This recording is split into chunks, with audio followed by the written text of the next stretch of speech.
Yeah, I hope. Yeah, you never know. Yep. Uh-oh. Hey, did you guys have trouble getting logged in? I did. It took a little while, But but yeah, I just got logged out.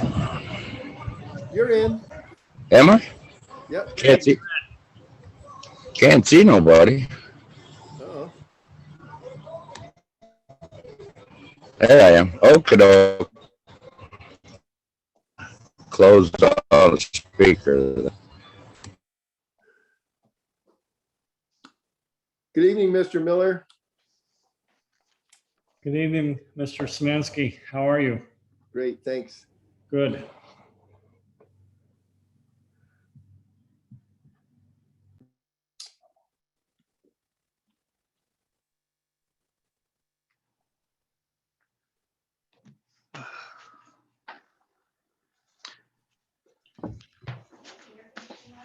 Hey, Shelly made it. Hi there. Do I have just a couple minutes? I'll be right back. I think we do. It's, you have 5 minutes, plenty of time.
Zach, we all set?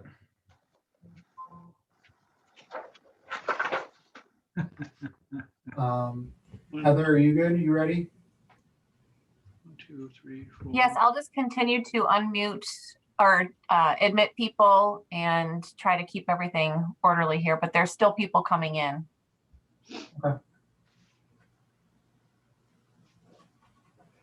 Is Marlene up there yet? Have we seen Marlene? I have not seen Marlene yet. I'm just making a list here, and I think she's the only one from the board that I don't see yet. Okay.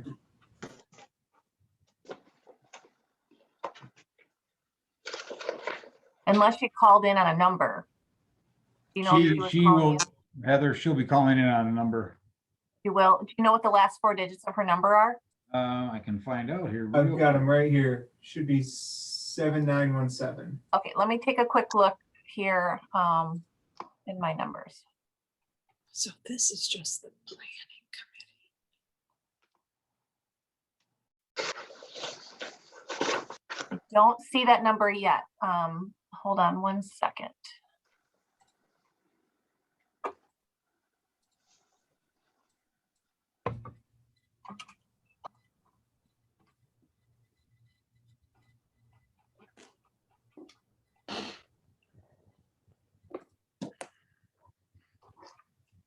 You said 7917?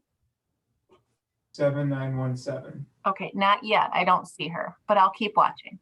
Okay. All right. Well, is everybody ready? Ready, boss? Okay. All right. Well, the time now is 7:02. And one second here. Time is 7:02, and we will start the meeting by reciting the pledge. Please rise for the pledge. I pledge allegiance To the flag of the United States of America, to the republic for which it stands, one nation, under God, indivisible, with liberty and justice for all.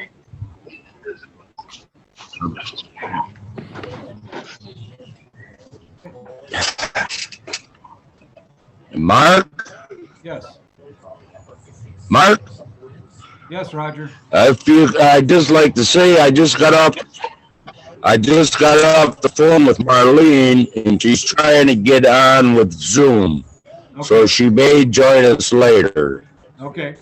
All right. Thank you. All right. Please take a roll. And Okay. Thank you. thank you. And at the roll, we will state where our location is.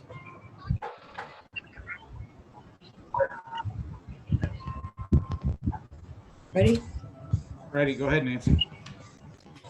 Commissioner Slawinski, Here, City of Manistee. Commissioner Szymanski, Here at home in Manistee. Commissioner Here at Manistee. Commissioner Weiner, Here, City of Manistee. Commissioner McBride, Well, she's trying. Commissioner Yoder, Here in Manistee. Chair Whitliff. Here, Manistee. Thank you. Approval of agenda. At this time, the Planning Commission can take action to approve the May 20th, 2021 special meeting agenda. Is there a motion? I'll motion. Motion by second. Pam, second.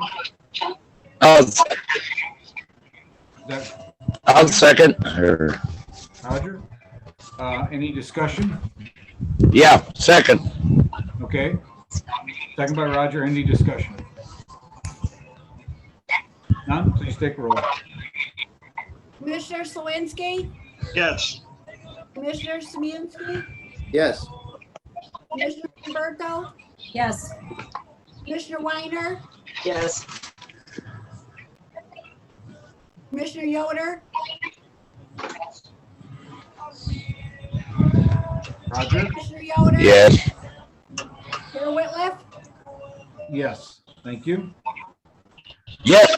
Oh, yes, I'm sorry. Okay, thanks, Raj.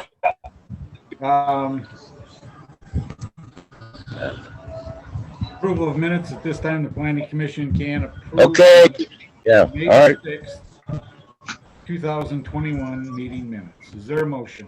I make the motion, we approve the minutes. Okay, motion by Bob, second I'll second Szymanski. by Mick. Any discussion? None, please take roll. Commissioner Slawinski, Yes. Commissioner Szymanski, Yes. Commissioner Memberto, Yes. Commissioner Weiner, Yes. Commissioner Yoder, Yes, Mayor Whitliff, Yes, thank you.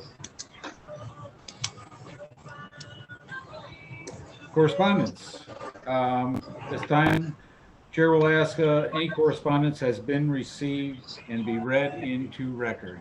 At this time, I will hand it over to Zachary and Mike. So,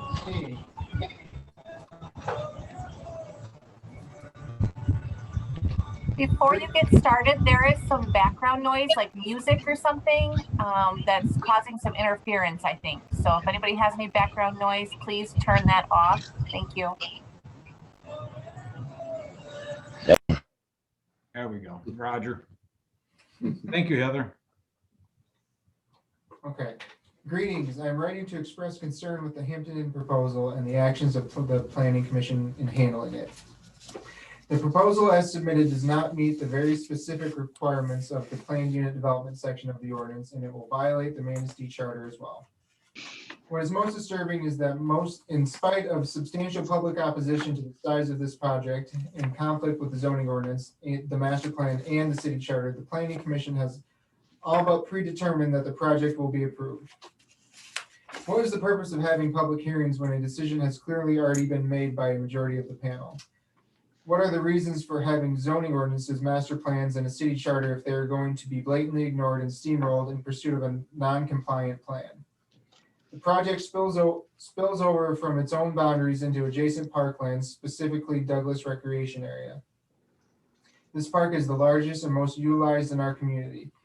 It has been created by public grants and the philanthropy of numerous service clubs and other public and private benefactors in the past half century or more. It is designated in the city master plan as a public recreation area.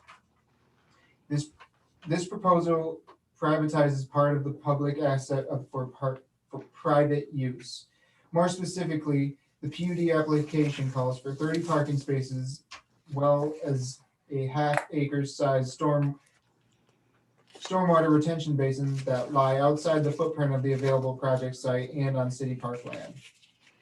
The planned unit development provisions of the city ordinance do not permit the project to include lands outside of those controlled by the applicant. More specifically, as to section 1870 of the Code of Ordinance, it is inconsistent with the use of Douglas Recreation property as envisioned in the master plan 1870 C2. It will add to congestion in the area 1870 C6. This PUD application includes city parklands that are not under the ownership or control of the applicant. This is a specific condition of the application process 1870E, which states all land for which application is made must be owned by or under the control of the applicant, and the parcel must be capable of being planned and developed as one integral unit, including any non-contiguous parcels. The Planning Commission has no alternative but to reject the proposal as submitted because the applicant has no ownership or leasehold control over the city parklands. The Planning Commission has no right to waive or ignore this requirement. Further, the city charter in section 12C dictates that because this is a city parkland, it cannot be placed under the control of third parties without the vote of the public. The city council shall not sell, lease, or otherwise dispose of any Memorial Park property, North Duffy Park property, Douglas Park property, or Red Sismeric Park property, Man-Made Lake Park property, without an affirmative vote by the majority of the electors of the city voting them therein. The city has given no such control, nor can it without vote of the public.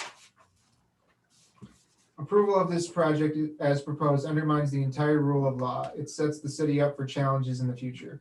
Once again, I do not oppose this project, but I believe that it is too large for the site. It encroaches on public parklands and should be contained within its own boundaries, inclusive of all required parking and stormwater retention that is mandated by ordinance.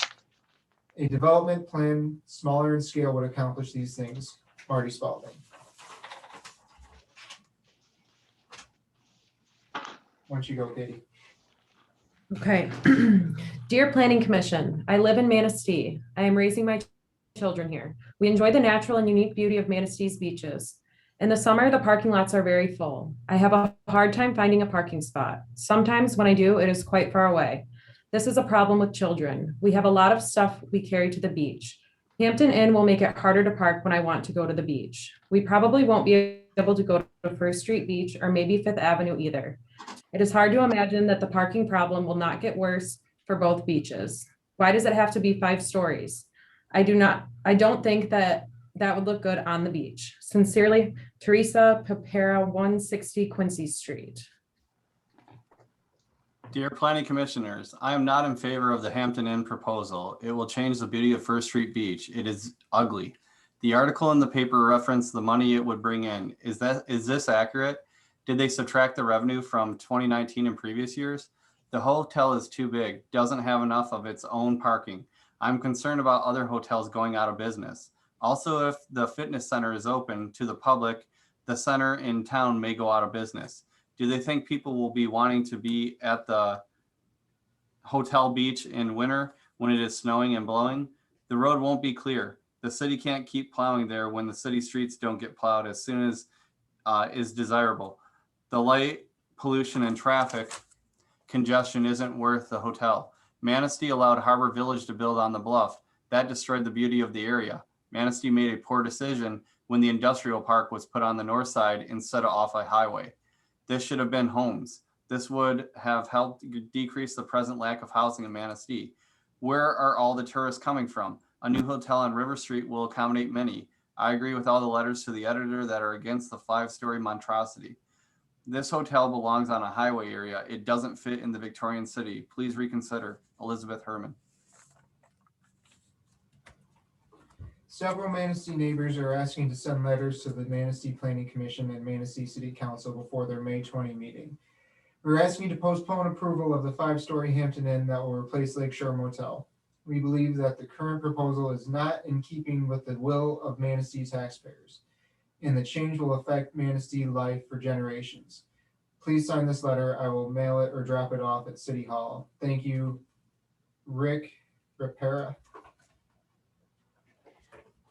This is Stephen Blank. I have been a member of this community for almost 50 years and have seen many opportunities for growth and development come along with all of the people associated with them. I feel fairly neutral in regards to the hotel development, but if you want your kids and grandkids to live in this area and be employed here, the paradigm of non-development has to change. The developer has greatly modified his motel plans and has been extremely cooperative with the planning department and the community to solve their concerns.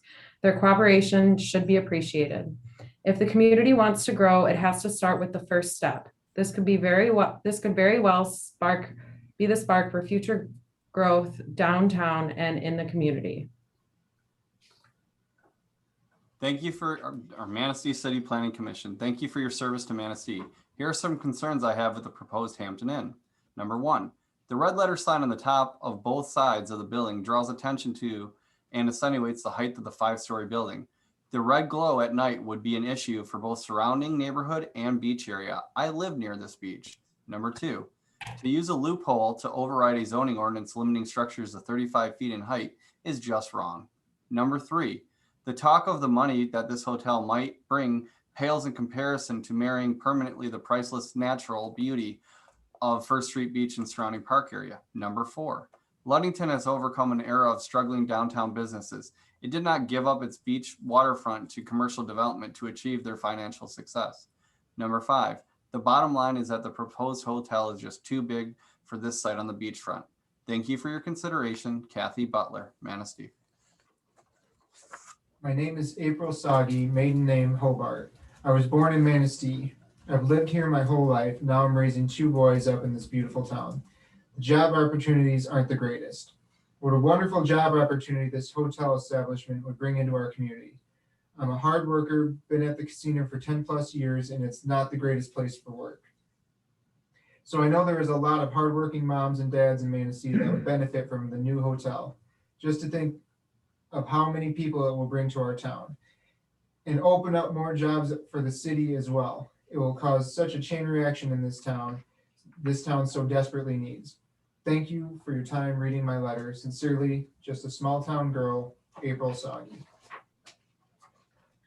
I am writing this short paragraph in favor of the new development located at the west end of First Street. I believe it will give our small community a boost in some areas we have been suffering in. I can't help but notice all the vacant storefronts in and around town as of the past 5 years. Many new businesses opening doors just to close them in upcoming years due to lack of business. We need to shake things up a bit. This town longs change and new attraction to bring in the tourists. After all, we are a tourist town. A lot has changed over the past 15 years with our number one attraction, which was our salmon fishery. I believe we need to bring in some attractions to give our local community a boost in the direction of hope, as well as successful opportunities. As a small business owner myself, I see a lot of benefits for my local business as well as other businesses in our community.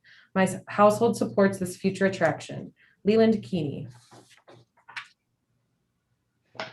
Dear Planning Commission, I am a design professional trained in planning, land use, design terminology, and the application of zoning ordinance. I have 3 years of professional experience in urban infill projects. Section 1849 of the Article 18 of the City of Manistee zoning ordinance clearly defines a Hampton Inn as a hotel by its design and function. A mixed-use development is defined under Section 1858, and a planned unit development is defined separately under Section 1870. The Hampton Inn does not meet the definition of mixed-use development and is defined under Section 1858A. Since a hotel is defined under a section separate from a PUD, Article 18 implies, and I can infer, that a hotel on its own does not have the right to be labeled a PUD. The zoning ordinance sees a hotel and a PUD as separate things, or it would not have clearly defined them under 2 separate sections. The Hampton Inn as its design does not meet the mixed-use definition because it does not add any new and separate uses not listed under a hotel definition in the ordinance, nor does it add any new additional use not already being provided by the adjacent public land. The Hampton Inn by ordinance is a hotel in its functionality in design and use. The proposed development site surrounding the public land has been lawfully operated as a hotel for decades. Therefore, the hotel should be grandfathered. In the hotel as a special use by right, it could reasonably be argued due to the long period of operation as a non-conforming use, and that the development of site of the zoned waterfront, which is compatible with the current R1 zoning, at no time would I label typical hotel amenities as mixed use rather than actually create a mixed use in order to circumvent the zoning ordinance and to avoid staying with height requirements, minimum setbacks, and in the intent of the master plan regarding density. Using the interpretation of the PUD as proposed in the Hampton Inn development, a PUD can be defined as whatever anyone wants it to be without regard to existing zoning ordinances. However, Section 1870C does not allow this application, and the proposal does not meet the statement of intent for the PUD under Section 1870B. Section 1870C states that the development shall not be labeled a PUD if it achievable under a single zoning classification.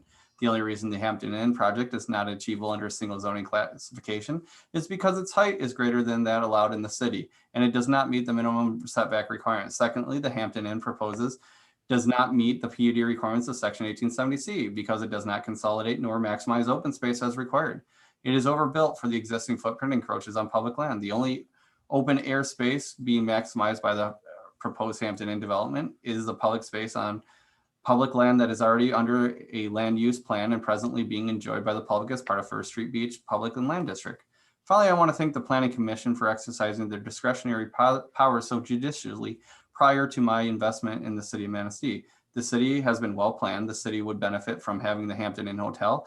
And if the developer cannot meet the existing setback and height requirements, for the proposed site. There are many other existing sites within the city and long US corridor where they will be more visible to traffic or through traffic. Build more affordably, have a larger site to build on, and create a general benefit to the public without the negative impacts of the public beach and R1 densities. That said, I hope to see this development at First Street Beach I hope to see a development at First Street Beach that meets the present zoning ordinance and provides more commercial opportunities within the innovative design to match our most unique and precious asset. Kind regards, Lori Paulus, architect, Manistee, Michigan. Dear members of the Manistee City Council and the Manistee Planning Commission, thank you for your service. We write to express concerns about the proposed First Street Beach Hotel. We're not opposed to a new facility, however, we are opposed to the current proposed plan as outlined in the April Commission meeting. We urge you to consider: 1, Manistee has a beach master plan. Why are we not following that plan? That should be the guide for any new development. 2, there's a zoning ordinance for our beach. Why is the current zoning ordinance not being followed? The zoning ordinance for that area is no structure over 35 feet. What good is the ordinance if you don't follow it? 3, if this unique private property in the middle of a public park is so pristine, why are we not thinking more creatively about the development? 4, don't accept whatever a developer wants to give us. We should have a vision for our community and expect a developer to follow our vision, not just what they want to build. If a 5-story cookie cutter, dull, uninspiring hotel is not the right fit for our beach area, then tell the developer to alter his plans and to fit our vision. The Hampton Inn developer stated during the presentation that he thought the property was unique. If he believes that, why is he planning to put up such an uncreative, average freeway style lodging facility?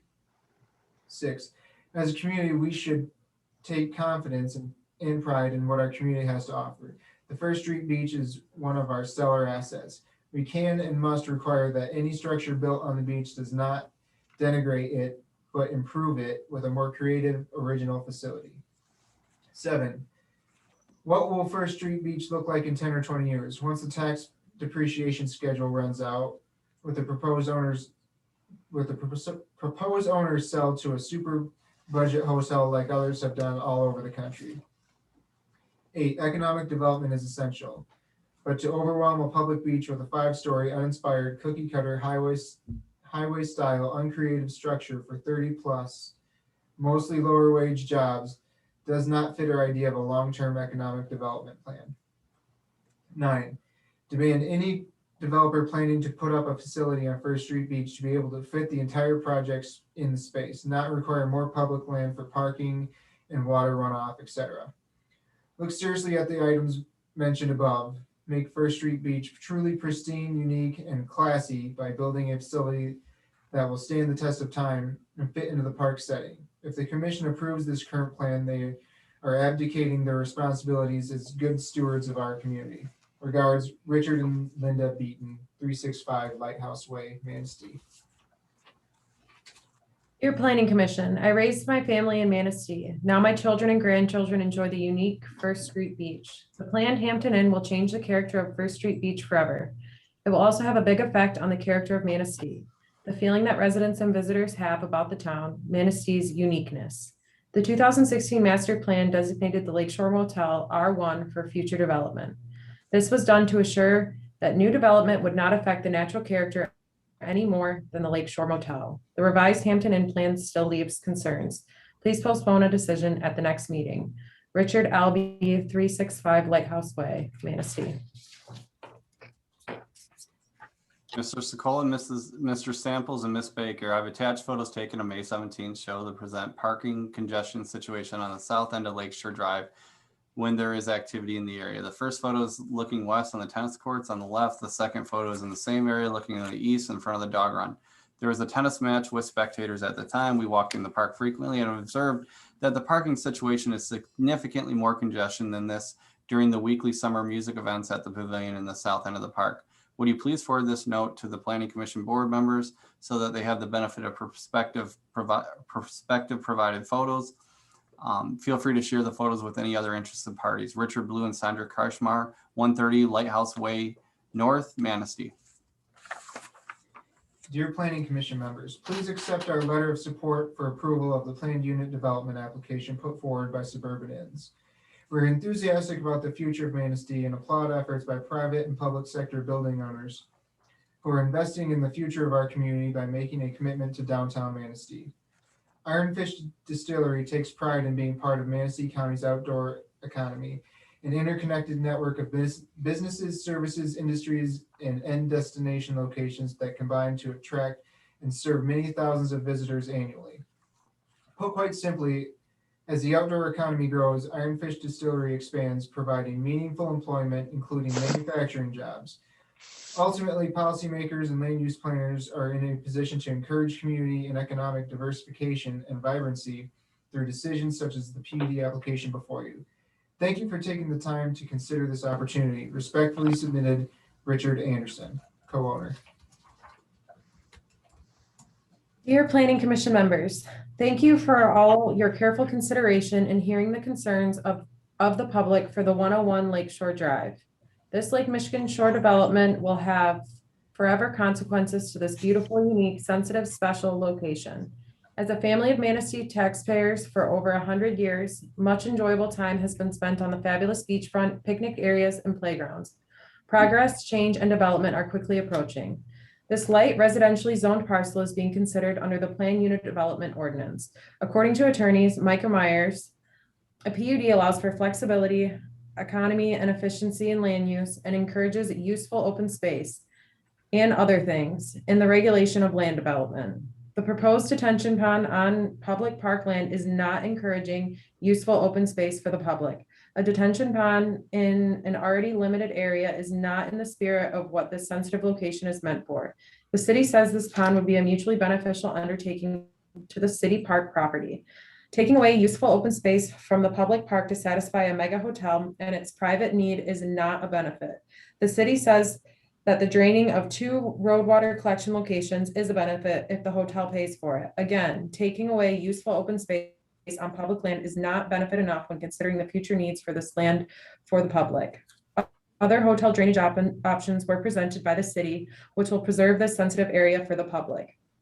Those options need to be used and let nature continue to evaporate road water for the present time. When finances are available, these 2 minor road water issues can be addressed then without using public park property. Please don't allow this detention pond on our public park land. This could be made as a requirement to any kind of approval. This proves that the hotel parcel is just too small to accommodate the needs of a mega hotel. Hampton Inn could eliminate the beach volleyball court, since there are 2 nearby, and the shuffleboard courts, and put the pond on their own property where it belongs, just like other developments are required to do. Walgreens Pharmacy and the new apartment development on Water Street had to put it underground so Hampton Inn could do it too. Another option is to reduce the height, which reduces the number of rooms, which reduces the cost and number of parking spaces needed, so space is found on their own land. That might just work. Reducing useful open space on public park land that will be needed in the future is not a benefit to the taxpayers of Manistee. Retaining useful open space in this area is a benefit to our children, grandchildren, and beyond. Minor water issues, except for the 2009 tornado, can wait. This 5-story highway style of hotel is not appropriate for this location, as evidenced by their need for large lighted hotel signs on the top of both sides of the building, creating a huge distraction for the residential area around it. A monument sign is more than adequate for this location, since it would be the only hotel there. We have seen no flexibility from them on this issue other than dimming, which is still a big distraction. Elimination of those signs could be a requirement for any kind of approval given. Once you open the door to a high-rise hotel in the R1 district, 5th Avenue Beach is next on the PUD hit list for hotel development. Please consider this ramification in your decision. We are asking the Planning Commission to make this a reasonable development of 2 to 3 stories on this very beautiful, unique, sensitive, and small location. We have heard that in the past, the city denied a 2 to 3 story hotel. They must have had a vision for what that location should be. They must have needed the additional tax dollars and jobs then also. Jobs will still be had, increased spending in the area will still be accomplished, and increased tax base will still come about with a more reasonable approach. You have this responsibility to the city of Manistee residents and all future generations to come.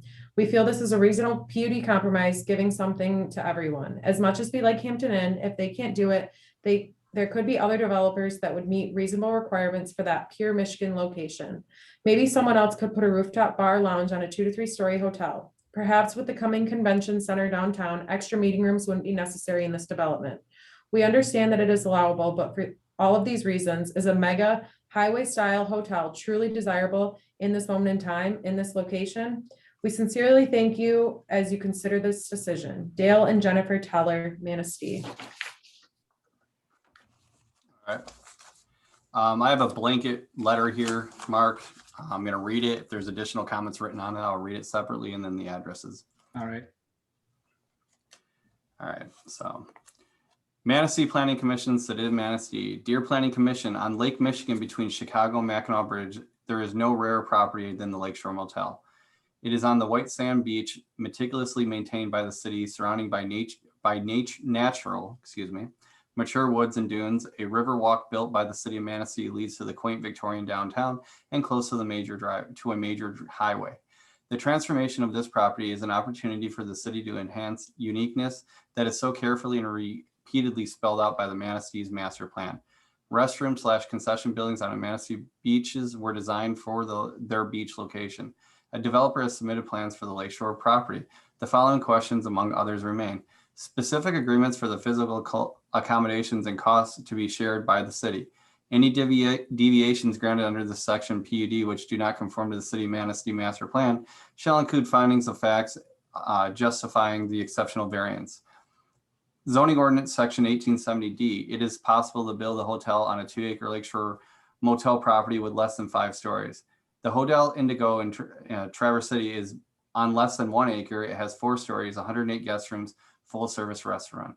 I urge you to postpone a decision for the Lakeshore Motel property until significant issues are resolved. Sincerely, Kathleen M. Belkowski, 529 8th Street, Manistee. Other additional comments are, we do not want this hotel. This commission needs to be responsible to the will of the residents.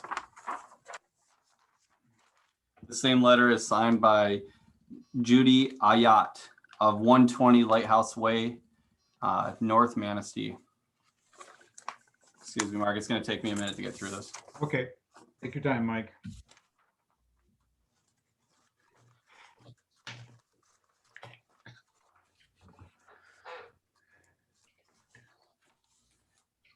By Teresa and Chio Amachi of 355 Lighthouse Way in Manistee, Michigan. Same letter is signed by Linda Pearson Wright, 481 4th Street, Manistee, Michigan. By Mary Pearsons, 12 Oxford Court, Manistee. Signed by George Allen, 14 Pine Street, Manistee, Michigan. By Marcia Hedges, 520 9th Street. Valois A. Dean, 282 Lighthouse Court.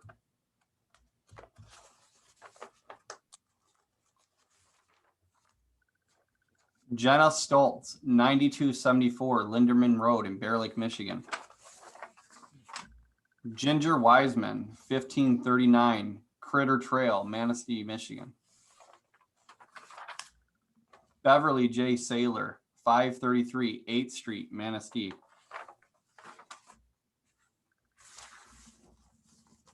Go ahead, Zach. To whom it may concern, after reading for months all the negativity being said about the new hotel, we feel it necessary to speak up. We just don't understand why our fellow Manisteans are so against this development that would serve the whole community. We are lifelong residents of Manistee. We have lived here through the once active River Street that was home to Sears, Penny's, numerous specialty stores. There wasn't an empty building to be found. We lived through a time when we had many factories only to see them close. During this slow death of Manistee, we have not only lost jobs, but our children who had to leave to find jobs. We have lived Tuesday committee. Now Now you can't find a decent clothing store for the mature of age that doesn't cost a whole pension check to purchase. We feel build it and they will come. Maybe a return of a family-oriented restaurant will follow. Thank God our founding fathers had a vision to grow and prosper. We must get out of this rut we are living in. We cannot disappoint them by closing off our development to our community. That hotel will be a thing of beauty instead of the lost in the 70s eyesore that exists today. We have read that this hotel will destroy our image and our beaches. Really? We asked where was the opposition over the marijuana mile. Not that we are for or against it. What image are we projecting to visitors and our own future generations? If we want money to stay in Manistee, then we need businesses to want to come and establish here so we won't need to shop elsewhere. That hotel may bring a guest that will see the gem we are and might see an opportunity for starting a business here. We understand the squeaky wheel gets the grease, but please remember Lakeshore Motel has served its purpose. Now let's move on to a better future for Manistee. We can still be a quaint little town plus a destination with a value. We would like to thank you for hearing us out. Thank you for having your focus on making Manistee a better for us and generations to come. We feel hopeful again for our community. Sincerely, Larry and Rosemary Vane, 1207 25th Street. Commissioners, I am looking forward to seeing the 3D rendering of the proposed Hampton Inn on May 20th. I also felt missing the opportunity for a Lakeview restaurant would be a huge mistake. In that way, I am also pleased the proposal now includes a restaurant on the 5th floor. However, I continue to be concerned about several issues, starting with the traffic. Increased traffic would affect the safety of pedestrians, the accessibility of the boat launch, the noise pollution in the area, and difficulty for people to park unless they park in one of the public parking lots several blocks from River Street, so that they can enjoy our restaurants and businesses. If our current roads are adequate for the additional traffic which may occur, I would like someone to share how that conclusion was made if there wasn't a traffic study conducted, which was said didn't occur because the DPW didn't request one. I also feel having a hotel with 101 rooms would ruin the pristine beauty of the First Street Beach. While I don't know the exact number of people the 4th of July Forest Festival brings in, the 200 people or more when the hotel is at a maximum capacity in the summer would have to be comparable to the surge of people on the beach during the festival. Last year, during the 4th of July weekend, in order to find space, people had to move off the public beach and to the beach in front of the private homes on the beach. If that happens the whole summer, I would think it would become a problem. Having a chain hotel like the Hampton Inn, which is built for people to stay in for one night on the way to somewhere along the interstates, is not the type of hotel Manistee should have on their beachfront. Manistee's small town charm would cease to exist. The monetary gains for the city of Manistee would propel it into becoming a larger city. Other cities, such as Frankfort, have been able to maintain their small town feel. We should follow their example and not have a large chain hotel built in the city of Manistee. A smaller hotel with efficiencies would attract guests who would like to spend a longer period of time in Manistee. Could you please share this with the other planning commission members during the special meeting on May 20th? Thank you, Beth Wilkie, 132 Lighthouse Way. I got another form letter here, Mark, so just bear with me. Okay. All right, dear Manistee Planning Commission, I live close to the proposed 5th Street Hampton Inn. It is my belief that there are several things that will contribute to the decrease in property value. No longer will the view be natural. It will be replaced by a 5-story building, increased automobile traffic 24 hours, 7 days a week, increased noise. I have no problem with a new facility at the Lakeshore Motel site. I just think that postponing a decision to move forward makes sense. There may be some options that would have less of an impact on the area and at some point or at the same time provide acceptable financial results. I recommend postponing on Thursday. Kathleen Tinsley and James Tinsley, 337 Lighthouse Way, South Manistee, Michigan. Also signed by Nancy A. Thierson, 210 Lighthouse, Manistee, Michigan. Alan Gagstetter, 620 8th Street, Manistee, Michigan. Carol A. Pasco, 610 Spruce Street.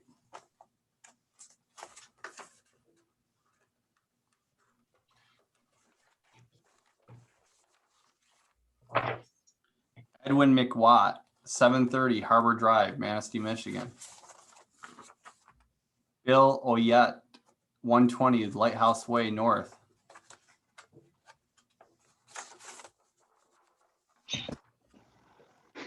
Karen Coate, 322 Lighthouse Way, Manistee.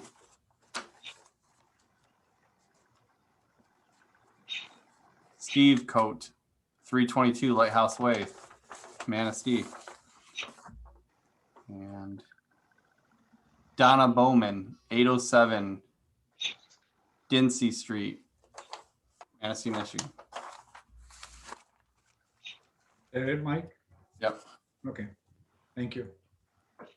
Sorry I couldn't be there this evening, but I wanted to say a few words in support of the Lakeshore Hotel project. My family has resided in and around the Manistee area for decades, and I am a small business owner invested in the community of the area and our residents. My family has seen Manistee go through its ups and downs over the years. Watch industries and businesses leave. We have watched downtown go from bustling to broken and back again. We have seen restoration projects at the Vogue and the Ramsdale and the recent remodel of old Milliken's building for West Shore College, but we haven't seen anything major like this hotel project in a long time. We have also watched the current transition and resurgence the city has been going through for the last several years, from the industrial port city to vacation destination, despite lacking some of the major attractions that other lakefront towns have. The city's makeup and layout has pulled it through. However, this proposed Suburban Inns hotel project would help to take Manistee to the next level. This is exactly what the city needs. Having a national chain putting up a brand new hotel in a desirable location would impact Manistee in such a huge and positive way. The projected growth and anticipated visitor spending are much needed for the area and would help the resurgence continue. Manistee has a history of being reluctant to change and new development, and we currently have a company interested in investing millions of dollars in our city. We cannot afford to let this one slip away. Yes, it's a big change. Yes, it will alter the look and feel of the lakeshore, but all of these changes will be positive. And keep in mind, this will in no way impact the beach itself. This will attract visitors and families into the area, attract new businesses. New businesses will bring new jobs, and this will help others around the state view Manistee in a very positive light. As a real estate broker, I can see the value add of a project of this magnitude on the entire community, and it excites me to see the potential growth in front of us. Manistee is on the cusp of a ton of new development. Let's kick things off with approving the Suburban Inns motel or hotel project and move this city forward. Thank you, Kellen Keck, broker, owner, City to Shore Real Estate. Dear Commissioners, I'm writing in support of the Hampton Inn First Street Beach project. My decision to support this project is very recent. From the beginning, I have found the economic arguments in favor of this project persuasive. The direct and indirect economic impact of the project will be significantly positive. But like others, I was initially worried that the original proposal was inconsistent with the goals of maintaining the unique character of Manistee's First Street Beach environment. And frankly, the initial drawings of the building were at best uninspiring and a tiny bit icky. However, the work done to revise the proposal is outstanding. Many of the initial reservations have been addressed. The new presentation not only addresses the majority of the objections to the project, but more importantly, the work demonstrates sensitivity to the special character of the First Street Beach and the unique location. Nobody can predict the future. A developer may come along, buy this private property, submit plans perfectly consistent with land use ordinances, and still end up with an eyesore and a public nuisance. However, the revisions made to this plan addressed our initial concerns. The revisions suggest that the developers took our concerns to heart. Most importantly, these revisions suggest a developer that will be an excellent partner and neighbor. Respectfully, Bruce Allen, 74 Pine Street, Manistee, Michigan. To Mike Scola, Manistee County Planning Director, Zachary Sample, City Zoning Administrator, City Planning Commissioners, and Manistee City Council members from Doug Parks, date 5/19/21. Reply to the Planning Commission meeting scheduled for 5/20 to discuss the PUD request for proposed hotels to be located at 101 South Lakeshore Road, Manistee. The issue in the front of the Planning Commission has nothing to do with the current ownership of the subject property, the ability to sell the property, the sale price of the property, or even who is interested in the purchasing of the property. The only issue is considered is the PUD request regarding the future development of the property. Following the Planning Commission meeting on 4/1/21, an inquiry was made to the City Attorney George Saylor regarding several possible zoning issues which were raised. Due to several potential conflicts of interest, Mr. Saylor recused himself and referred to the inquiry to another member of his firm, Mr. James Scales, who works at the Grand Rapids office. Whether a conflict of interest may still exist due to both attorneys being employed by the same firm is for others to address. I would like to commend Suburban Inns for addressing several of the comments made by the Planning Commission. Most notably, the addition of a restaurant in the meeting area on the 5th floor, along with the possible zoning issue with regards to the height of the proposed ground mount sign. That said, the sign surface area still exceeds the sign restrictions for the R1 district. In reviewing the packet that was proposed on the Planning Commission website, I noted at least 6 errors. How many of the Planning Commissioners notice any errors? And if not, how thoroughly did you review the meeting packet? In fact, 2 of the errors are repeats from the 4/1/21 information packet. While the provided plans are not meant for construction purposes, the errors appear to be on a sheet labeled AE2-01 from the 4/1/21 packet, and the east and west elevations are incorrectly labeled. From the 5/20/21 packet, and the east and west elevations are still incorrectly labeled, as they show the 5th floor restaurant being located on the south end of the building. Additionally, the porte cochere is labeled as being the west elevation, and the patio is labeled as being the east elevation.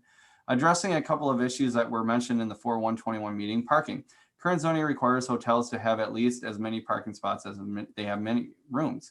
Restaurants need 1 space per 3 seats, and meeting rooms need to have 1 space per 4 seats. A rough count of maximum seating available in the 5th floor restaurant, the meeting rooms, and the number of hotel rooms in the patio area are approximately 300 parking spaces will needed, with 93 being available on site. I did not include the hotel breakfast area in the seat count. The least restrictive parking provisions requirements in zoning ordinance call for all offsite parking to be within 200 feet of the subject. Can that be accomplished even with the city or with the use of city property? Trees. Multiple comments have been made about the proposed 70-foot tall building will be mostly hidden behind the trees, according to the demolition site plan. In addition to the existing buildings and the parking area, all the existing trees, with the exception of a few trees along roughly the south half of the east property line, will be removed. This will result in an absolutely no buffer of any sort between the newest and northernmost of the playgrounds and the hotel and its parking area, and will leave significantly less of a buffer for the balance of the playgrounds, picnic area, and the First Street beach area in general. When driving west on First Street, approximately the north half of the building will be completely visible, and the upper 20 to 30 feet of the south half of the building will be completely visible. Detention pond.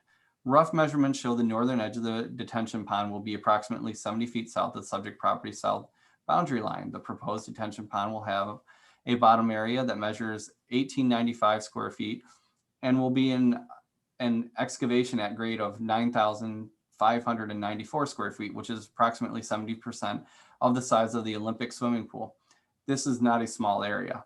The following has been presented in the same order as the current zoning code. Only the relevant portions of this section have been included. Every attempt has been made to present an honest representation of the information contained in the City of Manistee zoning ordinance. Section 101, purpose and intent. The fundamental purpose of this ordinance are to encourage, or starting with B, to encourage the use of lands and natural resources in accordance with the character and adaptability. C, to implement the goals, of objects, and future land use recommendations of the City Comprehensive Development Plan, the Master Plan, and to regulate the intensity of land use in parcel areas in a manner compatible with said plan. E, to protect the character and stability of recreation, residential, commercial, and industrial areas within the City of Manistee, and to promote the orderly and beneficial development of the city. F, to lessen and avoid congestion on the public highways and streets. H, to promote healthful surroundings for the family life in residential areas. I, to set reasonable standards to which buildings and structures shall conform. J, to provide for reasonable uses in forms, buildings, and structures which are compatible with the character of the development of the uses, buildings, and structures permitted within specified districts, and to provide a sanitary safety or safety and protective measures that should be required for such structures. And S, to provide traffic or safety in traffic and vehicular parking. There's still more, I'm sorry. Section 200 rules applying to the text. The term shall is always mandatory and not discretionary, and the word may is permissive. Any word of the term not interpreted or defined by this article shall be used with the meaning of a common standard utilization. Please keep the definition of shall and may in mind as you read the balance of this memo. Section 217, planned unit development, a land use pursuant to section 1870, intended to accommodate developments with mixed or various uses, innovative design features, and or sites with unusual topographical or unique settings. Section 530, and classified uses, where a proposed use or land or use of building is not contemplated for or specific by this ordinance, or where the zoning minister has a question as the appropriateness of use of which, though permitted, involves other features which are not contemplated or specified by this ordinance, the zoning administrator shall request a determination by the planning commission. If the planning commission determines that such a use is not contemplated or specified by this ordinance, or that it involves features which are not contemplated or specific herein, such use shall be prohibited. Section 531, landscape and screening. Starting with G, in the event of proposed development includes uses more intense in terms of noise, lighting, traffic, and residential density, or similar impacts than the existing adjoining uses, the planning commission may require provisions for plannings or other aesthetic screenings to mitigate mitigate and lessen the potential impact on such adjoining land use. Section 1849, hotel, beginning with B, regulation and conditions. 1, the property shall be suitable for transient lodging facilities with overnight lodgers staying typically not longer than 7 nights. Number 2, a hotel that includes an auditorium or public meeting space shall be further regulated under the provisions of places of assembly per section 1868. Number 3, a hotel that includes an eating and drinking establishment shall be further regulated pursuant to section 1823.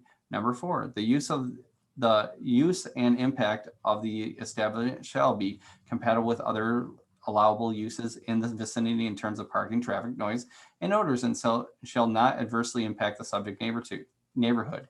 Number 5, all exterior lighting shall be in accordance with section 525 hereof.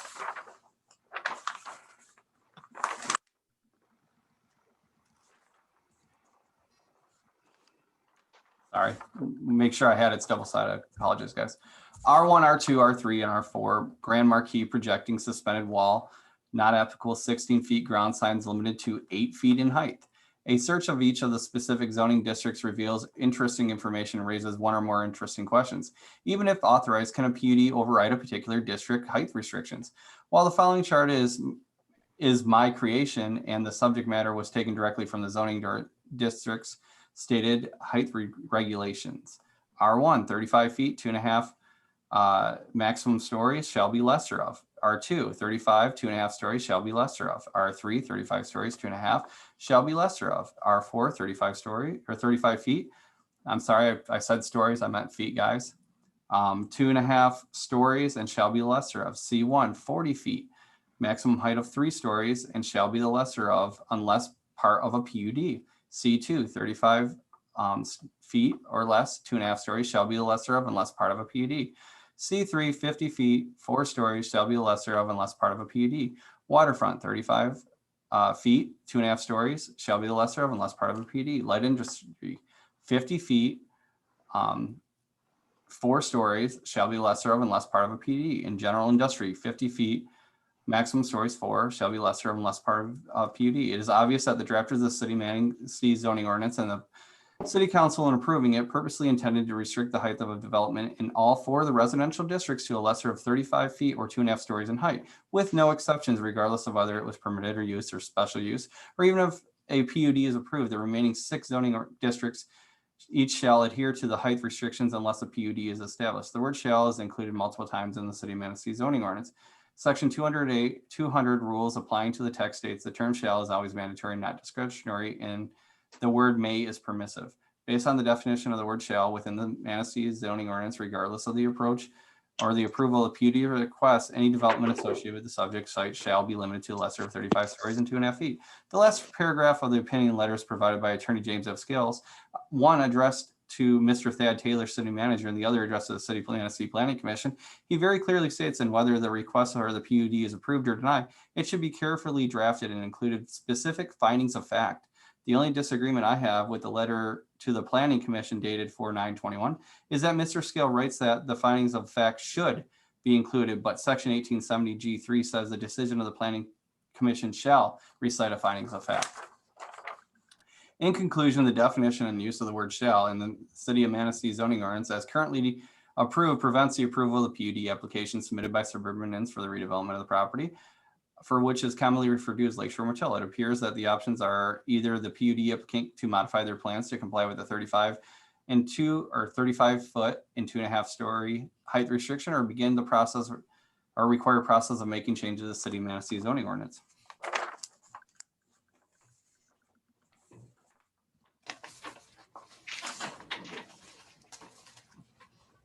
That is it. Sorry. I think. So, dear Manistee Planning Commission, I represent several generations of Manistee residents. I live in Manistee. The Lakeshore Motel has been on First Street Beach for half century. Its replacement may be there as long.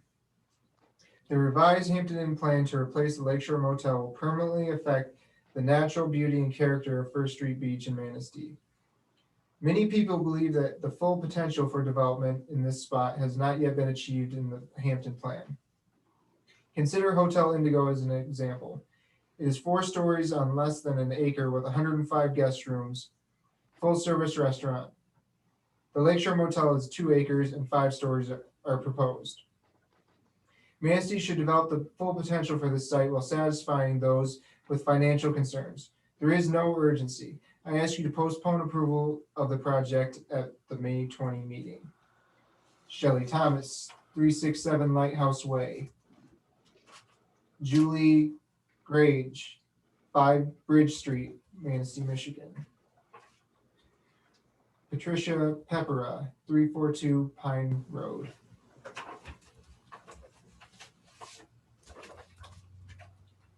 Done, Zach. I'm done with that one. Well, I have a petition here. It's titled "Make Change. Sign this petition to postpone the Manistee First Street Beach Hampton Inn development."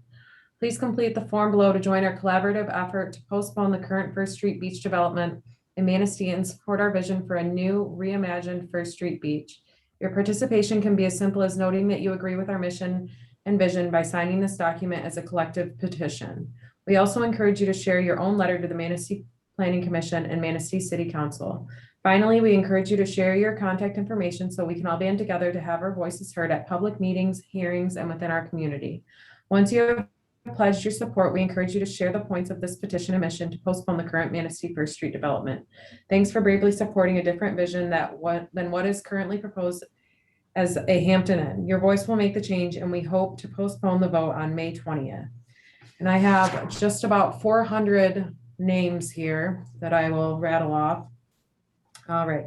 Savannah Adams, Linda Albee, Danielle Albright, Michael Allen, Allison Anderson, Mallory Anderson, Daphne Anderson, Elizabeth Anderson, Samantha Anderson, Gabriella Applegarth, Susan Archie, Charisma Avelia, Ralph Baker, Shirley Baker, Timothy Beniki, Nancy Botzer, Christine Botzer, Ashley Bauman, Linda Bauman, John Bailey's, Kathleen Bailey's, George Becker again, Martin Berry, Kaylee Best, Peter Beveridge, Elizabeth Biffos, Ava Bladzik, Steve Block, Emily Blow, Richard Blue, Ingrid Bond, Laura Bone, Tim Bottrell, Carol Ann Brisk, Keith Brown, Susan Brown, Jackie Bruce, Teresa Buckingham, Robert Badesky, Nancy Butler, Rev, Dr. Roberta W. Kaba, Elizabeth Cameron, Jackie Campbell, Rachel Caranino, Karen Neal, Carol, Caroline, Virginia, Kates, Melanie, Saplina, Jordan Saplina, Adam Charette, Andrew Charette, Ann Charette, Neil Chesabero, Jonathan Chick, Chelsea Chubb, Molly Beachy, Linda Kylar, Paul Close, Patricia Colbarn Spencer, Bridget Coleman, Gary Calopi, Alex Calopi, Marilee and Ty Cook, David Cook, Dave and Judy Crockett, Christina Crooks, Destiny Cross, Judith Cunningham, Rita Cusack, McCann, Holly Dalquist, Sarah Danks, Liz Delaney, Stacy Eddy, Caitlin Edens, Roy Edmondson, Paul Ernez, Christy Fetter, Philip Fetter, Leela Fink, Kelly Fink, Patrick Flanagan, Andre Forio, Mark Freilich, Susan Franklin, Michael Franklin, Paula Gents, Robert Gents, Amanda Germanisi, David Gillespie.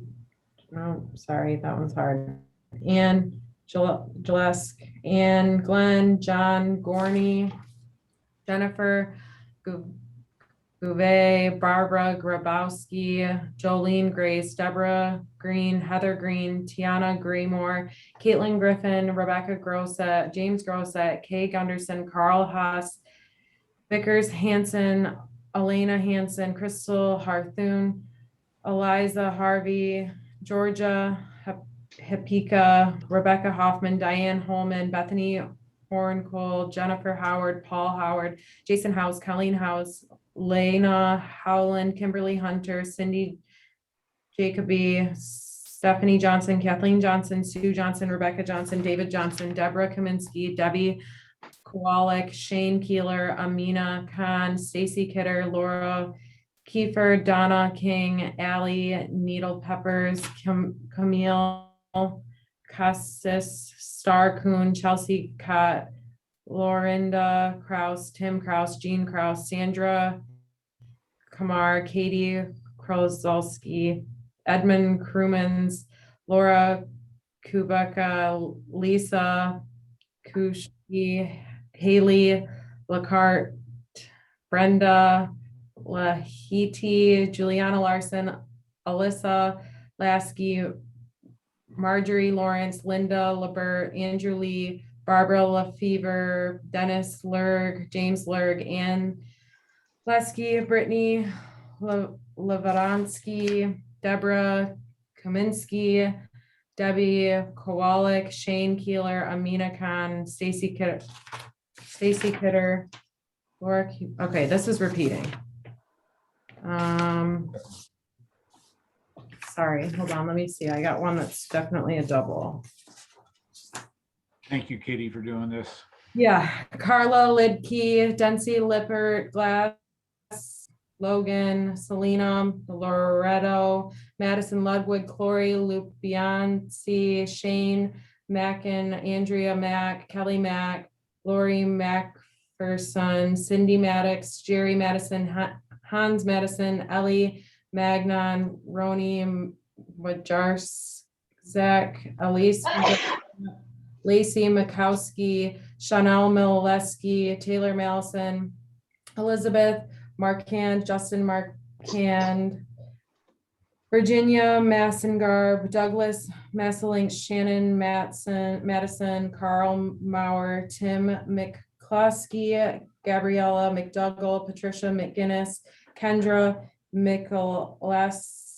Lazak, Michael Mikula, Billy Mikula Nainer, Jennifer Miller, David Moring, Mary Moring, Tony Montan, Haley Morin, Janice Morzik, James Morzik, Mary Lou Meidel, Daniel Maidelowski, Kelly O'Leary, Caitlin O'Leary, Matthew O'Leary, David O'Lean, Rebecca O'Vory, Robert Pichow, Kelly Pearson, Robert Pelf, Rebecca Pelfy, Carly Papera, Pat Papera, Randall Papera, Michelle Papera, Ty Papera, Alicia Peterson, Nancy Peterson, Clarinda Peterson, Michelle Prepare, Kevin Petrasic, Tom Rains, Mary Beth Reinhardt, Albert Reinhardt, Beth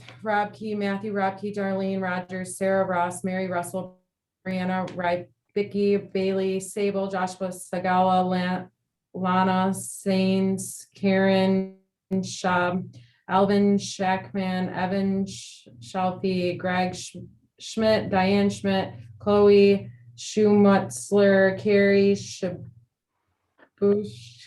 Pamela Schultz, Lurg, Seth Lurg, Marianne Shin, Faith Shively, Jeanette Shoemate, Samantha Shoop, Severt, William Severt, Savannah Slominski, Leah Snyder, Samantha Sobeski, Scott Solberg, Mary Jo Solwad, Peter Solwad, Brian Sotherton, Gretchen Spoor, Terry Spoor, Mariah Stelblack, Stephanie Steele, Evelyn Steege, Michael Steenberg, Kristen Sternberger, Margie Stevenson, Gretchen Stuckham, Kathy Swank, Sharon Swedenborg, Dale and Jennifer Teller, Clinton Tennant, Dennis Horst, Rebecca Toretti, Allison Terezna, oh my gosh, Deborah Thomas, Matthew Thompson, Carol, Timko, Jim Kaczynski, Suzanne Tritton, Jenny I'm murdering that one. Vadabunker, Tanner Vadabunker, Tom and Kate Van Valkenburg, Felicia Berry, John Beach, Jeffrey Beach, Betsy Beach, Noah Beach, Lisa Beach, Brandy Veerheek, David J. Viola, Margaret and Tom Volker, Margaret Volker, Thomas Volker, Patricia Vuskanovic, Lori Waygosh Seaver, Diana Wall, Connie Watson, Dennis Wheeler, Monterey Wheeler, Beth Wilkie, Jim Wilkie, Olivia Woloski, Jim Woloski, Jared Willett, Amanda William, Melissa Wilson, Rebecca Wing, Leanne Watucky, Krista, that's a hard one, Wajowski, Alexia Woods, Steve Woby, Ellen Yeager, Matthew Yeager, Teresa Young, and Elizabeth Silky. Thank you, Katie. Sorry for anyone's last name. I did not. We have some tough ones here, Katie. All right. I've known the current owners, Paul and Darcy Stewart of Lakeshore Motel, for over 9 years. They have worked hard and tried so many times to hire people that could not get employment. They struggled with those workers for some time now. They need to retire and have a life. I've said that for over 5 years now. Everyone is concerned about the new development of the Hampton Inn because some of the people do not like change. I know it is a huge change and everyone loves a unique older motel that has been there for quite some time, as they always had returning guests. And those people spent money in our town and continue with what the Stewarts can handle. As everything else in the town changed so much last year due to COVID, so did the amount of time open and shortage of employees that we're able to maintain. They have served the county well and gave up a lot. Them being able to sell is a great thing. The worry about the Hampton Inn is just that, a worry. It can make more jobs available, more money spent in our town that had a really hard time the last year. Some places closing completely that had been open for a very long time. It is sad. It is time for a change. I, like many, have had a hard time with change, but I see a good future and money rolling into the town with this new step. If we can all reflect on what was and what can be, think about it. Our town is always full in the summer, especially. If the motel was here, or if the motel was there, less people would pay for weekly houses, especially the motel being on the lake. And maybe some of the houses currently used for visitors could help our homeless population. Have you ever been homeless? It is scary. So think about this and let us make a change for the better for our community as a whole. Sincerely, Angela Benecki, current resident of Manistee. Dear Planning Commission, our family has enjoyed lodging at Hampton Inns as we travel the highway to our vacation destination. We can rely upon their excellent service, clean and comfortable rooms, and early breakfast before we get back on the road. We seldom make reservations while on the road. It is easy and fun to locate a Hampton Inn among the other chain hotels. It is our first choice. Booked, we can usually find a substitute without much difficulty. It is true that we like Hampton Inn while traveling on the road. Do citizens of Manistee really believe that replacing the Lakeshore Motel with a 5-story hotel is the best you can do? The Lakeshore Motel has been there for half a century. Whatever replaces it will probably be there for 50 years too. Please take your time to respect the site and future generations of residents and visitors. Tap to speak. Shit. Robert Moses, 605 Cinco Street, and Dan Roush, 14286, Cranston, Livonia, Michigan. I'm done with correspondence. Just so you know. I don't have any more, Zach, either. All right, this is the last one I've got right here. Dear Planning Commission, on Lake Michigan between Chicago and Mackinac Bridge, there is no rarer property than the Lake Shore Motel. It is on a white sand beach meticulously maintained by the city, surrounded by natural mature woods and dunes. A river walk built by the city of Manistee leads to a quaint Victorian downtown and close to a major highway. The transformation of this property is an opportunity for the city to enhance uniqueness that is so carefully and repeatedly spelled out in the Manistee Master Plan. Restroom concession buildings on Manistee Beach were designed for their beach location. The developer has submitted plans for the Lakeshore property. The following questions, among others, remain. Specific agreements for physical accommodations and costs to be shared by the city. Any deviations granted under this section PUD, which do not conform to the City of Manistee Master Plan, shall include written findings of fact justifying the exceptional variance. Zoning Ordinance Section 1870D. Is it possible to build a hotel on the 2-acre Lakeshore Motel property with less than 5 stories? The Hotel Indigo Traverse City is less than 1 acre. It has 4 stories, 108 guest rooms, full service restaurant. I urge you to postpone a decision for the Lakeshore Motel property until significant issues are resolved.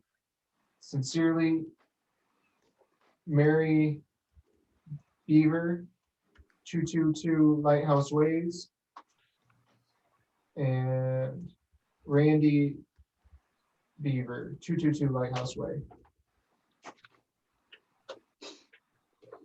Zach? And that's all I have. Mike, do you have any? Oh, I'm sorry. No, I don't. Okay. Katie? All set. Okay, thank you. Okay. Public hearing, we have none tonight. Public comment, agenda-related items. You would like to make a comment on the agenda, you will have 3 minutes. Please state your name and address. Okay, and please press *9 or press to raise your hand if you have a comment. I will call on each one of you individually. So please do raise your hand, and like I said, I will call on you and unmute you. I have one from Shelley's iPhone. Please unmute yourself and state your name and address. Hi, I'm Shelley Toyan from the Ideal Kitchen at 421 River Street. And I just need to say, my husband, Tim, and myself and our 2 daughters moved here 21 years ago. And we decided to invest in our community in Manistee. We knew we were going to be here till the day we died. And in 2006, Tim and I opened the Ideal Kitchen. And I, let me see here. Sorry about that. Okay. Whoops. Sorry. So, you know, people have fallen in love with Manistee, not only for its beauty, natural resources, or even the quaintness, but also because of the people and the potential of this community. This project, the First Street Beach, Hamilton, Hilton project, will bring more people to this community that will continue to come back year after year after year. And I guarantee that some will move here and invest in some way. Might not be housing, might not be what we think, but they will invest. You know, the Ideal Kitchen has had numerous customers move here because the potential they see. And I got to be honest, they've come in and spent hours in our store talking and saying, do you think I can make a mark here? Do you think I can volunteer here? This is what I want. So, you know, with growing comes opportunity, jobs, family, education, and business. And I gotta say, a thriving and growing community is a positive thing for everyone. It might be tough at the first. There might be some things that go on, but it's a positive thing for everyone. Thank you. Thank you for your time. Appreciate it.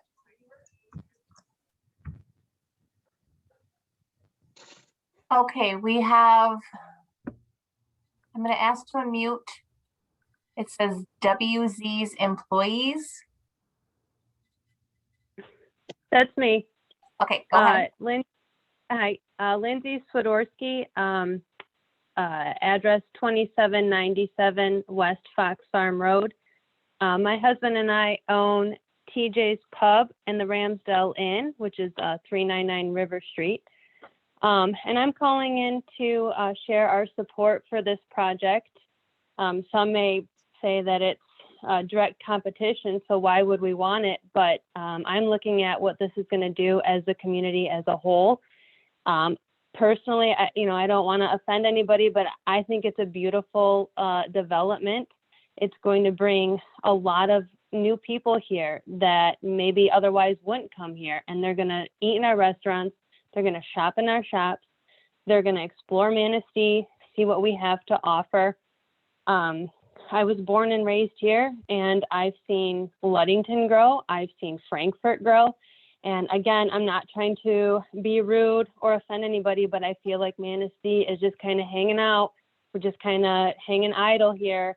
And there's a lot of momentum behind us right now. And this project is a big part of that. And I think it would be an absolute shame if we let this pass us by. I am in full support of this. Our hotel is full from May through October every weekend. I spend Friday and Saturdays trying to find other accommodations for people on the phone. So if anybody's concerned that it's going to put me out of business or other hotels out of business, I just don't think that that's a reality. I was super excited when I heard about this project. I think suburban inns have been more than willing to address any concerns, make any necessary changes. And I really don't think we could ask for a better developer to come into our town. So that's where we stand on this. Thank you. Telephone number ending in 6203. Press star 6 to unmute yourself.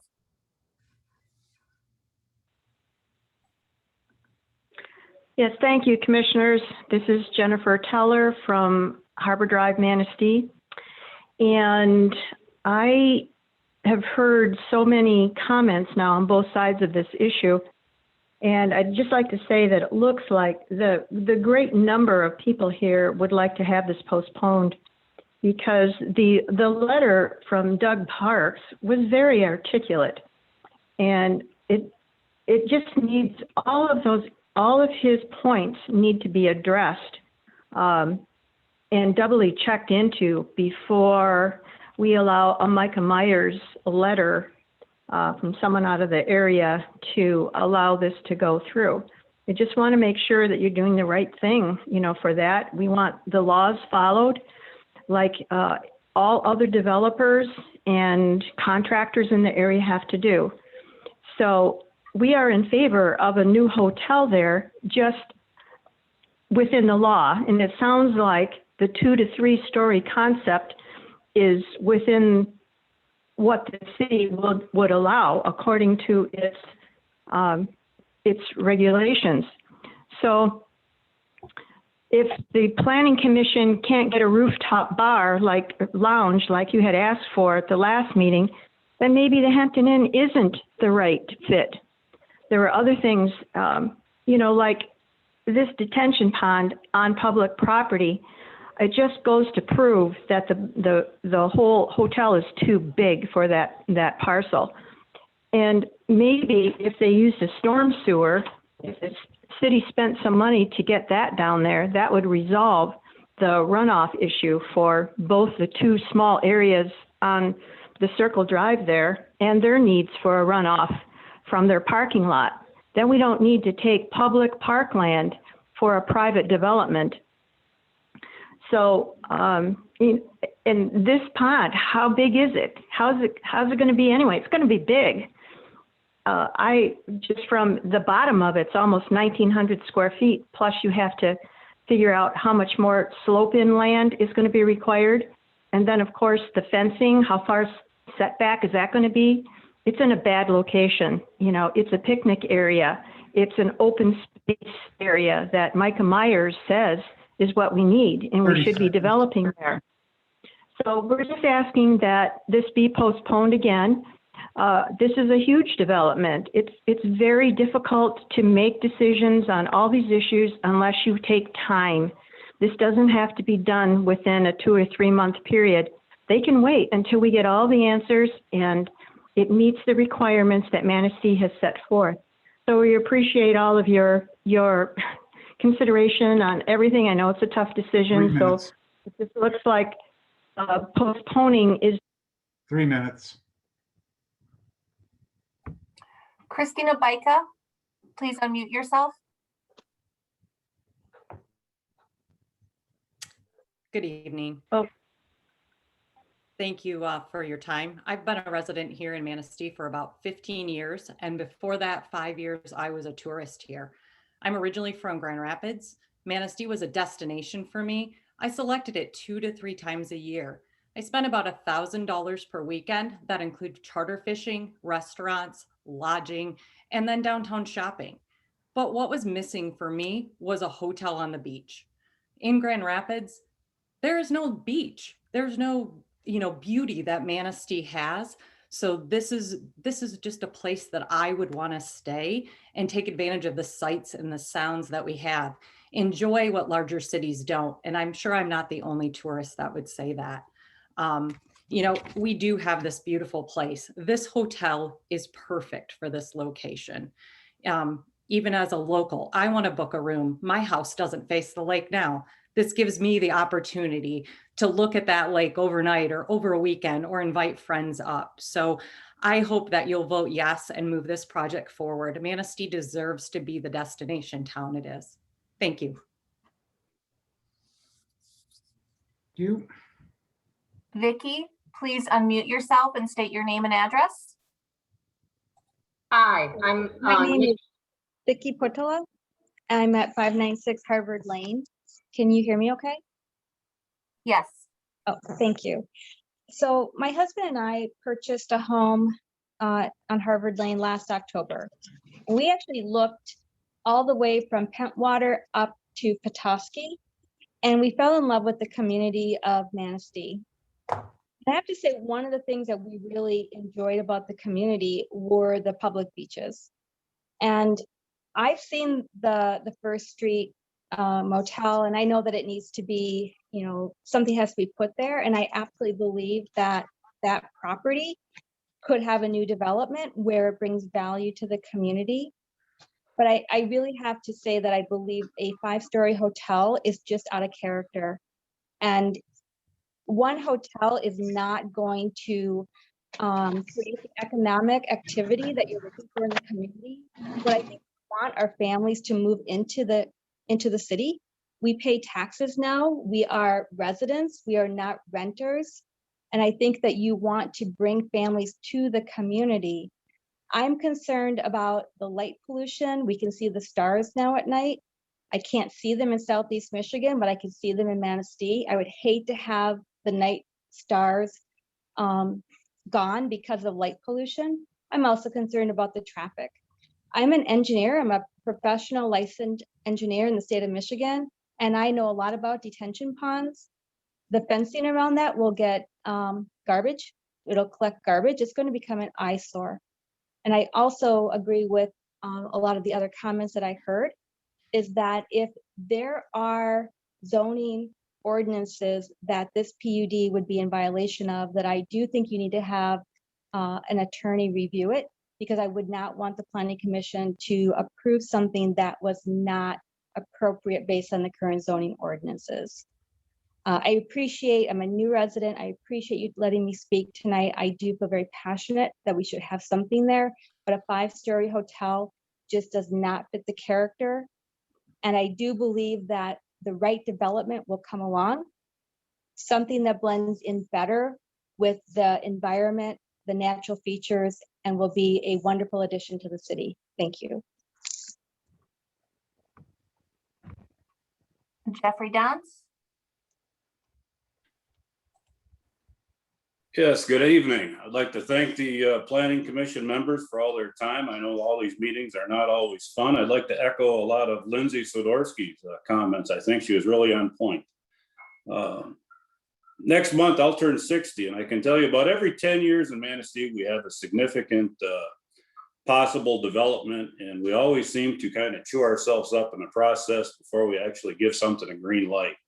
And true to form, this really isn't a lot different than what we saw back with the Oaks Correctional Facility, or at the casino, a number of things that have happened over the years. Having said that, last meeting in regard to this, there was many suggestions brought forth by the Planning Commission to the developer Suburban Inns that was requested. I believe they come through on a great deal of those. And I think this is a very positive step forward for Manistee. I can tell you as a county commissioner, I've dedicated 15 plus years of my life trying to serve this community and make it a better place for our residents and our youth. When you look at mentioning youth, you look at the schools, our school districts have been declining enrollment for years. We've got to do some things different, folks, to try to improve that, where we're getting younger people here. We've got to generate some excitement. And I hope you endorse this project tonight. With that, I want to thank you for your time. Nikki Belkowski. Hi, my name is actually Kathleen Belkowski, but I go by Nikki. I live at 529 8th Street, and I'm a fairly new resident here in Manistee. I've been here less than a year. I'm fortunate in that I work remotely. I have for the last 10 years, and I could pick wherever I wanted to, anywhere to live. I came to Manistee about 6 or 7 years ago with my sister who lives in Muskegon for lunch. I knew nothing of Manistee, and I absolutely fell in love with this place. And what I fell in love with was the community here, not the tourism. I fell in love with the town, the Victorian aesthetic, the beautiful houses, the trees. And then I went down to First Street Beach, and I saw people from the neighborhood. I could tell the kids were playing there. People were enjoying the beach. There were so many facilities, and I thought, you know, this is the perfect hometown. This is where I want to live.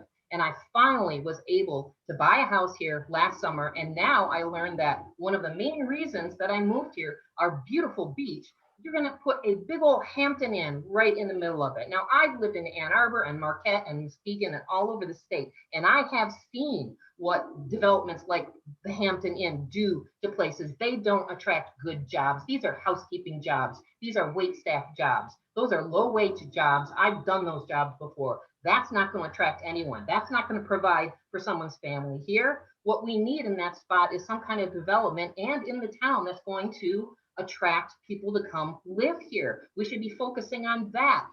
This development is kind of like low-hanging fruit. It's like the cheapest thing that we can do. And we're basically selling our soul and what this town means just to have this facility come in. It's not the right fit. It's too big. It can't fit on that lot. I've been down there so many times. I have no idea how anyone thinks this can fit all on that property. It can't. And what's going to happen, because I've seen this as well, is that eventually they'll be asking us for a little bit here, a little bit there. They're going to ask for some parking spaces and we're going to give in. They'll ask for some more land and we'll give in. That's what I've seen in every place I've lived so far. These places don't encourage tourism. No one comes for a hotel, despite what some people have said. That's just not true. They come for other things and then they stay at hotels. And isn't there a big hotel planned? Isn't Spirit of the Woods going to be right downtown? Isn't that supposed to be a big hotel there? So what's going to happen when that goes up? How do they expect to keep these rooms filled year round? This it's just ridiculous. I can't believe that you're planning this for that beautiful beach area. And a lot of the reasons I'm hearing for people supporting it simply are not true. This will not encourage people to move here, and those are not good jobs. This is the wrong type of development for this beautiful town. And I really, really hope that you postpone this vote. Thank you. Carmen Cat. Hi there. My name is Carmen Cott. I'm from 287 First Avenue, Manistee, Michigan. Unfortunately, I disagree, but I'd like to comment on my full support of the Lakeshore Hotel project. As a long-term resident of the Manistee County, it's time to step up our game. We need to improve our buildings, add growth to sustain our community, and improve our worn-out buildings in order to see growth and the change that our community deserves. I was forced to move away from home after receiving my college degree due to the lack of opportunities in the area. My first job out of college was working for a Suburban Inn, a hotel in Midland, Michigan, that allowed me to jumpstart my career. During my time, they became family, and there's no way that you can compare them to a large chain operation. I'm sorry, you can't. They are truly a phenomenal family business, and they will be a great asset to the Manistee community. If you want to keep the youth here, we need to create opportunities for them to have a reason to stay and grow. Manistee has a lot of potential, and by adding on this property, it will be the start of a new beginning of many wonderful things. Thank you.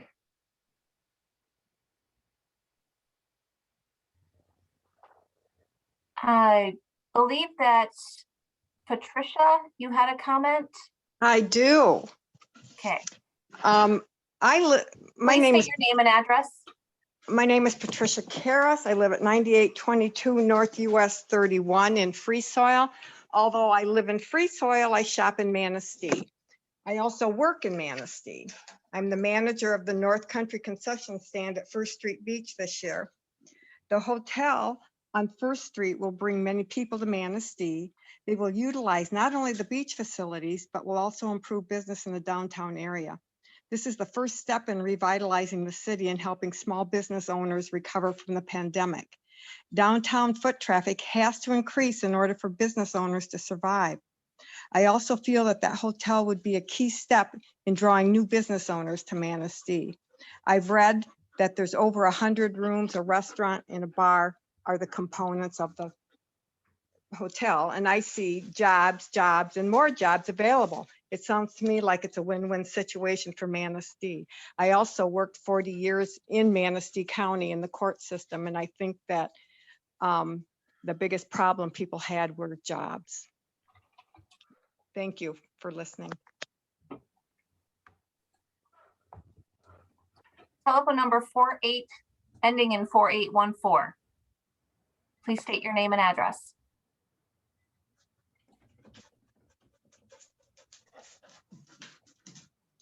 Telephone number ending in 4814. Do you have a comment?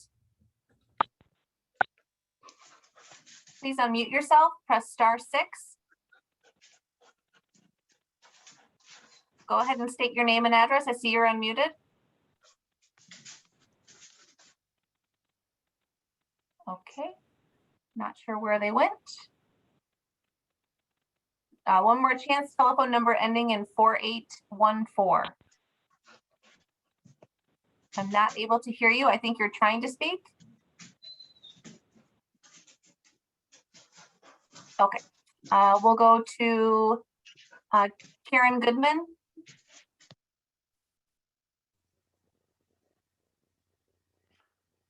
Have to unmute Karen. All right. All right. Can you hear me now?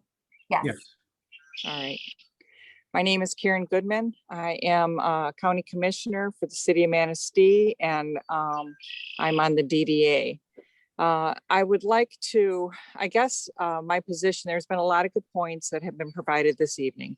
I understand staying within a footprint. I understand the use of public property, the difficulties that that would bring. I understand the concern about the traffic, the congestion. You know, I think that putting this project there, putting a hotel in that area would offer us a lot, especially in our downtown area. You know, we have been working really hard to revitalize the downtown, and we see that growth starting, and we see that we're turning our corner, you know, and getting some things going. And I do believe this would just really enhance, a hotel project would really enhance the ability for people to come downtown, to walk downtown, they'll walk on their river walk. You know, people who go to the Hamptons, usually typically you'll have them, you know, coming in for conferences or, you know, and if they're staying for a week, like you do in Traverse City up on the beach, these are people who are going to bring money to our community and spend their money here. That being said, I'm in support of our building and adding a hotel there. I do have my concerns. Our BPW is going to have to really deal with some issues. They're going to, we as a city and our city people are going to have to be able to manage the situation down there. They're going to have to be proactive. You know, whatever the hotel brings and whatever we can negotiate for them to add, you know, like maybe, you know, better sidewalks even in that area. I know we got Douglas Park, but hey, please put a sidewalk over there too, because you know, you're walking in the road and half the time people aren't watching where you're walking. So building those extra things that we need in that downtown is beautiful, or First Street is beautiful, but there's a lot of problems. I mean, I would love to see that water runoff, you know, not be running into Lake Michigan. You know, if we can do something better and get some cooperation with this organization to build something that would take that out of Lake Michigan and put it somewhere else, I'd be all for that. So, you know, I think that the development has to happen. I really believe that we have to do something. I think we still have to talk with these individuals, and I do see that they will be very accommodating to us. But we have to move forward. We have identity as a tourist community. I think we're finding our identity. So we need to invest in it. Thank you. Virginia Pelton, please unmute yourself.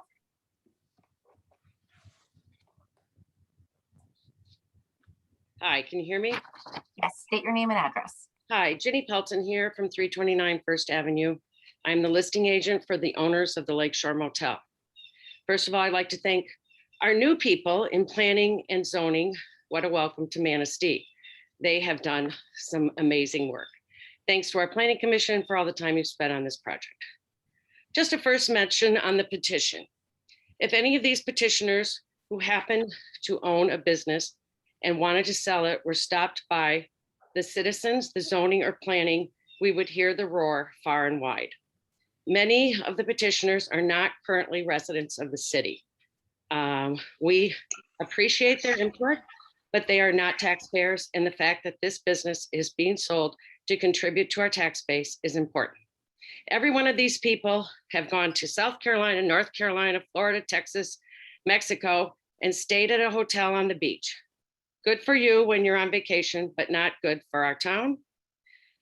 When I first moved here, people said, don't try and change anything. It's the old Polish Guard. Well, the people that are objecting to this are not the old guard. They're the ones that discovered Manistee as a new home and are not interested in sharing or supporting this beautiful community to grow. How many of these people supporting this build, not supporting this build, support our local businesses? This hotel will support downtown Manistee and the entire county. The buyers of this have done all their due diligence in preparing what needs to be done to build this beautiful hotel. The sellers have every right to sell their property, and I'm not sure if people really understand for the price of the property, the options there are. The property will either be one of two things, a hotel or a condominium development. There has been only one person to call me to find out how much this property is listed for. And if there was any way he could get some people together to buy it, which was very sweet and nice, but a little out of the price range of what he thought. There are a lot of great ideas on what to do with that area, but the bottom line is, where's your dollars to support your ideas? Suburban Inns has come forward to buy the property and presented us with an amazing opportunity for our community. Thank you all for your time. Mr. Gustad. Please unmute yourself and state your name and address. Oh, my video's not working. Yeah. Eric Gustad, 1923 Blossom Trail. Can you hear me okay? Yes, and I can see you now too. No, okay. Well, first of all, I want to thank the Planning Commission for your time this evening. I personally know how difficult your decisions are tonight. I sat for 6 years in your chair and for the city of Manistee, and I know how challenging decisions like this can be. I clearly have been many comments about how this project shouldn't work and shouldn't go forward, and that's difficult. I know when you hear all those comments and that weighs on you very heavily. I'm also very thankful for those who had the courage to come forward and say how they support this project. And I'm one of those people. I think this project has got a lot of potential for Manistee, and I think it's a good fit. And I think we've got to thank our investor and our partner in Urban Inns and how they work with us on some of the feedback the community gave. And I think it's a good partnership and an investor to work with in the future. One of these strategies that I think this hotel brings to the community is it's a destination hotel. Unlike any other hotel we have in Manistee, it will drive people to Manistee.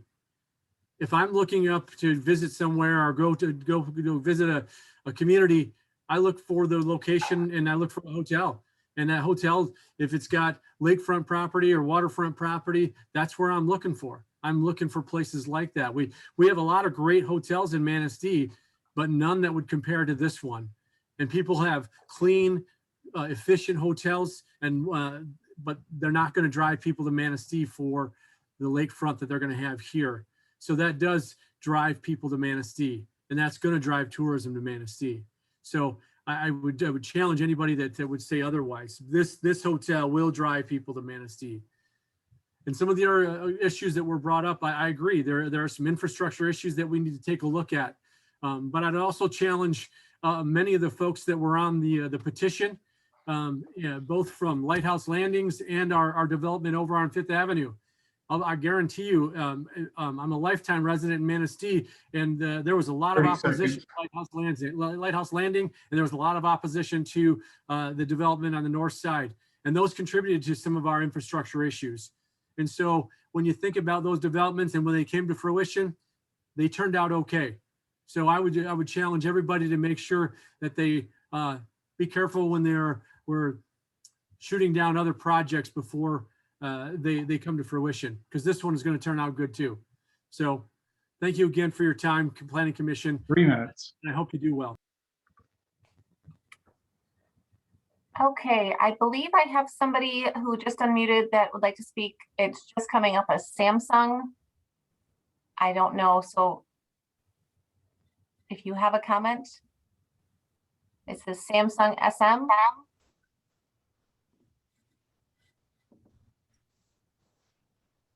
Cannot hear. How about Schaefer? Last name of Schaefer.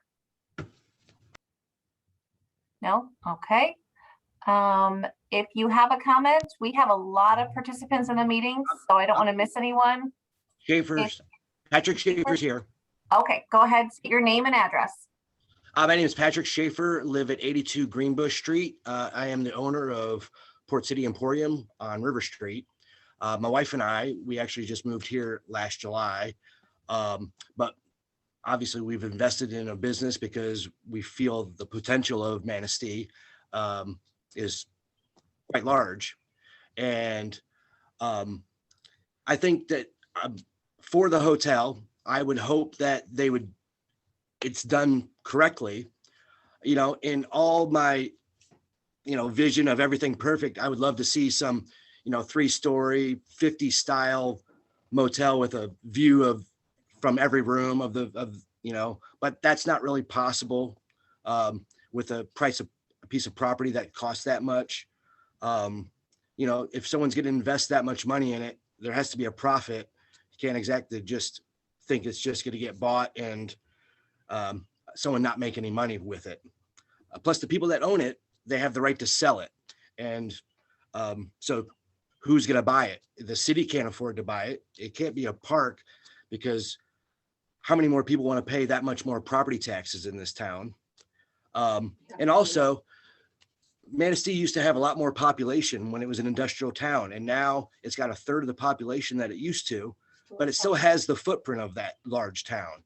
So it has the infrastructure of that, and the infrastructure is ailing to a lot. Most people know how bad the sewers are here and everything. And the only way to pay for that stuff is to get a revenue stream. And there's no more industry coming here. And so tourism is our industry. And hotels, especially like something like a destination hotel, where people find it on the internet that would never even think of Manistee, but they'll see the Hampton Inn and they'll go and they'll be like, oh, Manistee, Michigan. And they'll look and all of a sudden they'll be like, wow, what's this place? So I think it's going to draw people that never would have even had eye on Manistee. And it's going to bring a lot of money. And I think it would just be good for everybody because more people just means more money and more businesses. Someone said that the jobs at the hotel aren't going to be great jobs. The hotel itself is only going to have 38 jobs or something like that. But all the other money that brought in is going to allow everybody else to have jobs, to form businesses, for entrepreneurs to open up restaurants, which then would 30 be seconds. jobs. So there's going to be a lot to be had from this development. And I think also even the Spirit of the Woods development, you have more rooms to attract more people. That's just more money. And the thing is it's one of those things where the town we used to live in was a bedroom community, and they passed by on Cabela's, and Cabela's went to the next town down. That town is now flourishing with a beautiful downtown, hotels, restaurants, 3 everything. minutes. And our Okay, that's time. So we'll go to the next person. Deanna, please state your name and address. Hi, Deanna Marsh, 182 Westcott Road. I just want to thank the Planning Commission for all of their hard work and their time on this. I'm a longtime resident of Manistee. My parents owned a business here. They owned a business for 2 decades. And I even think back in the 70s when they were there, they would have liked to have seen this kind of growth in Manistee, Michigan. That we have this opportunity now, I am in full support of. I think that nobody articulated this better than Lindsay Switolski, Jeff Dantz, Trish Karras, Carmen Kott, Christine Beltka, Reichka, Karen Goodman, Jenny Pelton, Eric Gustad, Manistee Emporium. I'm just there to give my backing and my hopes that the Planning Commission does the right thing. If a town, if a city and a community are not moving forward, we're not moving. Thank you for your time. I have number 600714. Do you have a comment? I saw you had unmuted yourself. Again, 600714.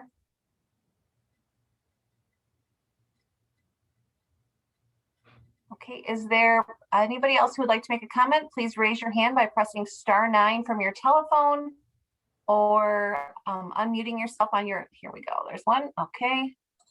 Go ahead, Manistee area, I think it's Chamber. state your name and address. Yes, Heather, this is Mark Miller, 414 Cedar in Manistee. I'd like to start by answering with some information about the PUD and appropriateness. This wasn't cited by an earlier comment, but under the PUD, Section D, the Planning Commission may alter standards, miscellaneous regulations, alter residential density limits, authorize principal and other uses not permitted in the district where it's located. The Planning Commission may also alter dimension and parking use restrictions. Any deviations granted under this section which do not conform to the City of Manistee Master Plan shall include written findings of fact justifying the exceptional variance. So there is actually authority by the Planning Commission to act in the affirmative on the PUD application, providing that they do include written findings of fact. So there is a very clear pathway for the Planning Commission to act on this tonight. I also want to take some time and thank the Planning Commission members for your diligence in accepting public comments and creating a record for those voices to be heard. At the last planning meeting, the staff read in the Chamber of Business sign-on letter in support of the Suburban Inns Hotel project and PUD. Now, since your last meeting, we received an additional supporting co-signatories, which now are up to 40 businesses representing almost 2,000 employees in our area. The additional businesses include some of the following: Boss Manufacturing, Bob's Roofing Company, Lakeshore Construction, MR Products, Smith & Eddy Insurance, Goodies, Northern Spice Company, Weeby Jammin', Ironfish Distillery, Filer Credit Union, Millennial Decor, and West Shore Bank. Now, tonight you've heard, or you will hear, a proposal from Suburban Inns where the developers listened to concerns and suggestions from the Planning Commission members and other stakeholders. From the beginning and going back to September 2020, Suburban Inns has been incredibly responsive to hearing input from local stakeholders and changing their plans to address local needs. These are the kind of businesses that we'd like to attract to Manistee, and we should be fortunate to have these types of businesses. 30 seconds. So what we'd like to ask for is the consideration of all the things that they've adapted and changed to make room for those stakeholder comments. The parking, the water main loop, the drinking water improvements, the conference room, the fifth floor bar and restaurant, all of these were changed. Time. Stacy Beitwer.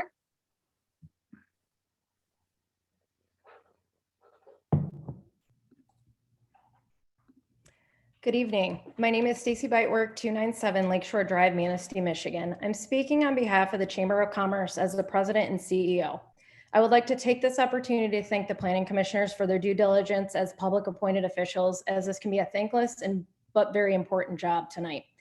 I am speaking as the Chamber's mission because our mission is to build a dynamic and sustainable organization to serve the business, workforce, and economic development needs of all in Manistee County. The Chamber represents the business community, and we have 40 of our businesses that represent almost 2,000 employees. Mark mentioned a few of them. I won't read all the names of the 2,000 and their families that support this hotel project, but know that there is many of them. The city of Manistee's population is 6,200. So if you put the support of the business community in perspective, that's about a third of the city's population. We need to focus on the facts, what the experts are telling us, specifically the attorney's findings, and what this development does for the community as a whole, not for what the vocal minority doesn't like or doesn't want to see, or because it encroaches on their personal interest. The project will have a tremendous economic impact. This development will generate over $17.2 million annually in additional visitor spending. And to break this out, retail industry would see over 2.3 million. Restaurants would see almost 4 million. Recreation, almost 2.5 million. Transportation, over 3.1 million. Air transportation, over 1.3 million. Does our community desire change and want to be successful? With over 17 $1.2 million coming into the community to support our businesses, especially our small businesses and their families? The answer should be yes. Status quo isn't working, and neither is the not in my backyard mentality. We as a community need to be more welcoming, inclusive, offering a destination for families to be able to enjoy our beautiful beach, because you never know, they may also become residents one day, open a business and support our economy. They may be your neighbors. Also, let's not forget that the city of Manistee is a graduate of the Project Rising Tide program that many of you participated in the community's engagement sessions. We were selected because of being an at-risk community, and the initiative supports the city to be a vibrant, thriving community and attract business investment and talent by creating a sustainable path towards economic stability and growth. And we are doing just that, and by supporting this project and fulfilling the development plan objectives of Project Rising Tide. This development is needed for our community, and it will 30 create seconds. investment that will empty storefronts downtown, help our existing businesses. This developer, this hotel project, will place our community on a path towards prosperity for the next 20 to 30 years and beyond. Thank you, and on behalf of our business community, we ask for your yes vote. Rebecca Amagon.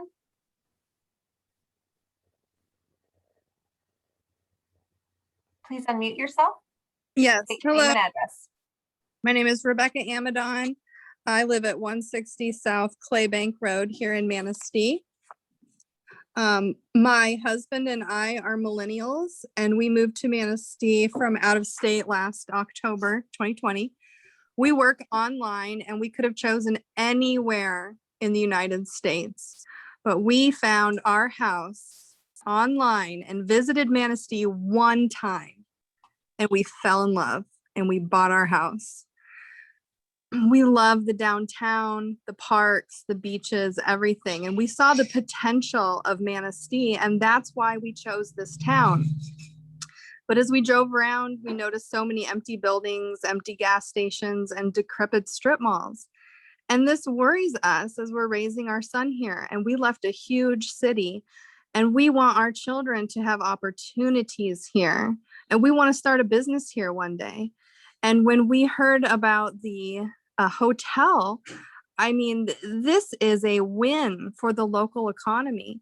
I mean, you know, we wanted to start a business this summer, but we decided not to, because I didn't know if Manistee could support something like that, especially with COVID. But now the thought of a giant hotel coming, the tourists that it could bring, I mean, I feel confident that we could start a business here, and that we could be successful, and that people could find Manistee and they could spend their money here. So me and my family, we are 100% in support of this hotel. Thank you. Telephone number ending in 4351. Please unmute yourself by pressing *6.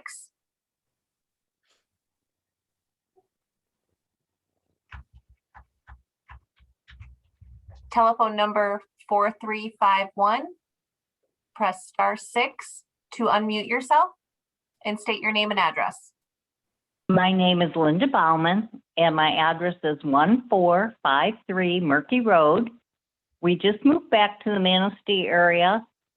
We have been long-term residents. We used to live on First Street right by the Armory. And I would say that I do not feel that a 5-story hotel is anything good for Manistee or First Street Beach.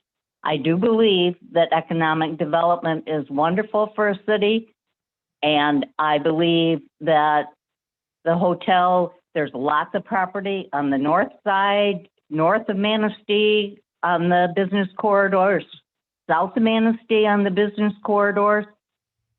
The development would be wonderful. If the people want to bring a big motel in, everybody can still go to the beach and enjoy the beach, but a 5-story hotel is not conducive to First Street.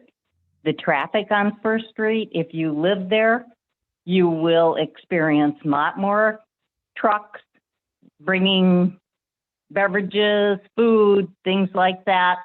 There's already thousands of vehicles that traverse First Street. We lived there and we know. I am not opposed to any development, and I'm certainly not opposed to Paul selling to who he can, but I don't believe that the city of Manistee has looked out for the city residents' best interest when they haven't pursued every dime available to buy that valuable property and continue with the beauty of Douglas Park. I worked at the Manistee Recreation Association many, many years ago, and there was a prototype that existed for Douglas Park, and it showed all of the trees, everything else, and I can swear to you that there was no 5-story hotel on that prototype. I have tried very diligently to try to find where that prototype is to show that the leaders of Manistee many, many years ago did not envision that kind of a business at their beautiful beach. And I would simply say to the Planning Commission, please postpone this decision. Do not move forward. Try to find the prototype. Try to find a better place for that type of business. Thank you, everyone. Okay, I have Scott. Good evening. My name is Scott Vane. I'm 5433 Walkabee Drive, Comstock Park, Michigan. I grew up in Manistee, Michigan. This is my hometown. I am a partner in the development, and I'm the guy that brought the developer to Manistee. I believe that what we're doing is a good thing. I watched our city be different, go from really great to really slow to really a lot of different things. And my job or my thought was to make sure that we always brought in something good. And this property is beautiful. I remember it as a kid, and it's very important to me. And the partners that we brought in, well, my mother's letter said the best. So I hope that we can continue this and make it the best we can and collaborate with everyone. Thank you.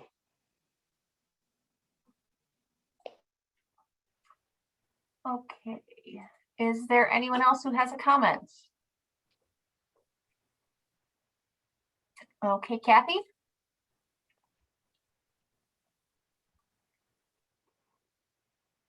I have Kathy with her hand raised. Please unmute yourself.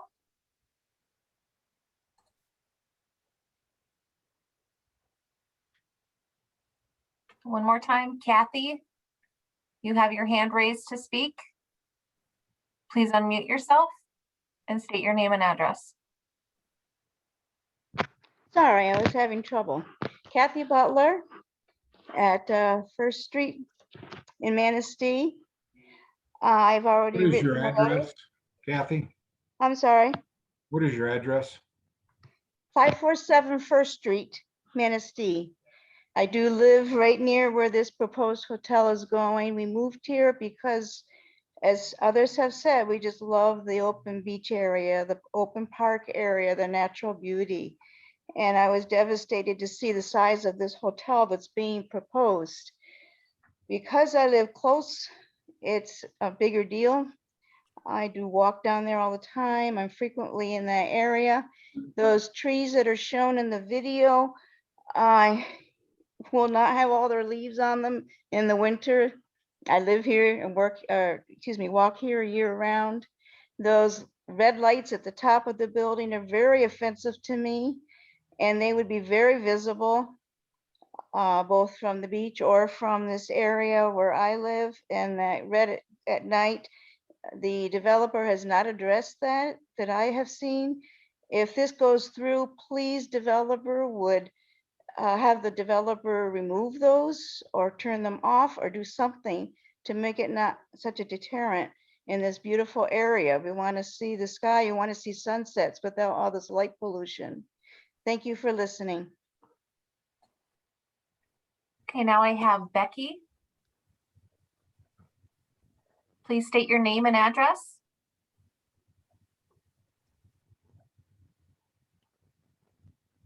Again, Becky, you have your hand raised.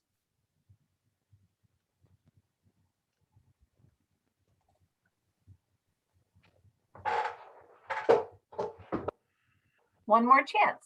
I have somebody by the name of Becky with their hand raised. You'll need to unmute yourself so we can hear you. Okay, I'm going to move on. Is there anybody else who has a comment? Yes. Grosset? Yes. Go ahead, state your name and address, please. Becky, I'm Becky Grosset at 728 Harbor Drive. Okay, are you the one with your hand raised? A few of the others have said, we moved here a couple years ago and we looked all the way from Traverse City down to Manistee. We found Manistee kind of on a fluke and fell in love with it because of the quaint small town feel and the beautiful beaches and the riverfront and the Riverwalk. I think that this hotel will drastically change that feel. Had we wanted to be near a 5-story chain hotel, we could have bought in Traverse City, but Manistee was different.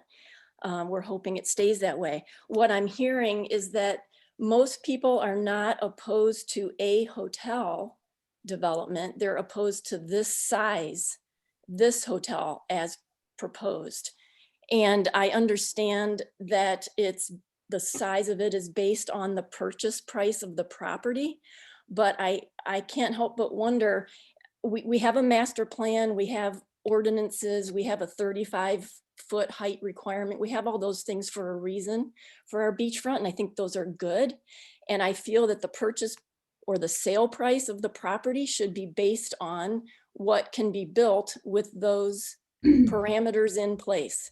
So if the sale price needs to be lowered based on what's allowed to be built in that spot, it should be lowered. That would probably allow either this developer or a different developer to build a smaller hotel.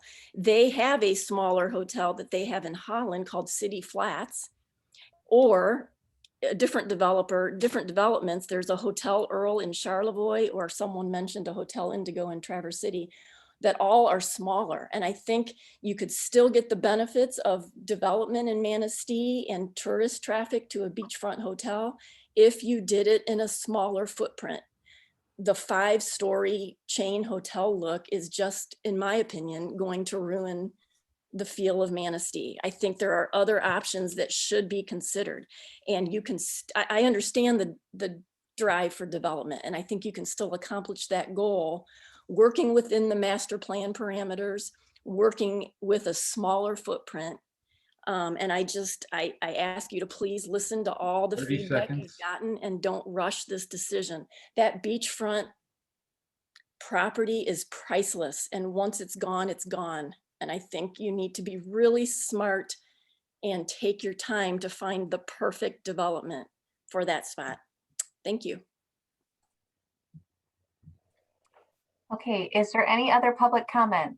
If you are calling in from a phone, press *9 to raise your hand and I will call on you.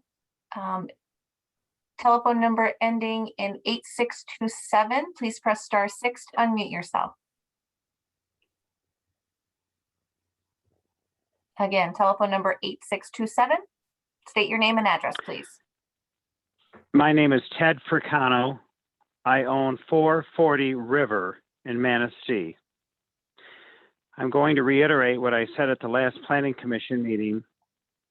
River Street has boarded up buildings. River Street has crumbling facades. Roof lines are rotting. Where has the public been with their desire for aesthetics and their desire for beauty? The Planning Commission's doors should have been beaten down with all of the public's comments about how beautiful the environment is and all their concern for the environment. River Street is a mess. It is almost unsightly.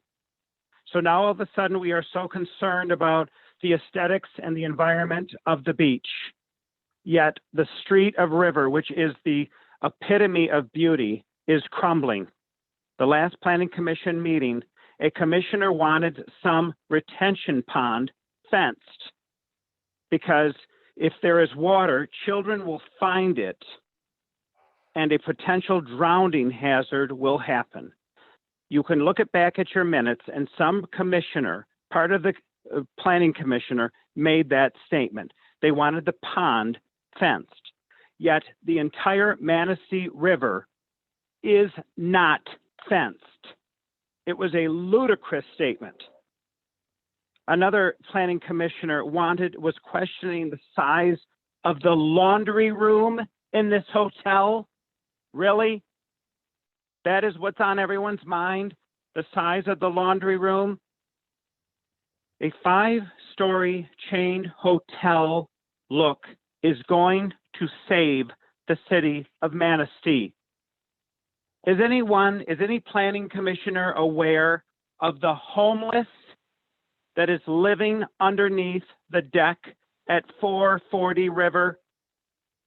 Is anyone that can hear my voice aware of the homeless that is living under the deck where I will make a magnificent restaurant for Cano's Manistee River? A beautiful, magnificent hotel that will be built by these developers is going to remove the homeless that's going to live underneath the deck. It's going to remove the crumbling, sagging sidewalks along the river. Believe me, this is going to make a difference. I'm sorry that the 5-story hotel isn't exactly what everybody wants, but there has to be a big kick in the tush for Manistee to get things rolling, and that is what these developers need to do. Remember, nobody wanted Harbor Village, and look at how magnificent that has done. Thank you. Telephone number ending in 2012. Please press *6 to unmute yourself. State your name and address.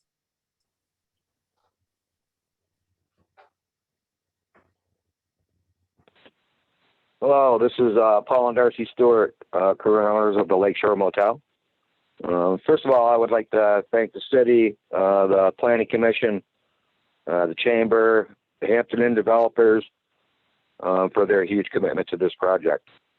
Would also like to thank the members of the community that support us, and there have been many of them, in the sale of our private property that we bought on our hard work ethic and committed decades of our lives to. I'd like to say to many of you that we suggest that you purchase our private property so that you may fulfill your dreams of what you would like to and what would you like there. This is a very personal subject for us, as the rest of our lives are in the hands of a few. The mental, physical, and spiritual strain that has been placed upon us has been tremendous. The frustrations we have endured over the many months from people that think they know what we should do with our property. We would not wish that on anyone. The effect has been on our lives has been nothing short of unbelievable. Our fellow human beings, as fellow human beings, we would hope that you would have some compassion and be given the chance. That we would like to ask each and every one of you what you would do with it, if it were your property or any of your families, or if your health was declining and you just wanted to retire. Would you be trying to stop them from selling it? Or would yourselves never retire and work yourself to death because people don't want you to sell your property to a development that this town so desperately needs? Again, we would not wish what we've been through on anyone. These developers, the city, the Planning Commission have all gone above and beyond to try to appease the suggestions and demands placed upon them. If this project gets denied, the negative domino effect that it will have on future potential business will be huge, and Manistee cannot afford to let this happen. This is our land and this is our country. And it pains us to see our freedoms and our pursuit of happiness being taken away, possibly from us all. Thank you.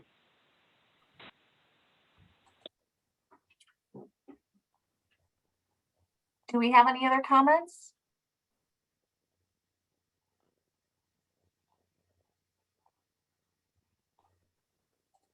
Last name of Miller. Please state your name and address. Hi, yes, Chelsea Miller, 15 Bridge Street, Manistee, Michigan. I believe that the proposed hotel would be a huge step forward with our community that is absolutely needed. Having been born and raised in this community, I feel that there has been so many missed opportunities for development because people are opposed to change. I do not want this to be another one of those missed opportunities. I feel that the developers have already been accommodating with concerns regarding this development, and I feel that it is going to be close to impossible to find another development willing to be or developer willing to be as accommodating. Another point I would like to address is the potential opportunities from additional businesses to come to our area what the economic growth from the proposed hotel would bring. I'm a young professional in this area, and I would love to attract additional young professionals to live and work here. And I worry that by shutting this project down, we'll be shutting down additional potential businesses that would bring in more families. I do not want to be just a city where people move after retirement. I want this to be a city where families move to grow and to thrive. I feel that we need to move forward with this opportunity and not make it another missed one. Thank you.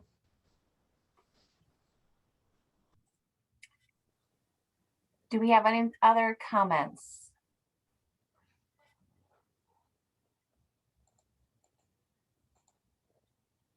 I'll go through and see if there's anybody unmuted. If you would like to make a comment, please unmute your device and I will call on you as I see you unmute.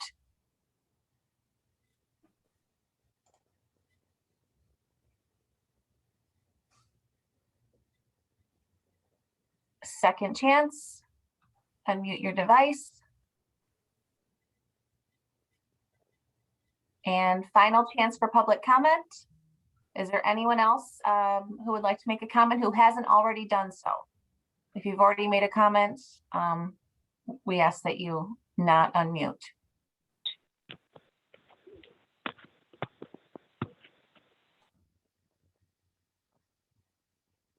I believe that is everyone. Let me go back down.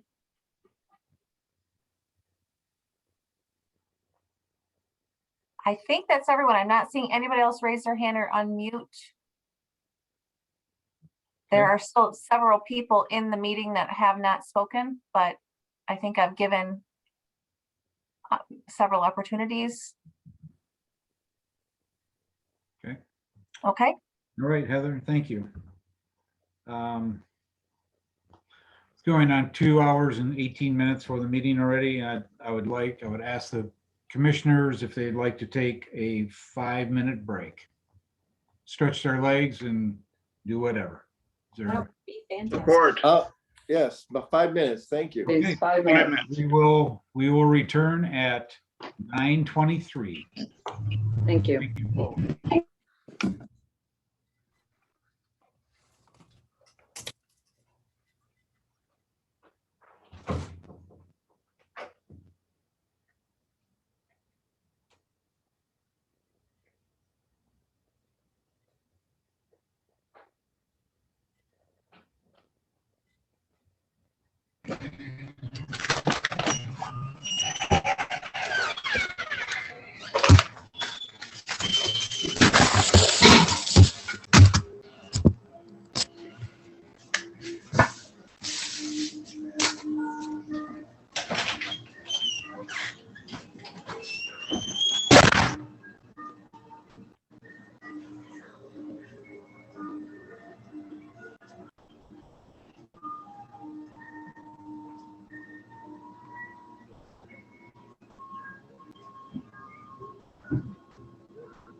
No, we're on break.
Okay, everybody here? Pam's not, Roger's not. Yeah, I'm here, boss. Okay. Just waiting on Pam. We got Shelley back. Billy's here. I'm here. Can you see me, Bob? Oh yeah, I see you now. And Marlene. Pam's There's so many squares on the board. It's hard to see who's where. And where's Roger? Mike and Zach back.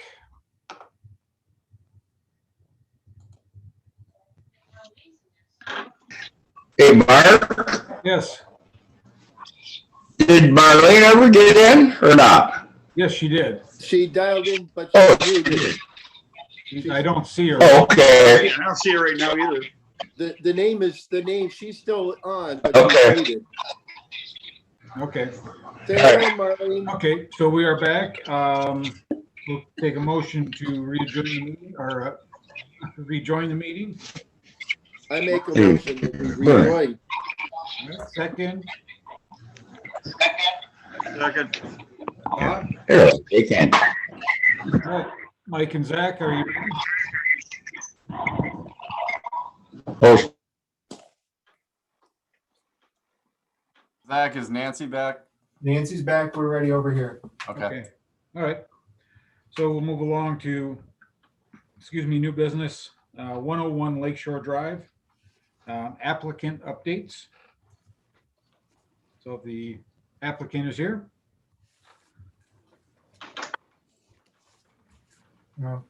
Good evening.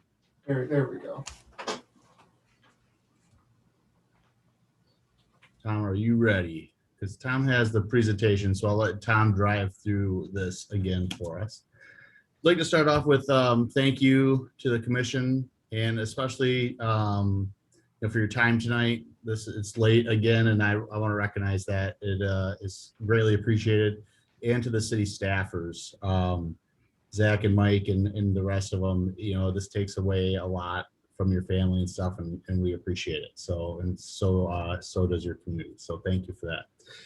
Tom and I have spent a lot of time working through a lot of the comments that we had from our last meeting, and we worked as best as we could to try to address most of them. So I'll let Tom kind of take it from here and drive us through it. And then I think we'll go from there at the end with any questions, comments, and take it from there. So. Okay, thank you. All right, I'd like to share my screen if I could. Here you go, Tom. Should be able to now.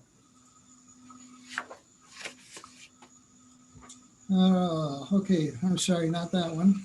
Let me try this one more time. Hey, Tom, I can see your presentation right now. Site plan review, Manistee Hotel project. Yes, okay. All right. So I'd like to just spend this precious time of yours just addressing the changes or the issues that I felt you left us with after the last planning commission. I think everything else you've heard, it's been in the packet. So I just want to spend some time addressing the changes that we put together. First, I'd like to address the first two I'm going to kind of lump together, and that was the rooftop bar and meeting and conference rooms. Basically, what you see here is a revised first floor.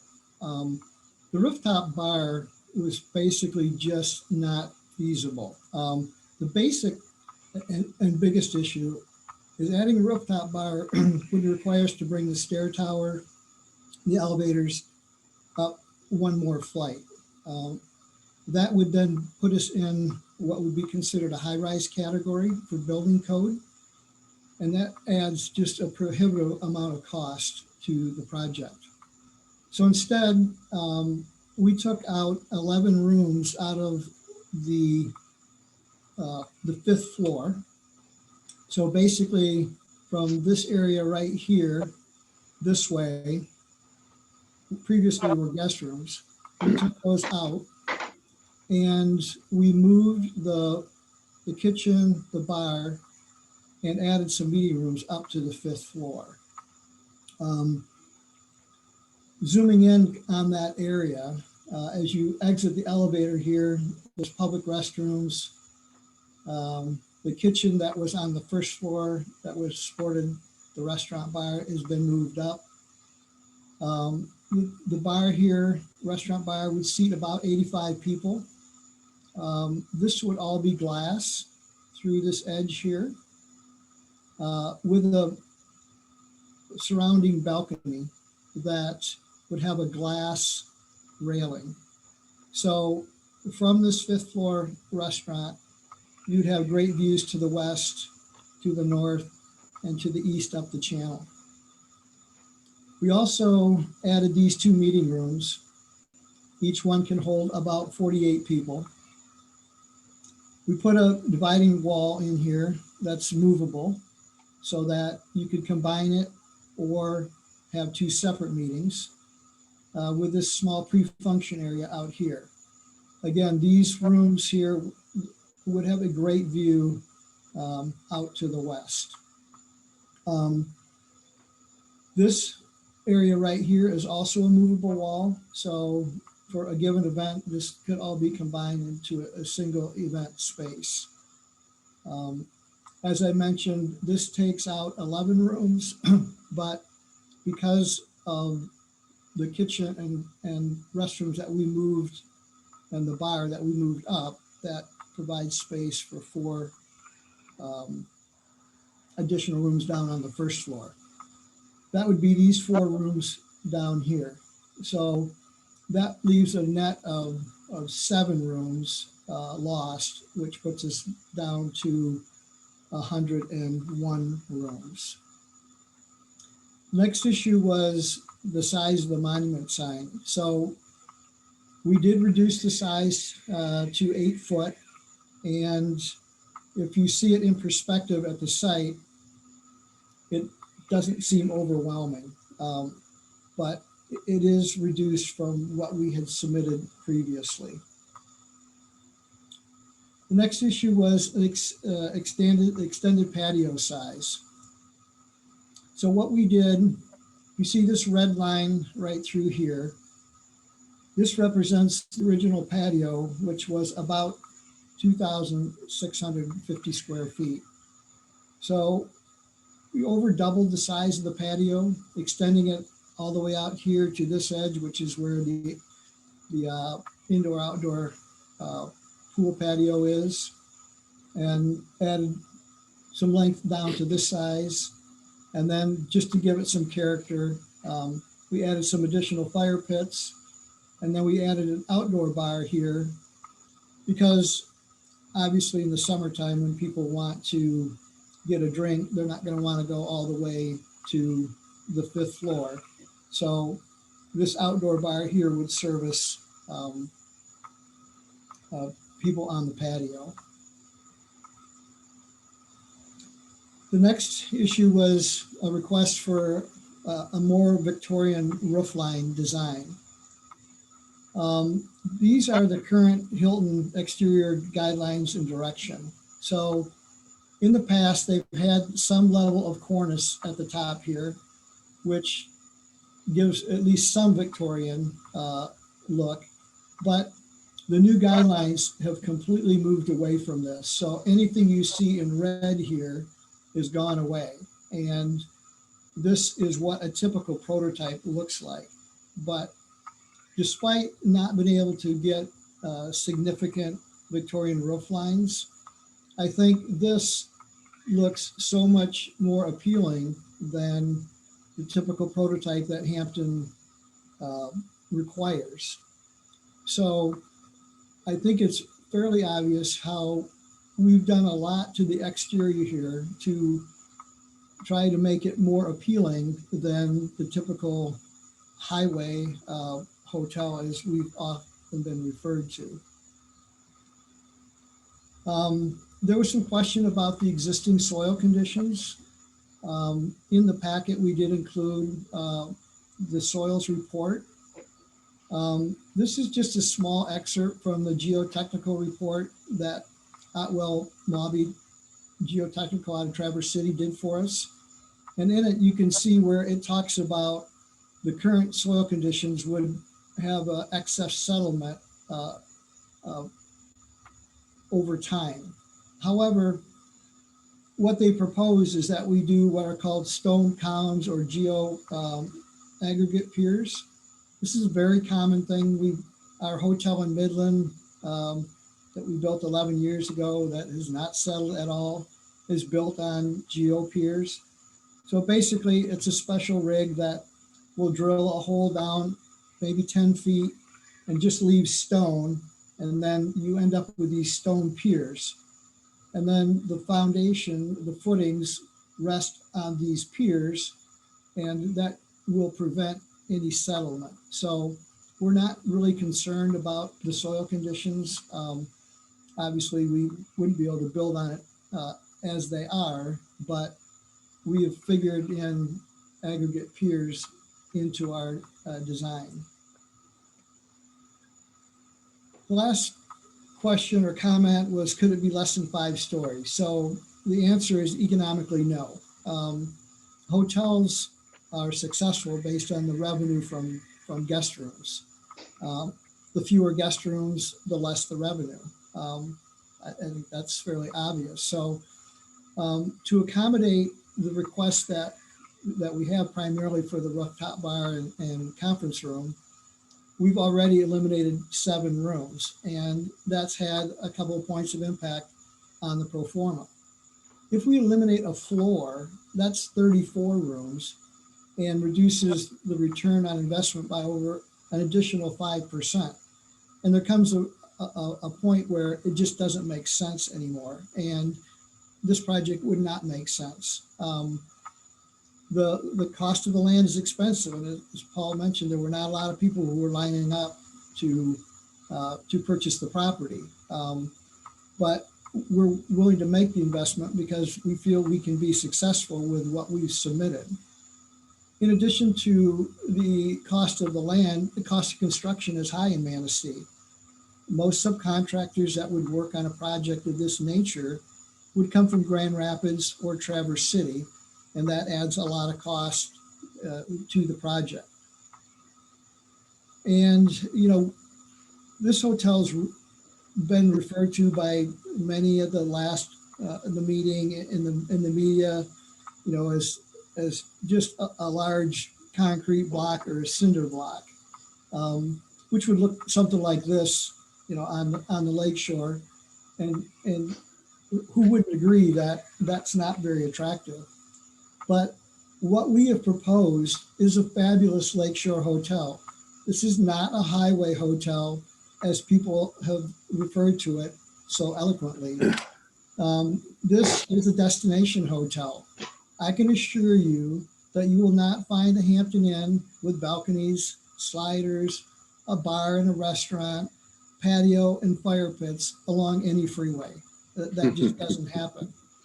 This is way beyond what the brand typically would allow. But because we have 3 successful, highly successful Hilton properties, and we have 3 other Hilton properties in the pipeline, and they know us as an operator because our properties are always rated in the top 15% of the brand nationwide. They know we will produce a product that they'll be proud of. And we feel confident that this product will be very popular. It will bring people who had not planned to come to Manistee. One of the ways they'll find it is through the Hilton Honors Program, which is the loyalty program. Loyalty programs are the #1 way that rooms are rented. And this will show up and millions of people will see it, and many will come here, you know, because of that. The size of the building has been a contentious point, and so we hired Pioneer Construction, who did a digital survey from the ground and also from the air to create a 3D model of the area. And everything that you see in this video from any perspective is to scale. So the trees that will be removed as part of the development have been removed from the video. So I'd like to play that now, and this might be a challenge. So I'm going to stop sharing this screen and then share another screen, and hopefully this video is going to play.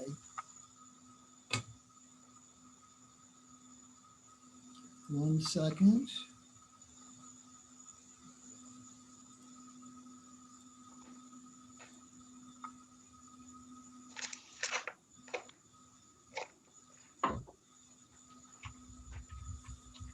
Okay, I am not seeing how this is going to work. Here we go.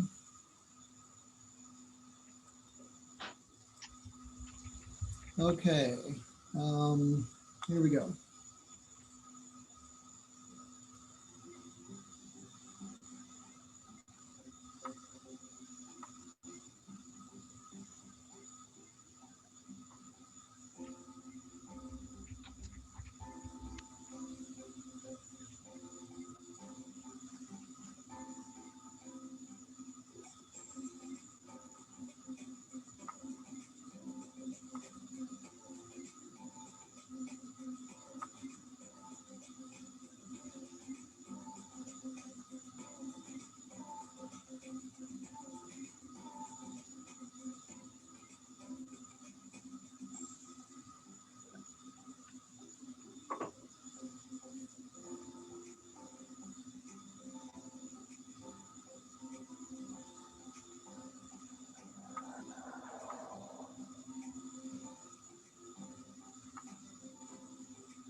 So I think you can see that the hotel obviously is visible, but it's much more shielded than I think a lot of people have felt that it would be.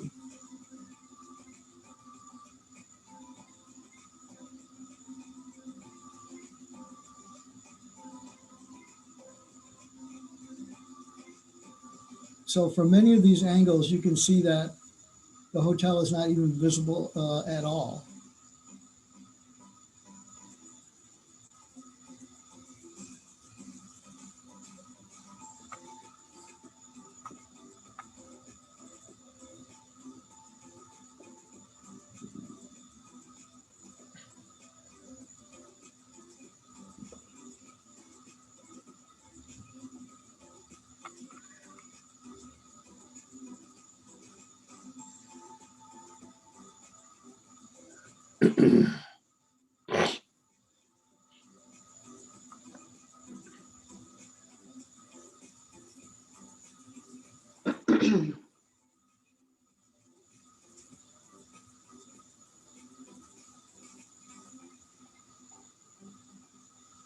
So keeping in mind, all this digital data that is collected puts everything to scale. So from all these angles, you're seeing exactly what you'll see after the hotel is completed.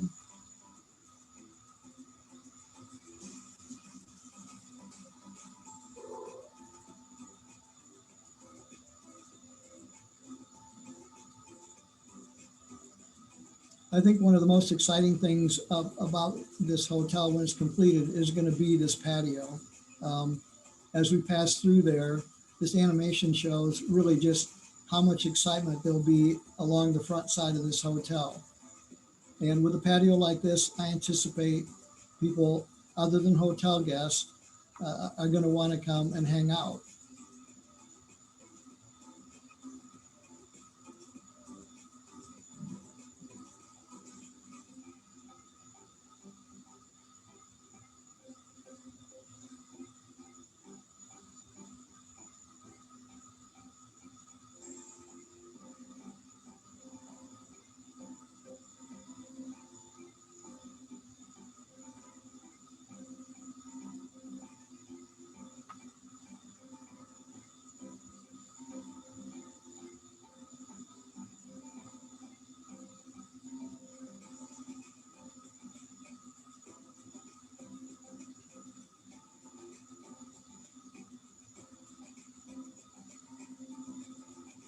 So granted, this beach is very popular in the summer, but this patio with the fire pits being open to the public will provide a lot of activity down here on the shoulder months. And our sales team will be working to sell golf packages, you know, in the spring and fall, and snowmobile packages in the winter. And obviously it's all about one's perspective, but to me, this doesn't look like the concrete monstrosity that it's been referred to as. To me, it looks like a great amenity to Manistee.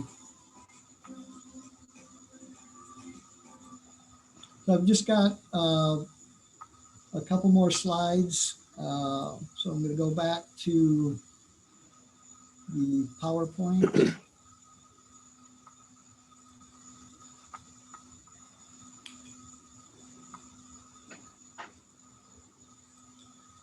Okay.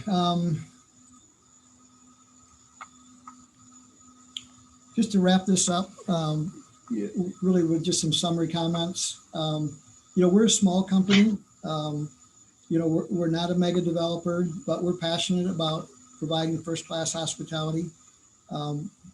This hotel will be a first-class operation, and people will love to stay here. Wherever we've been, you know, a part of a community, we've had a significant and a supportive part, as well as being committed to the future. Our people get involved in the community. We do participate in lots of downtown activities. So, you know, we're not just a big box coming in from out of town and not going to be part of the city. Well, and Tom, I think really quickly to speak to that, and the comments about the jobs that was made earlier kind of struck a chord, because for our industry, our benefits and the stuff we offer our team members far exceeds the industry standard. We offer paid maternity and paternity.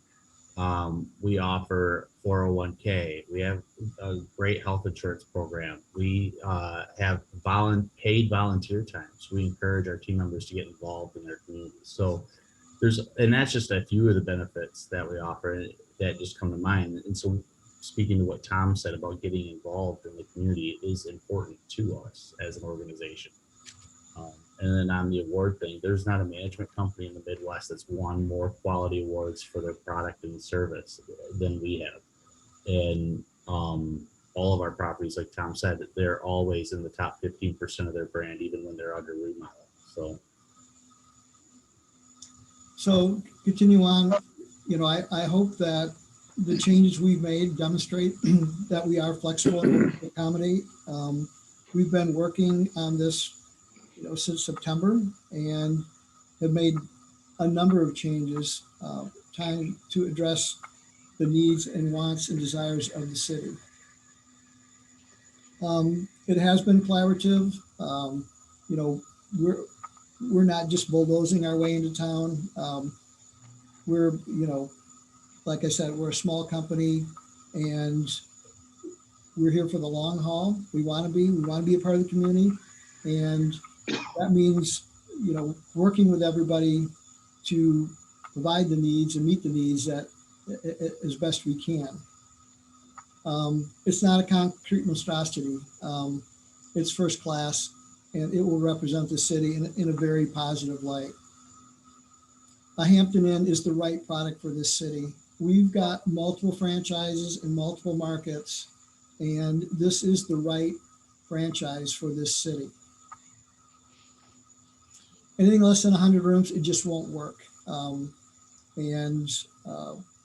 don't know how anybody could go to the owners and say, well, we'd really like you to cut your land price in half so we can take and build half the number of rooms. That's just not the way it works. They put a value on their property, and we've agreed to that, assuming we can get this approved tonight. There's been concern that we're going to leave town in a couple of years. It just doesn't happen. This is a 20-year franchise. And in 20 years, because we're family owned, we anticipate other family members growing up in this business that we'd renew this franchise again. We talked about the soil conditions. It is a very constructible site. And, we've done our due diligence, and we feel it'll be on a solid foundation. The economic impact is significant. You've heard the numbers. Those aren't numbers that we made up. Those come from the MEDC and studies that they do. This will bring a lot of money into the city that would not have otherwise come here. The people who are driving down the freeway are passing by. They're not turning left. This hotel will make people turn left and provide significant economic impact. Obviously, there's differences of opinion. We've heard them all tonight. We always do. But we've worked hard with the community, the leaders, Planning Commission, Chamber of Commerce, to provide a win-win situation with significant broad benefit. So with that, we sincerely appreciate your support, and look forward to hearing the end result. Thank you, Tom.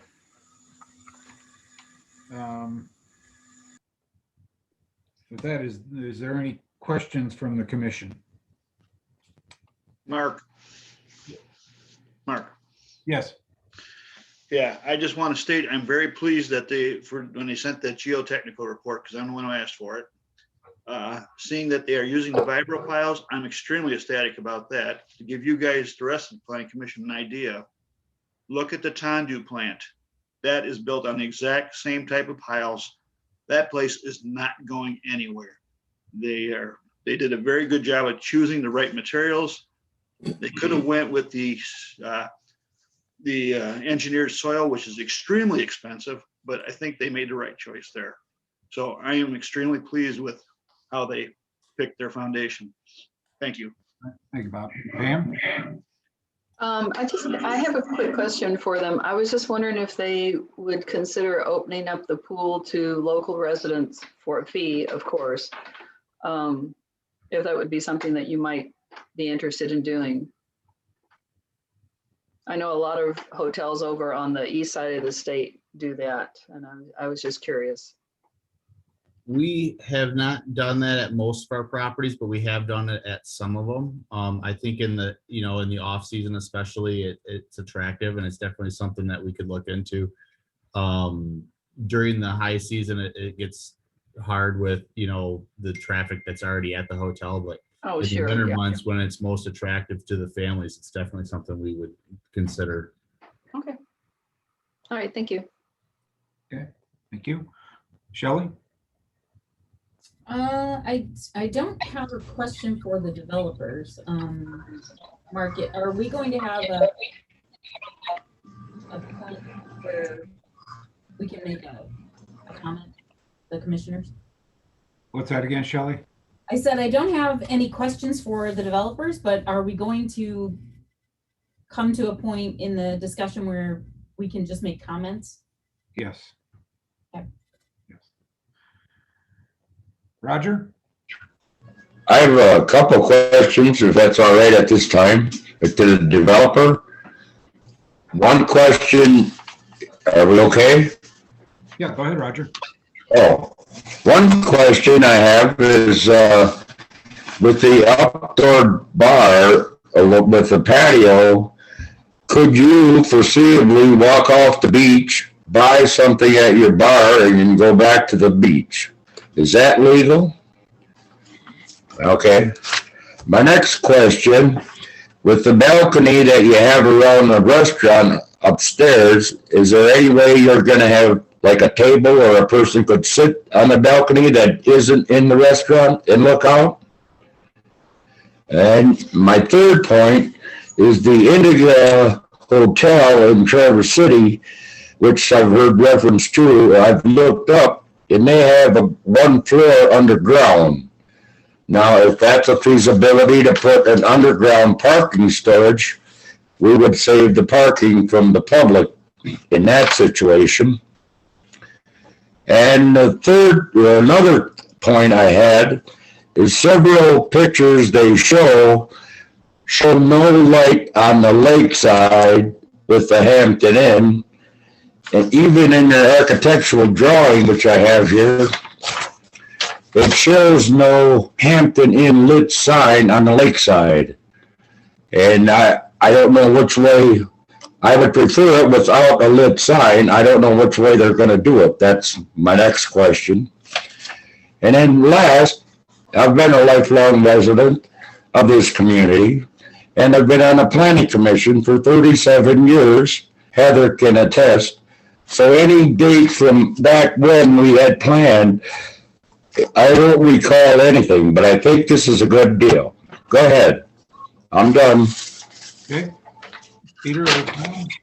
Okay, so I'll address some of those.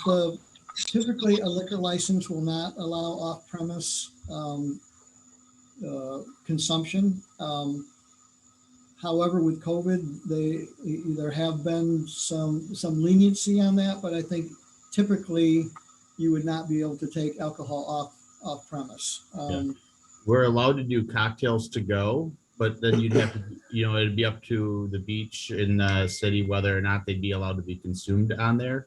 Or we would have to look at maybe some sort of a social zone. But I think at this point in time, our plan was to contain the alcohol on our site. But if it was a desire of the city to expand that or to do something different, we'd definitely entertain it. Concerning the balcony, we're still trying to figure out if there's sufficient room there to put tables and then be able to, to have servers walk by. But there's a high probability there will be tables out there on the balcony. underground parking is insanely expensive, especially in this situation. The water table is fairly high, which drives the cost up even higher to be able to put parking down there. If a rooftop bar would kill the project, underground parking would definitely kill the project. It's just insanely expensive. That was three. I think I forgot the last two questions. The one question, Tom, was the signage on the lakeside. Oh, okay. So the signing, we did eliminate the signage on the lakeside. It didn't get picked up on all the different graphics, but we did eliminate that on the lakeside, which I think was a request from the last meeting. So you did? Yes. You did eliminate it? Yes. Okay. Mark? Yes, sir. I didn't catch the answer to the sign issue. I got thrown off. What did he say? Okay, the signage on the lakeside, Roger, it has been eliminated. You're muted, Roger. I was muted. You could hear you. Sorry, Roger. Go ahead and unmute yourself, Roger. All right. My simple question, is the sign a go or not on the lakeside? The signage on the side has been eliminated, correct, Tom? Yes. Okay, thank you. Good, Roger? Thank you. That's all. All right. And Marlene is back with us. So Marlene, do you have anything?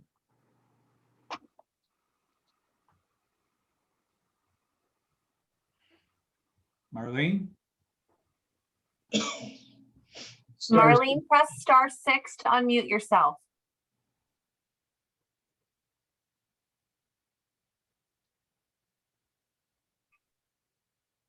Marlene? We'll come back to her. We'll go to Mick. I just have first of all, I think that the work that you've done since we last talked is out of the ballpark. I really do think that your change from what we thought was a substitute, putting the bar top, the restaurant on the roof, to actually having what we were hoping for, which is a restaurant bar year round on the 5th floor is awesome. And I think in the long run, you will find that will be a something that you're going to be very, very pleased that you did in the future. If this project is approved, I think you'll find that that's probably a very solid decision. But I do have just a couple of questions. One of them was, again, we've had a lot of comments on light pollution. Can you address how you are going to be lighting your facility and how you believe that that's going to be impacting the neighborhood? Well, obviously there's the One Hampton sign. And there are lights, of course, from each of the guest rooms. We typically put a sconce, on the balcony if somebody wants to go out there. But with today's technology, all these lights are electronically controlled. They're all LED lights, and they're all dimmable and centrally controlled. So what we had committed to with the city is that we would pick a number. We said 50%. So, at a certain time of night, we'd automatically dim to 50%. And 50% is a relative number. Okay, so that's half of its total brightness. Well, that doesn't really mean anything to us all sitting here tonight. But what we committed to is that, okay, if that's not dim enough, then we'll make it 40% or 30%. But, it's not going to be invisible. You are going to see that it's there. Will it be so bright that you won't be able to see the stars? I would say most definitely not. But the guests are going to have rooms on in their lights on in their rooms, and there's going to be some light that escapes. There's just no question about it. it's not going to be invisible. But things like the parking lot lights, things, it's very typical that they're called cutoff lights. So the light does not escape the property at anything greater than 1 foot candle, which is like a night light. And I would contend that some of that light that leaks out into what is kind of some of those unsightly woods on the perimeter would be welcomed by people in the park. But it's not going to be a beacon. Shipping is not going to use it as a waypoint, to find their way into the channel. But you will see it. Okay. Thank you. Also, on your balcony, have you considered the possibility of just putting on drink rails rather than tables on those small little metal pieces that you have in between the windows, just enough so that somebody could set a drink down while they were out on the patio if the tables don't work? Actually, the drink rail was the original thought. But, when I saw the architect's first rendition, in that whole railing system is glass, I thought, well, okay, that's even better. So anybody sitting inside when it's cold is going to be able to see right through that railing system. So yeah. I'm sure it's possible to have a bolt on or a glued on drink rail on the inside of that glass railing. But quite honestly, we've not gotten into that level of detail yet, to know exactly what that looks like. Yeah. And actually, I was not looking at having it on the glass. I was actually looking at it on the wall side in between the windows. Oh, okay. Just small little stations, just so enough where somebody that would walk out with a glass wouldn't have to keep it in his hand the entire time. He would have a place to set it down. That was more my view of as an option in case the tables didn't work. Right. But that's around 11 or 12 foot wide, though, isn't it? That balcony in scale? I honestly don't remember. So. Okay.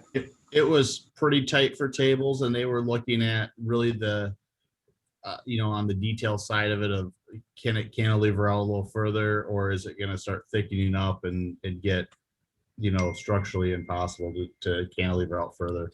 Our desire would be to have some tables out there, but they're, the structure side of it, we haven't gotten crazy on the structure side of it because it costs a lot of money, obviously, just to get the plans to this point. And yes, on the risk of the side of getting a no vote, trying to be responsible. So. Sure. But yes, Mick, that would be our 100% goal would be some sort of way to stand out there and enjoy it. So you can take that selfie, Yeah. Great. Thank you.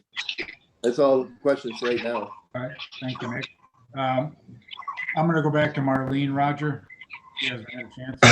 Marlene? But just one in regards to what Mick said, if you're going to have a place where people are going to be taking pictures, you're going to have some sort of area that where you're able to set something down just to look for. Thank you.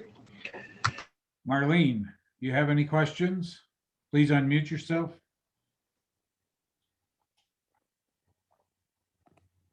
Marlene?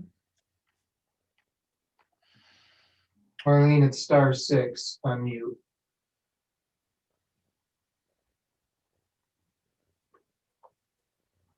Marlene, please *6. Nothing. Okay. Bob, do you have any other questions? No, not right at this time. I think they've covered everything pretty well. A lot of soil stuff tells me what's going on out there and makes me feel better. A lot of stuff on their infrastructure. Okay. I'll just go through it again. Pam, do you have anything additional? No, I think everything's been answered that I can think of. Okay, thank you. Shelley? No questions, just a couple general comments. Okay. Well, you want to make them? Might take a couple minutes. Is that okay? Go ahead. Okay. Well, for the developers, I want to say thank you. It's clear you put a huge amount of work, and I've worked in hospitality for over 25 years, and I've built my fair share of hotels and properties. So I appreciate the presentation and the flexibility surrounding everything that you've presented to us. My comments, and Mark, stop me if this is not the place, is a general comment for several of the members of the public that I keep hearing over and over and over again in meetings after we've asked and answered several times. It's clear that some people don't understand the rights and responsibility of the Planning Commission members and are choosing to pick and choose and cherry pick the ordinances to fit their narrative. So I'd like to read just a couple of sections right from the ordinance. Go ahead. Dimensions, yes? Yes, go ahead. Okay. Dimensional and use standards. In acting upon the application, the Planning Commission may alter lot size standards, required facilities, buffers, open space areas, setback requirements, height limits, building size limits, off-street parking regulations, landscape, and miscellaneous regulations where such regulations or changes are reasonable and consistent with the intent, objectives, and standards set forth in section 1870.2. Further, the Planning Commission may also alter residential density limits, providing they are generally compatible with the purpose and intent of the planned unit development section, or PUD. B of this ordinance are compatible with adjacent land uses and do not overburden roadway capacity. And that's something too that's been asked and answered about the parking. The Planning Commission may authorize principal and other uses not permitted in the district where the land is located, provided that such are consistent with the intent of this section and the standards set forth herein. Dimensional and parking use restrictions of the underlying zoning shall not apply to the area with an approved PUD unless expressly retained in the permit. Any deviations permitted under this section which do not conform to the City of Manistee master plan shall include written findings of fact justifying the exceptional variance. So this body does have the ability, right, and responsibility to make those changes as it sees fit. That's all. Thank you. Thank you, Shelley. Roger, any wrap up? Nope, he left us. There he is. He's back. No, my concerns were well listened to, and I appreciate the developer for the changes they made and trying to work with us. But as far as the comments made, no, they answered pretty much everything I was concerned about. So I don't really have anything else to say. Thank you. Thank you, Roger. Nick? Well, I don't know if it's appropriate now or during discussion, but I'll go ahead. Actually, Shelley, you kind of already said one whole part is that I was going to address as well is again, I think we keep answering and having the same question asked again, and it's the same thing with the legal review. We were asked to provide a legal review on whether or not we could proceed with this and proceed with parking and the water retention. It was asked, it was answered, and the answer was yes. So, again, in my opinion, and again, like all the other commissioners, I don't think I've spent more time on any other project in the 3+ years that I've been on the commission than I have on this. And I've talked to a lot of people, and I would like to be brief, but I have like 5 pages of notes back to the public. Again, people really think that this is public property that this developer is using, and it's not. It's private property. They're not, building anything on city property. And anything that is in collaboration with the city is something that the city has actually asked the developer to do. The developer could push the water out into Lake Michigan. It's authorized, it's done before, but is it the best thing in the world for us? No.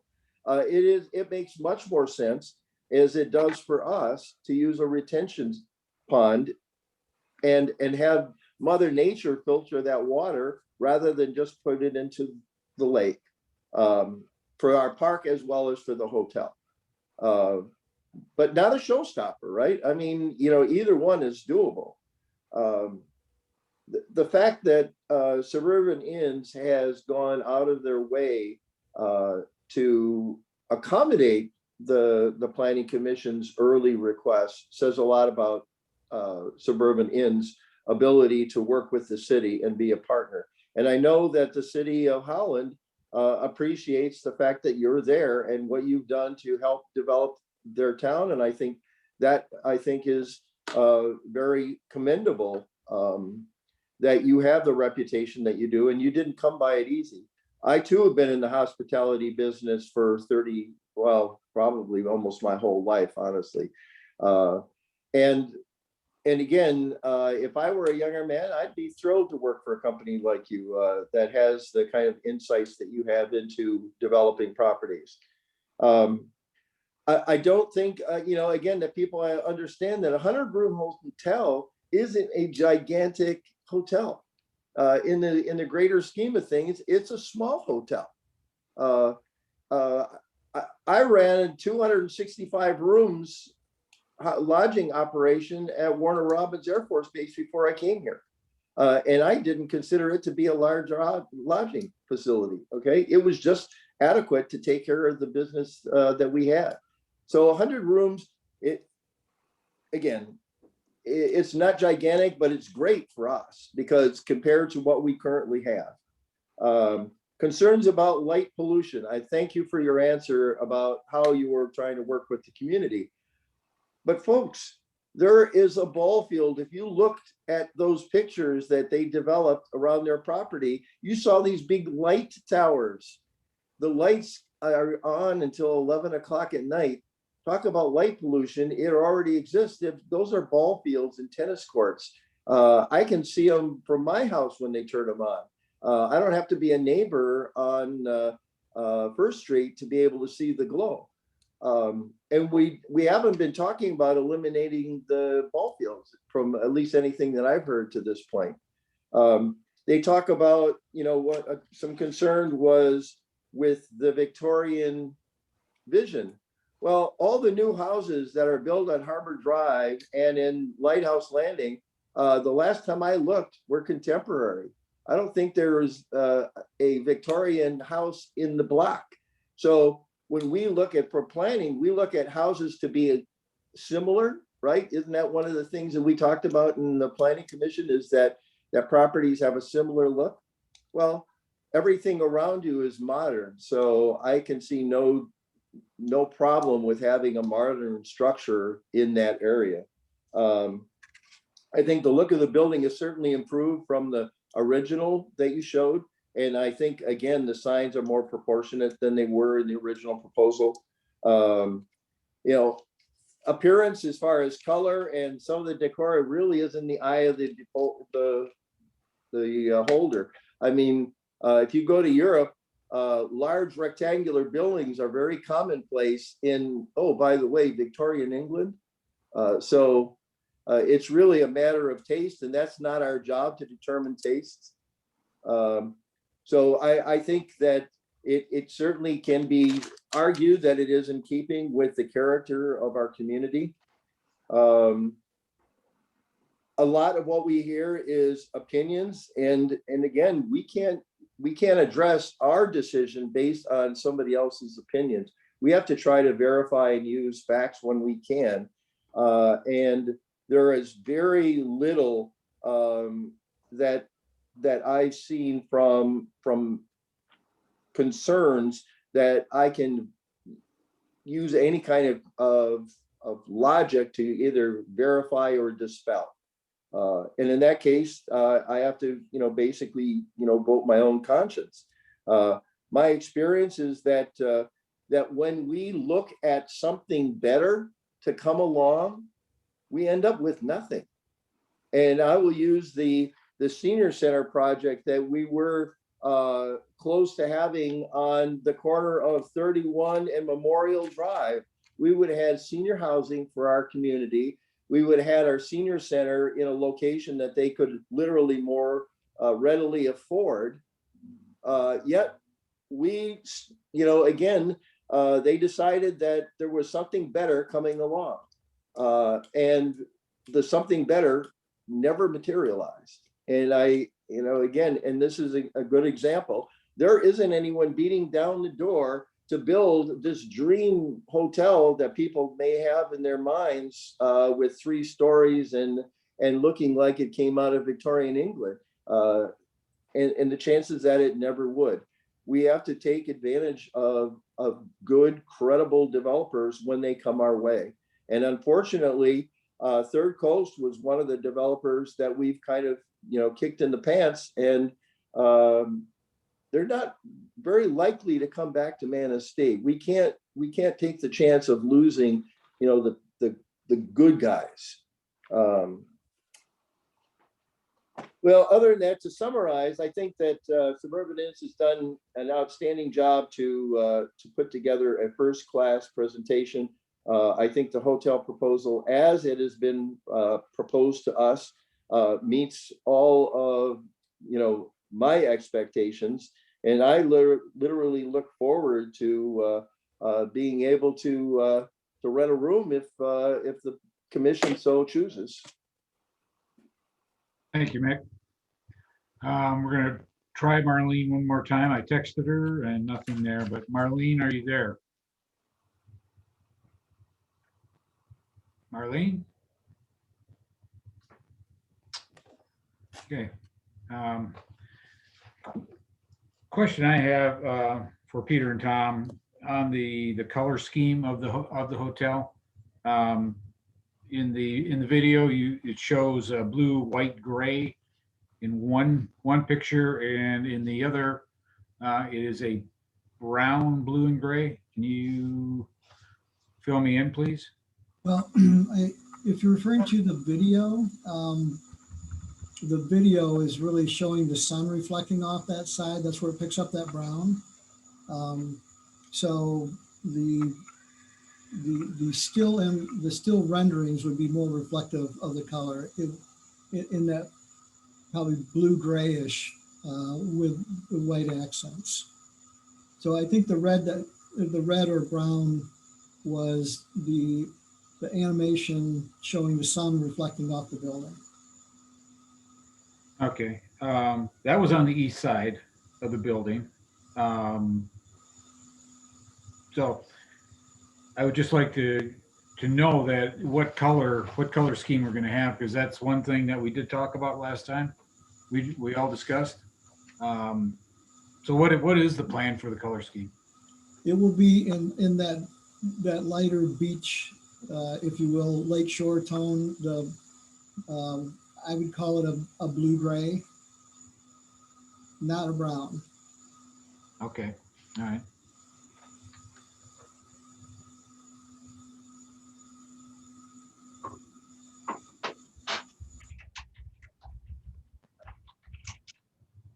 Okay.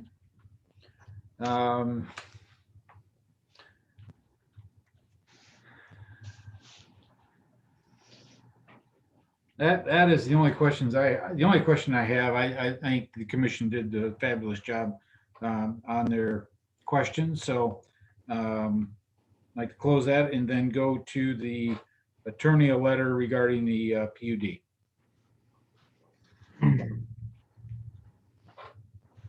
All right, so I think we kind of talked about this a little bit here already today. And rather than me reading the attorney's letter that's been in the packet for you guys for a while, you've heard me read a lot tonight. I'll point out the highlights for you that I think get the point across. So it says, we've been asked whether to propose a redevelopment of the property at 101 South Lakeshore Drive for a new hotel qualifies consideration for approval as a planned unit development under the City of Manistee zoning ordinance. In our opinion, the proposed project is eligible for consideration and approval as a planned unit development. It goes on to say, if approved as a PUD, the project may be put to a use different from those generally permitted in the R1 district. Stuff we've been over. The PUD device is authorized by section 503 of the MZEA MCL 125.3503. He goes on to say the planned unit developments are specifically permitted with special use approval in the R1 district. So this is from Attorney Jim Scales. This is his legal opinion on it. If you have any other questions, I'd be happy to take them. So I'll just go down the list. Bob, you have any questions on this? No, the lawyer pretty well nailed it on the head for giving us a good idea of what the opinions were, and they nailed it. You know, so there's not much room for argument. That's all You I could got. always argue, can't you? Yeah, you can argue, but you're probably not win on something like that. All right. I'll remember that, Bob. So, Pam? No, I think he explained it very well. I thought the guy from Micah Myers, and I think he was from Grand Rapids. It doesn't matter where you live. I know a couple of people commented that he wasn't from here, but I mean, the law is the law. How it's worded is how it's worded.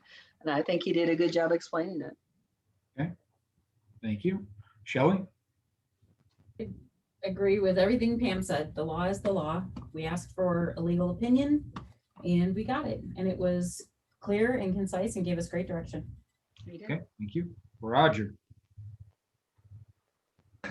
No, it's just like the girl said, the law's the law. I mean, we understand it. We just hope that the public understands it. That's where we're having a problem.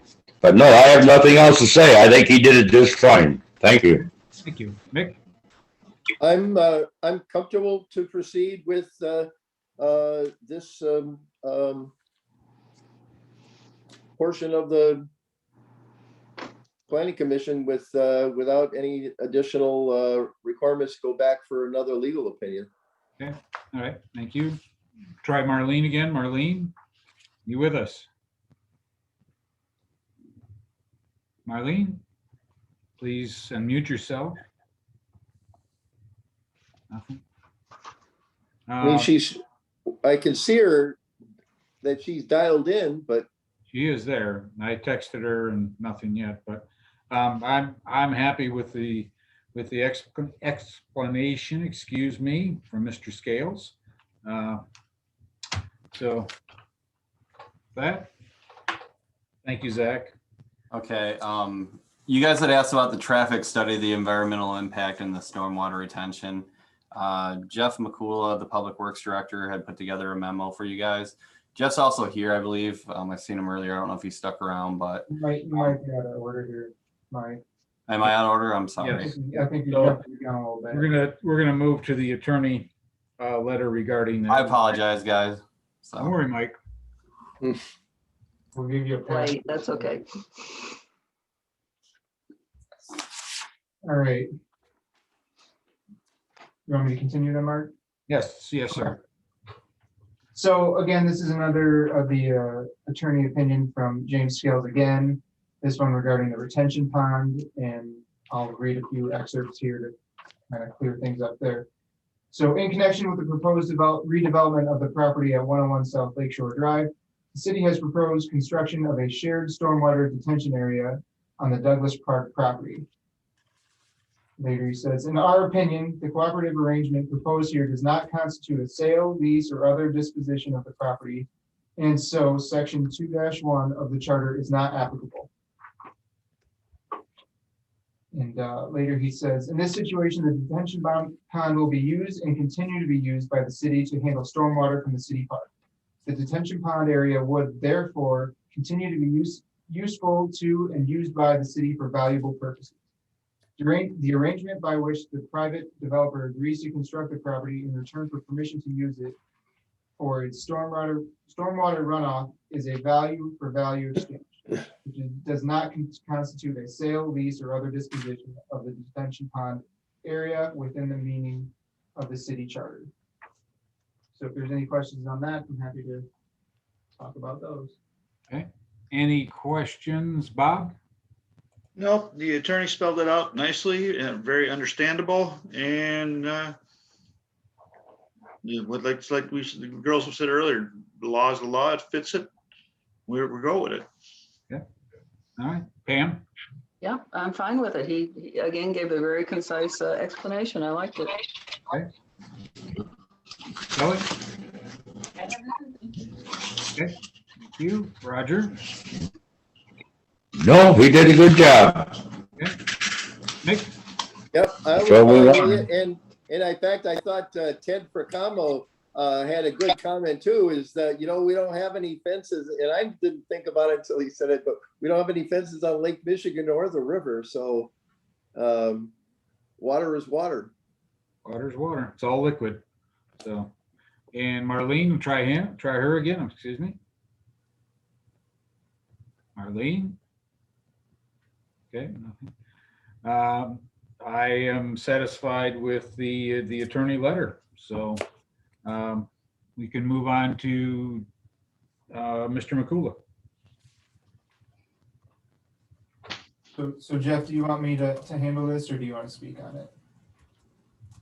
I'd hate to put words in your mouth. Go ahead and I'll answer any questions. Okay, there we go.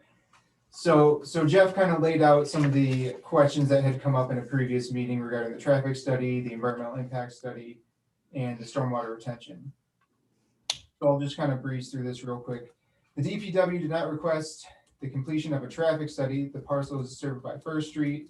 First Street is a major street and has been upgraded in its entire length to meet or exceed current standards. It says that First Street connects directly to US 131, as well as the balance of major street networks, including Cherry, Spruce, Maple, and Division. So the additional traffic created from the proposed development will not exceed the capacity of the major street networks. So we can break it down and just talk about that one if you guys want, or I can continue. I think we should. Continue? Or talk about this? Pardon? To continue on to environmental impact? Yes. Okay. So in the environmental impact, Jeff said that the parcel is surrounded by city park land. The park is not located within a high-risk erosion nor critical dune area as classified by Eagle. So there also are no endangered species within the park. Want me to continue again? On to stormwater? Stormwater, yes. Okay. There are several areas in the park which currently have drainage and flood issues. It was the long-term goal of the DPW to address those issues with the retention basin. This work would have been completed with the funding when the funding was available. The retention was considered. I've lost myself here. Retention was considered due to less cost and less environmental impact than a pipe storm sewer, which would discharge directly into the lake. If this project proceeds, the construction costs will be paid for by the developer. The retention pond will be owned and maintained by the city.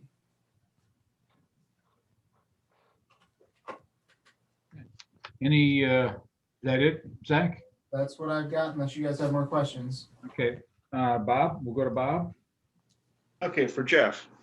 I know we talked about possibly fencing that, but now that I saw the soils report, I think maybe we should have Sean look at it. I don't think we're gonna need a fencing because we get a storm that was gonna fill that pond. And with the soils that are there, it should leach fast enough before anybody actually came back down there. Maybe check with Sean what his opinions on would be that. I'm thinking we're gonna have no problem with standing water at all with that pond. Well, I think you're actually correct. The depth of the pond is really driven by the areas that the city wants to drain within that park.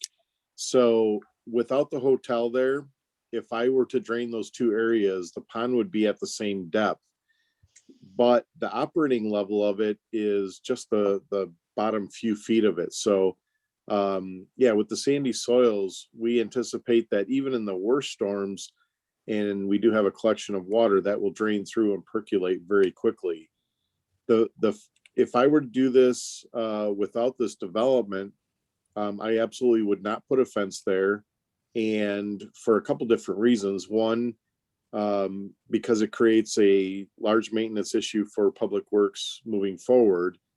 And just like you guys, I had kind of this in my back pocket, but when you guys were talking and even through the public comments, we don't fence Lake Michigan, we don't fence the river, we don't fence man-made lake. And so while I recognize and appreciate the concerns, I see the risk of this as being much less than the natural features we already have. That's all I got. All right, Pam? Well, considering I'm the one who brought up the fencing to begin with, my only comment is that there's a big difference between a pond and the river that the kids don't play in and the beaches that the kids do play in where their parents are. My concern was just some kid getting trapped in there or somebody who was inebriated falling in there and not being able to get up. I've since I've looked at it a lot more and read a lot more on it. And I agree, it probably doesn't need a fence. And I'd better shut up before I get into trouble with anything else. Well, Pam, I think your concerns are very valid, but we don't consider this a pond. It's not going to have something that has standing water in it. This is a basin for which during a storm that water can collect in, and then it will be immediately absorbed into the soil. So it is not classified as a pond. Yeah, I understand that now. So, Okay. like I said, I've done a little education on it now, self-education on it now, so I understand a lot more of how it works. So. Okay. You good, Pam? Yeah, I'm good. Okay. I'm good with the committee here. Shelley? No, I'm good too. Okay. You sure? I am. Okay. Roger? Yeah. No, I say everything's good. We're all good. Okay. Thank you. Good, thank you. Mick? Mr. McCullough, just for the record, would you put this retention pond in even if we didn't have the hotel project? The answer is yes. The parking lot by the Lions Pavilion, when that was constructed, we built a pond between the north loop and the parking lot. It is not as deep as this because it's surface drainage. Also, the existing parking lot by the restrooms at First Street, adjacent to this project, there was originally a pond that was constructed on the north end. I keep saying pond, and I mean to say basin. But there was a basin that was carved out in the sand on the north end of that parking lot to do the same thing. However, up to the road, the sand movement is so dynamic that it's almost impossible to keep the sand out of it and keep it operating properly. So what I had envisioned for both of the ponding spots that we have was to do a detention basin that would be just as deep as this one, but obviously wouldn't have to be as large. So this was something that the city suggested to the developer as a way of solving two current city issues and not having them have to discharge through the storm sewer system. There's two that are adjacent to the site, and doing a direct discharge into Lake Michigan. Having it go into a basin, somebody said this earlier, allows not just the infiltration into the ground, but the natural bacteria actually cleans that water as it goes through the soil before it gets to the groundwater table. So I believe that this is a win all around. Okay. Thank you. Good, Mick? Yes, sir. Okay, thank you. Thank you, Jeff, for your comments. I'm happy with how things are. So thank you. Chairman, can I just make one other comment? Sure. When First Street was rebuilt in 2011, it never anticipated a specific project, but the roads were upgraded, the traffic circle was put in, the water main was upsized, the lift station and the sewers were rebuilt and upgraded just to handle the potential that someday there would be additional development down there. So from the infrastructure side, the community's already invested to support this. And so the infrastructure is ready for that. Okay, thank you. That's needed information. So thank you, Jeff. Mike or Zach, is there a motion that is needed after this? Oh, we're moving on to site plan review here.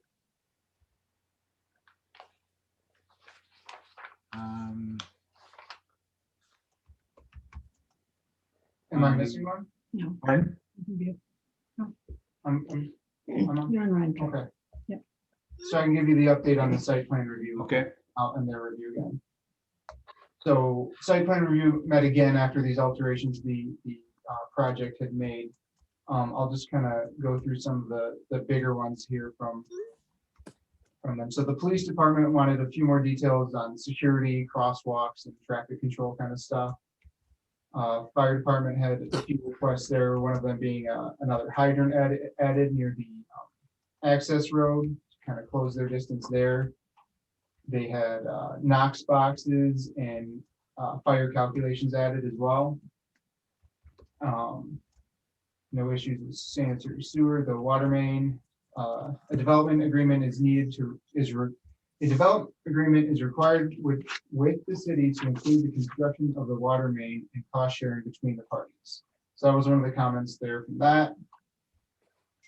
On the stormwater, a development agreement is required with the city to include the construction of the retention basin and the stormwater construction and cost sharing between the parties.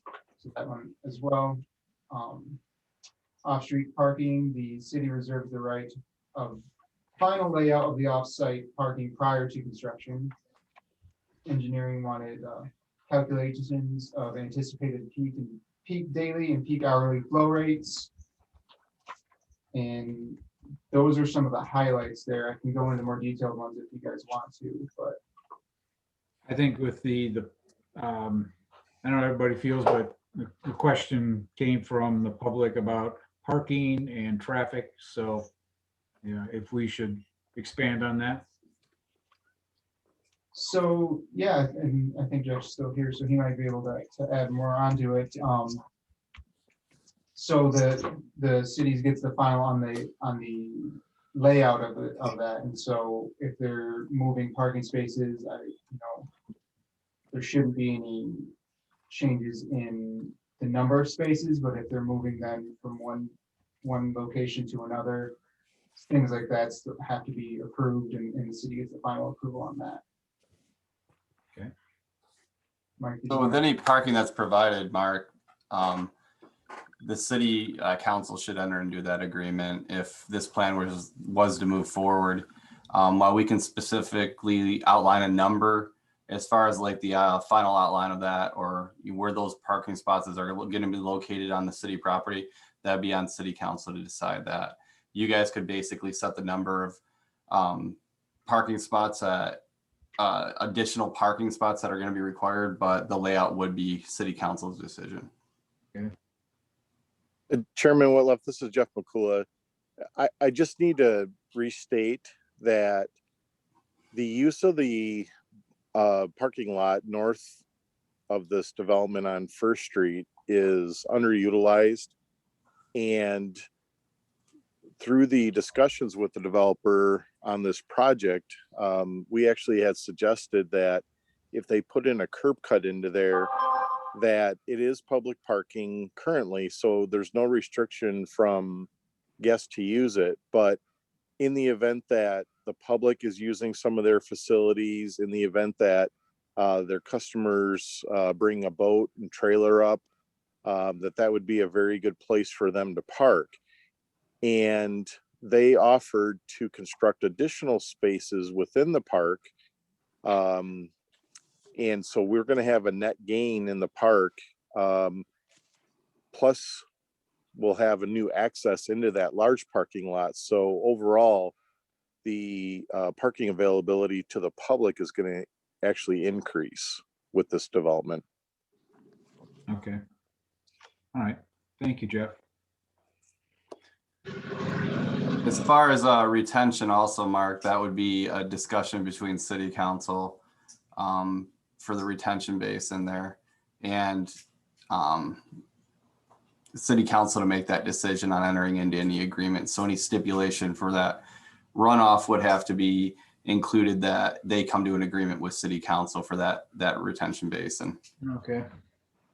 If you were to proceed tonight too with some of these specific things for more information such as security devices or the crosswalks, you could put stipulations in place that, you know, final approval is contingent on the police, fire, DPW, and engineer signing off on it. So really a lot of these are like questions like, you know, are they going to provide a crosswalk? If the police aren't happy that they're not, then they could potentially hold it up, but you guys have granted approval pending their signature on that.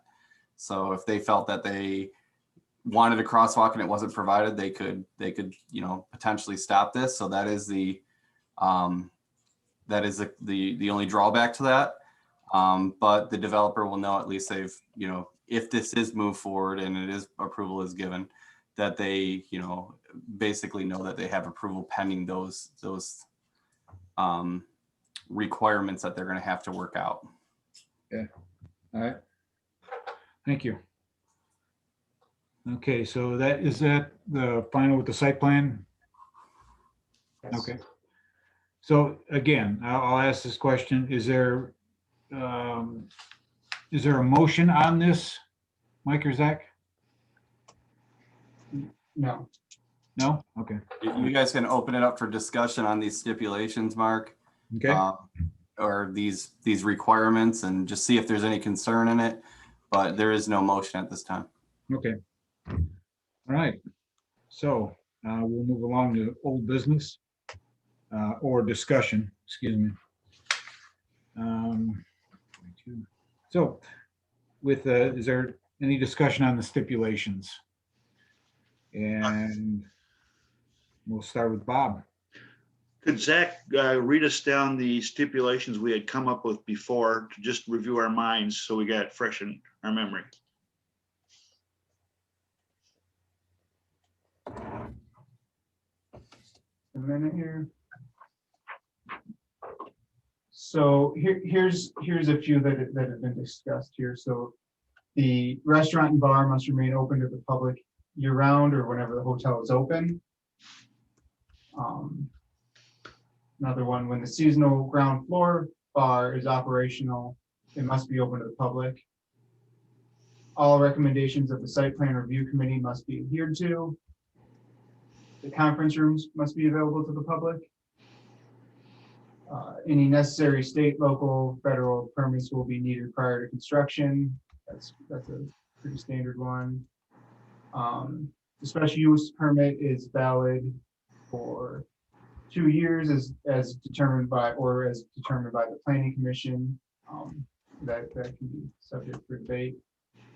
If parcel is sold, the special use permit stays and remains with the parcel. All work must be completed as required on the site plan, and that's site plan Rev number 3 dated 4/28/21.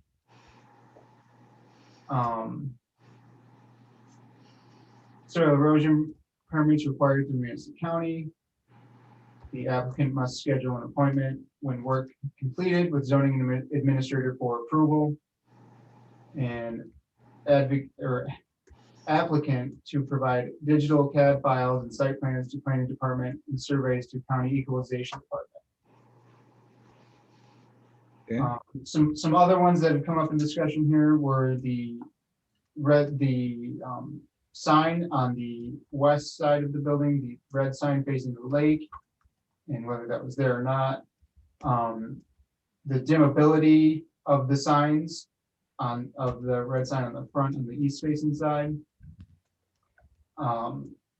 Again, the site plan being built to, or the proposed project being built to the site plan standards, and that's Rev number 3 dated 4/28/21. There's discussion on opening the pool to residents. There was, and then just the water main issue going to the city, the stormwater bait going to city council, the stormwater basin going to city council, and parking going to city council. Mike, did you have any others that I left out there? Just to clear up the confusion, I think it's important to make a stipulation on the west side of the building that the sign is not there. It's shown in some of the plans. So, you know, I've looked at other plans that have been special use permits, and if, you know, it's in there and it's not addressed, it does make it difficult to say if it should be there or not. So I just think a stipulation to clean that up a little bit would be helpful. If you guys are looking for stipulations on the pool, I think that's up for discussion between you guys as to what that's going to look like or say. And your stipulations as far as the site plan stuff, I think we discussed. So you guys kind of have a good heading on that. Zach has a little bit in there as well. So you're gonna have to modify these a little bit, but that kind of lays your general groundwork. So. Okay. And then on the number of parking spots, Mike? Zach, what was the total number? It was, they had what, 93 on site, and then they were supposed to provide an additional, do you have that off the top of your head? I think it's 18.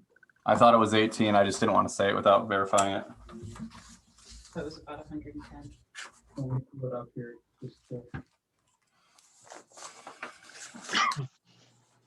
So that would be a stipulation also? That is correct. And that would be something, the location of those additional parking spots, as well as any parking agreement, would be on city council to come to that agreement. Okay. With these stipulations, are the commissioners happy with these? Bob? Yeah, but it's being reviewed in our heads so we know what's going on. I think we're in good shape. All the things we discussed tonight with the stuff that we need to shift over to the city for their approval on too, I'm happy with. And I know we need to do that, but other than that, I'm fairly satisfied with what we've got for the stipulations. Okay. Pam? Yeah, I definitely am, especially on the signage one. I know Mike and Zach had recommended at one time that we do each one of these stipulations individually. Do we still want to follow that kind of guideline tonight? Mark, I would suggest that when we move out of discussion and we can do each one separately and go for a master if that's how you guys chose. It's a better way to keep it clean, guys, and then we know exactly what the stipulation is instead of a block or generalization. Like I said, some of these weren't exactly ironed out yet, so some discussion of these would have to take place just to add them to a master list. And then if you were to move forward with any kind of approval, you could pass that at one time depending on how the vote goes. So. Okay, thank you. And most importantly, it's going to help Nancy. Anything to help Nancy. Exactly. Nancy needs a secretary. There you go. Okay. Shelley. I just want to, a couple that Zach mentioned at the beginning, I didn't realize were stipulations. So could you just repeat the couple again about, you're saying we had mentioned as stipulations, keeping the restaurant, the bar, and the patio open to the public. I heard Tom say that front patio would be open to the public. I didn't hear either Peter or Tom mention that the restaurant bar would be open to the public. So I just wanted to make sure that that's what we discussed. It would be. Peter? Mr. Chairman, can we speak to that a second? Sure. Yeah, so if you saw on the plan, we put the doorway in between the elevators and the guest rooms to prevent people from a security standpoint from accessing the guest room corridor. That will be card keyed access. So a guest would come up to the 5th floor and then have to access via their key to get into the guest room hallway to keep the public from entering that section of the hotel. So yes, it would be our intent that it would be open to the public. Okay. And just to clarify, if that was a stipulation that you guys felt was a requirement of you granting any kind of approval, whether they agreed to it or not, you could make it a stipulation. They might just not proceed with the project if it was a big enough issue. So just to clarify that, if that was something that you guys were hinging on and you voted on it to approve it, they would have to either choose to accept that or not, essentially. But so I just want to let you know your stipulations hold a lot of power. And so just moving forward, if it's something that you guys feel is a must need to justify the findings of the fact, then you include it. So. Okay. Thank you, Mike. That's why I asked. I know that in the past, some of those stipulations we've had quite a bit of discussion on, and I know that some of them have stopped a couple of projects. So, thank you. Okay. Thank you, Shelley. Roger.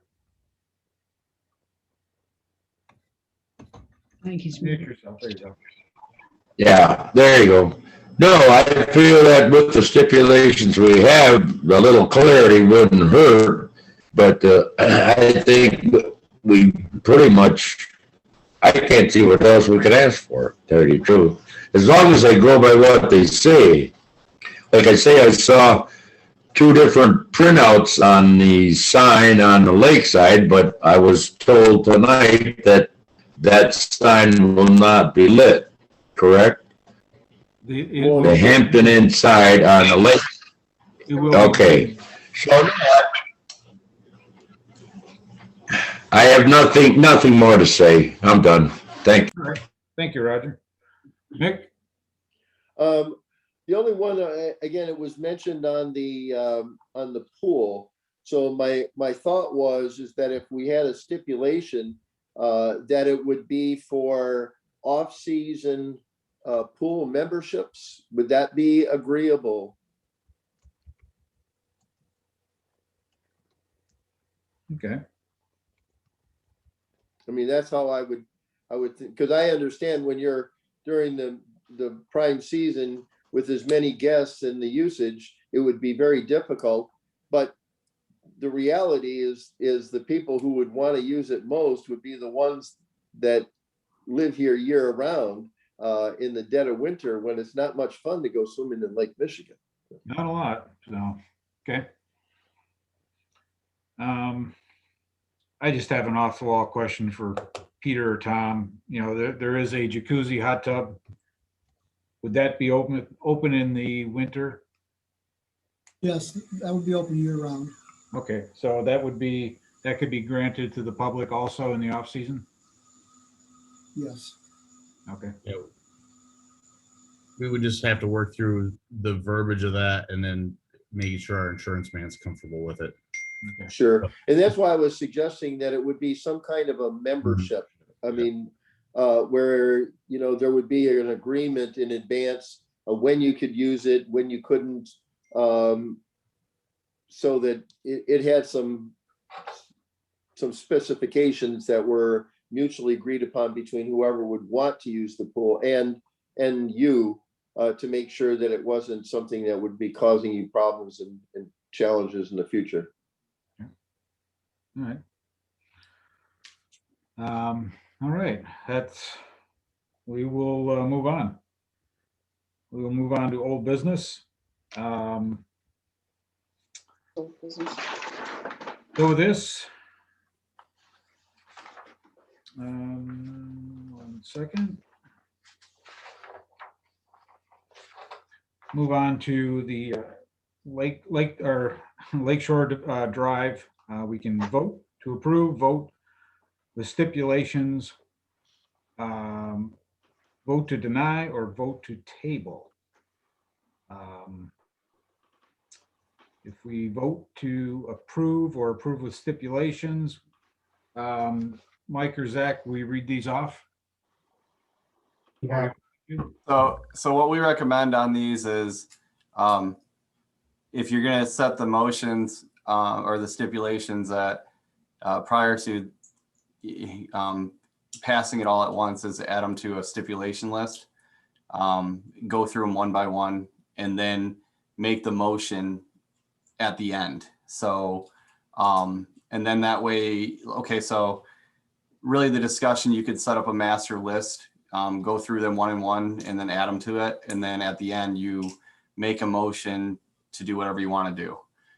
So if you have a master list established, then you can basically move forward off of that. And it makes it a little bit easier for us to track it in minutes as well as put it in the paperwork later. And then when you go to make your motion, you can say, I motion to do this, or if it's a, whatever you may do, deny or table or to approve the motion or the master motion list as written. So that's really what we were looking for on this, guys. I know that this is the first time we've done it, but we've really had a hard time tracking some of these motions in the past and had to go back and read them several times. So if you don't mind going back through your discussion, talking about the stipulations that you want to put forward and adding them to a master motion list or stipulation list, if you will, and then so what I can do motion. is I can read these and then we go to a I vote. think, and this is completely up to you, Mark, how you want to do it, but what we recommend is you go through them independently and just, vote on each of them independently to add them as a motion to the master stipulation list. Okay, so on this, and we would take roll on each one. Yeah, I would. I mean, that's fine. Okay.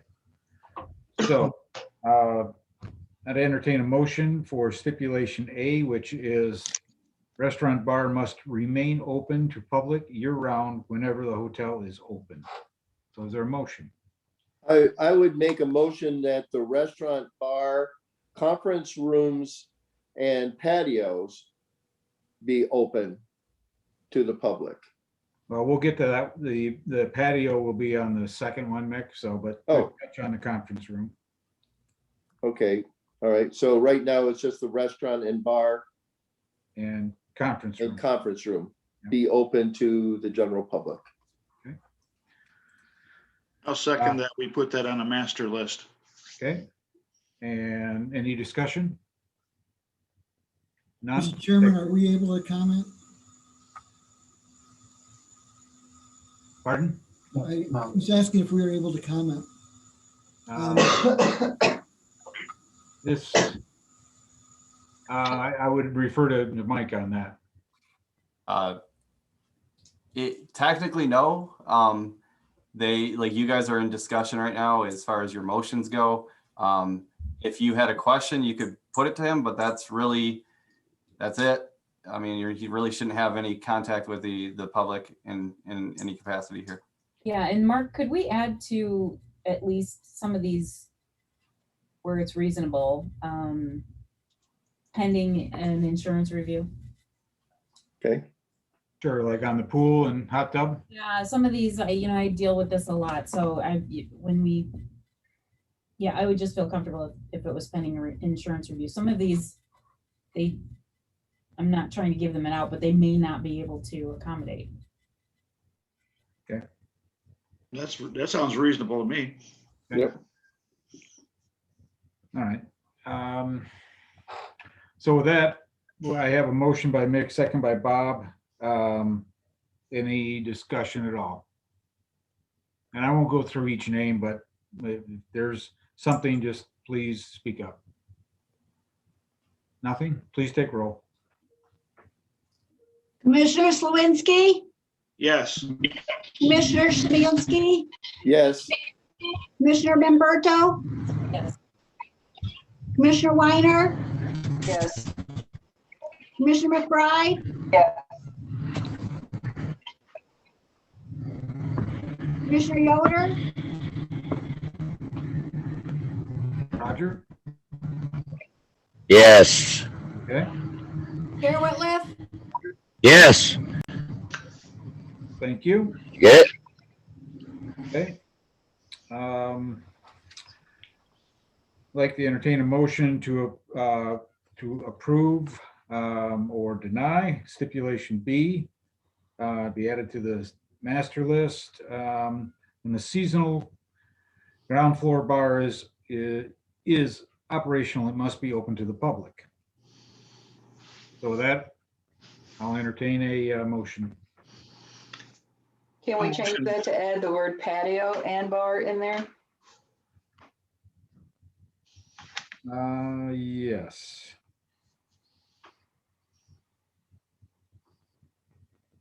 Okay. Thank you. What I'll do is read that again. When the seasonal ground floor bar patio is operational, it must be open to the public. Is that good, Pam? That's good. Thank you. Okay. I'll make that motion.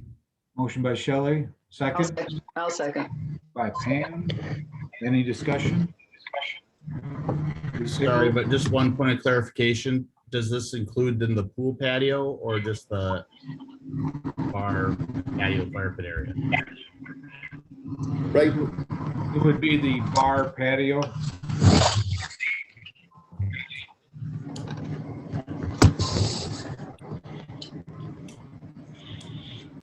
Okay, so any discussion? None, please take roll. Commissioner Slawinski, Yes. Commissioner Smansky, yes, Commissioner Memberto, Yes. Commissioner Weiner, Yes. Commissioner McBride, Commissioner Yoder, Yes. Chair Whitliff. Yes, thank you. Motion for stipulation C, to approve or deny all recommendations of the site plan review committee must be adhered to. Is there a motion? I'll make that motion. Motion by Bob, second I'll second. by Mick. Any discussion? Mr. Chairman, if I could. With this one was the one that I was concerned with. There's questions that have been asked by the police, fire, and I believe the city engineer regarding, I would request that a sign off on this be basically, it's granted with approval. Let me think of how to word it. Basically, it's granted with them signing off on it once they're satisfied, basically is what I'm trying to say. I don't, Zach, if you can help me out with wording here. Yeah, so I think we would just word it as the site plan review committee gives the approval. So as a whole, in that way, it covers all issues within there. I think we can amend the motion to be approving it on the site plan review committee based upon the individual groups of the site plan review committee signing off on it.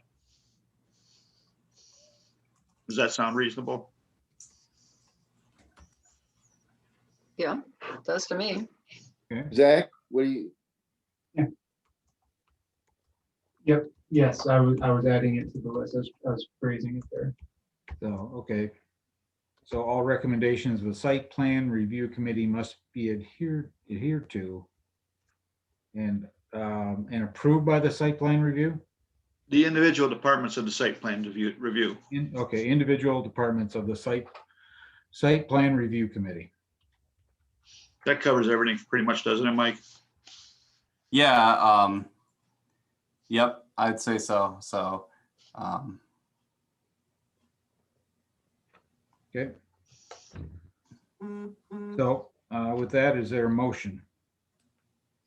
I'll make a motion. Roger? Basically, as amending my motion, basically. Second? I'll second. Second by Shelley. Any discussion? None? Please take roll. Commissioner Slawinski, Yes. Commissioner Smansky, yes, Commissioner Memberto, Yes. Commissioner Weiner, Yes. Commissioner McBride, Commissioner Yoder, Yes. Chair Whitliff. Yes. Thank you.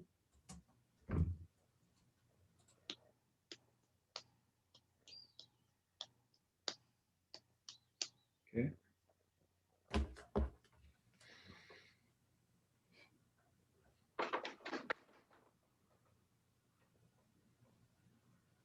Okay.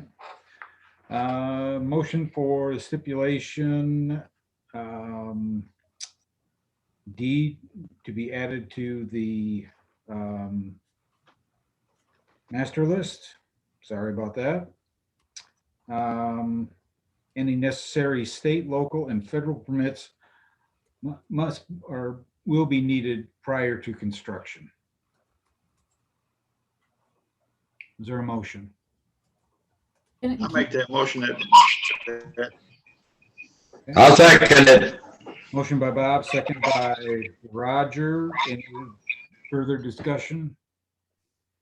Can I just ask a question? Is it, I'm ignorant here, is it conceivable or reasonable that they get all the permits necessary prior to construction?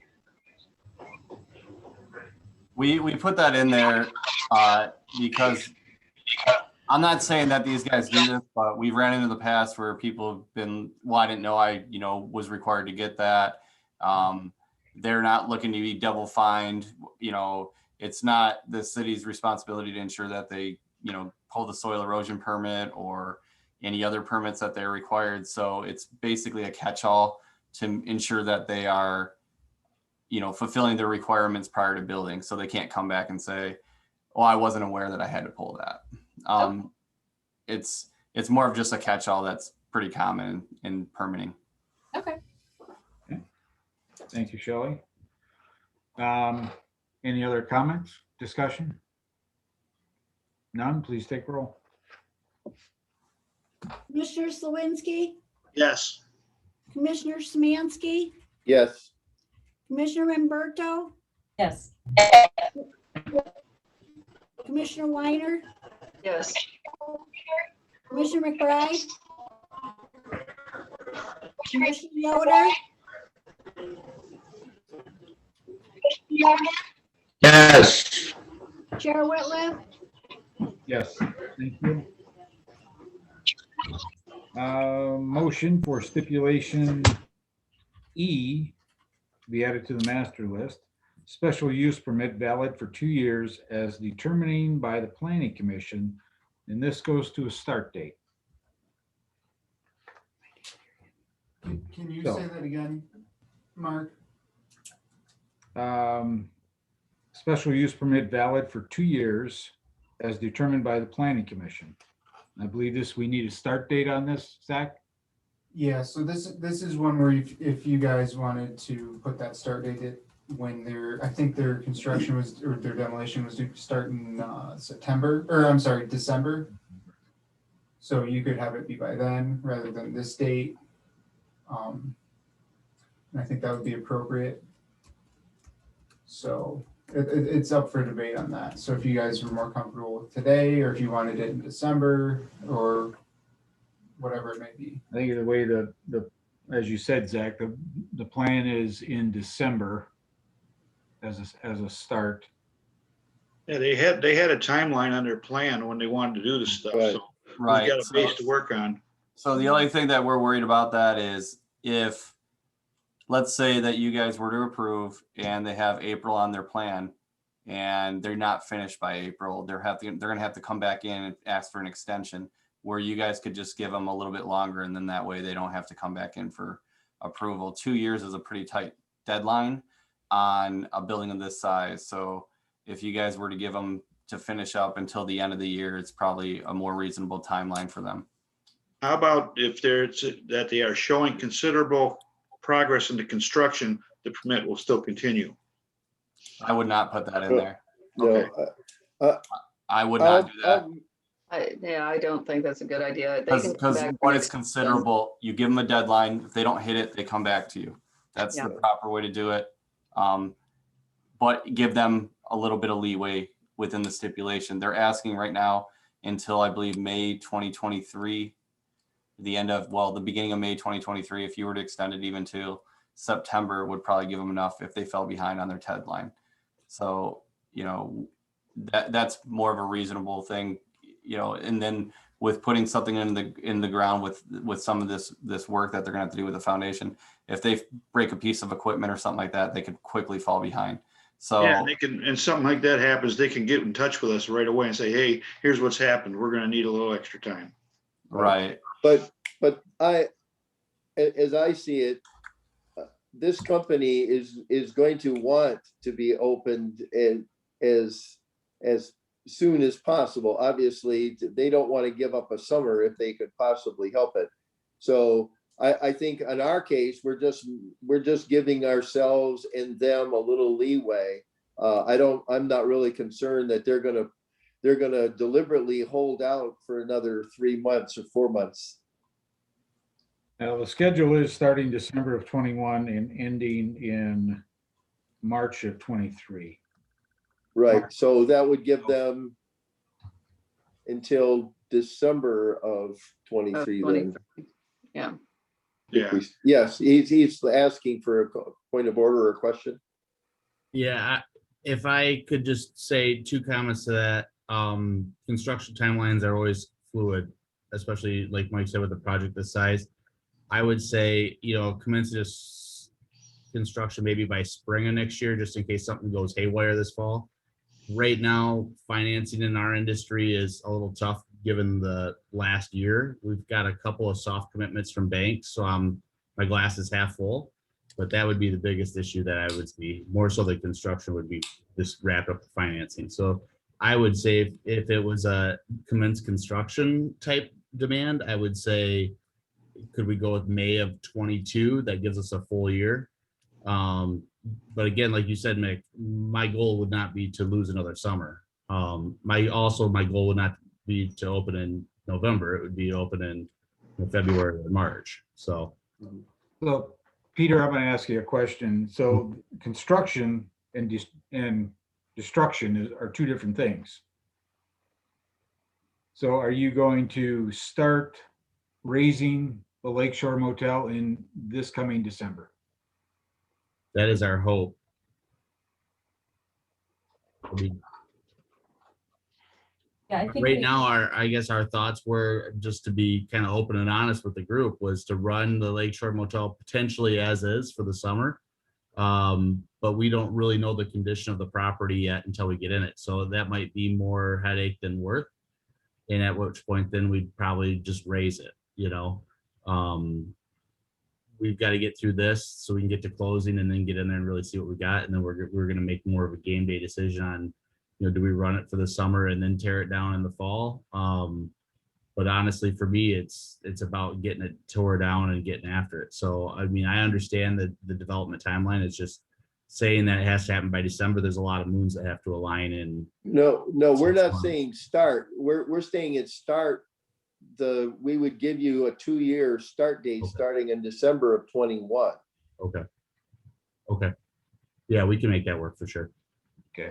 So we could go from December 21 to May 23. Yes. Well, actually, I know I can make that work. You go to December 23. Yeah. So can I speak? Go ahead. I'm the construction guy. I'm Pioneer. I'm Scott. I'm sorry. Yeah. We will make that work. We need 24 months. Okay. And we'll make it work. But the bottom line is the supply chain is a little messed up right now, and we can make that work.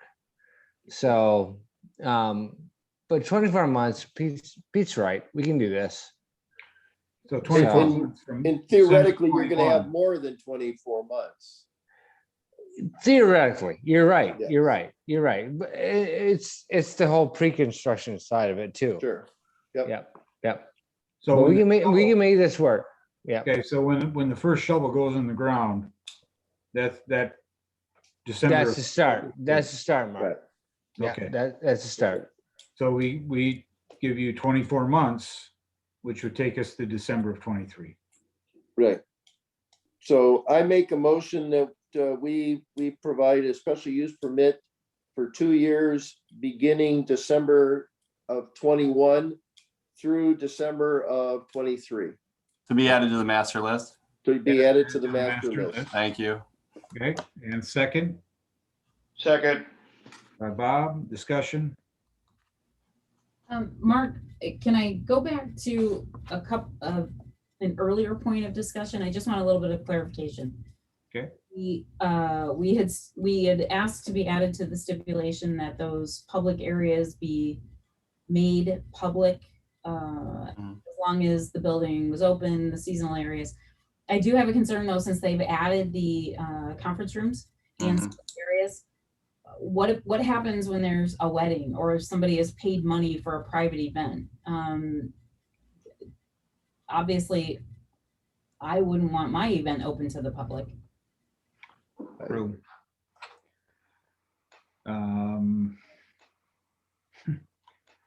I would ask that to Peter.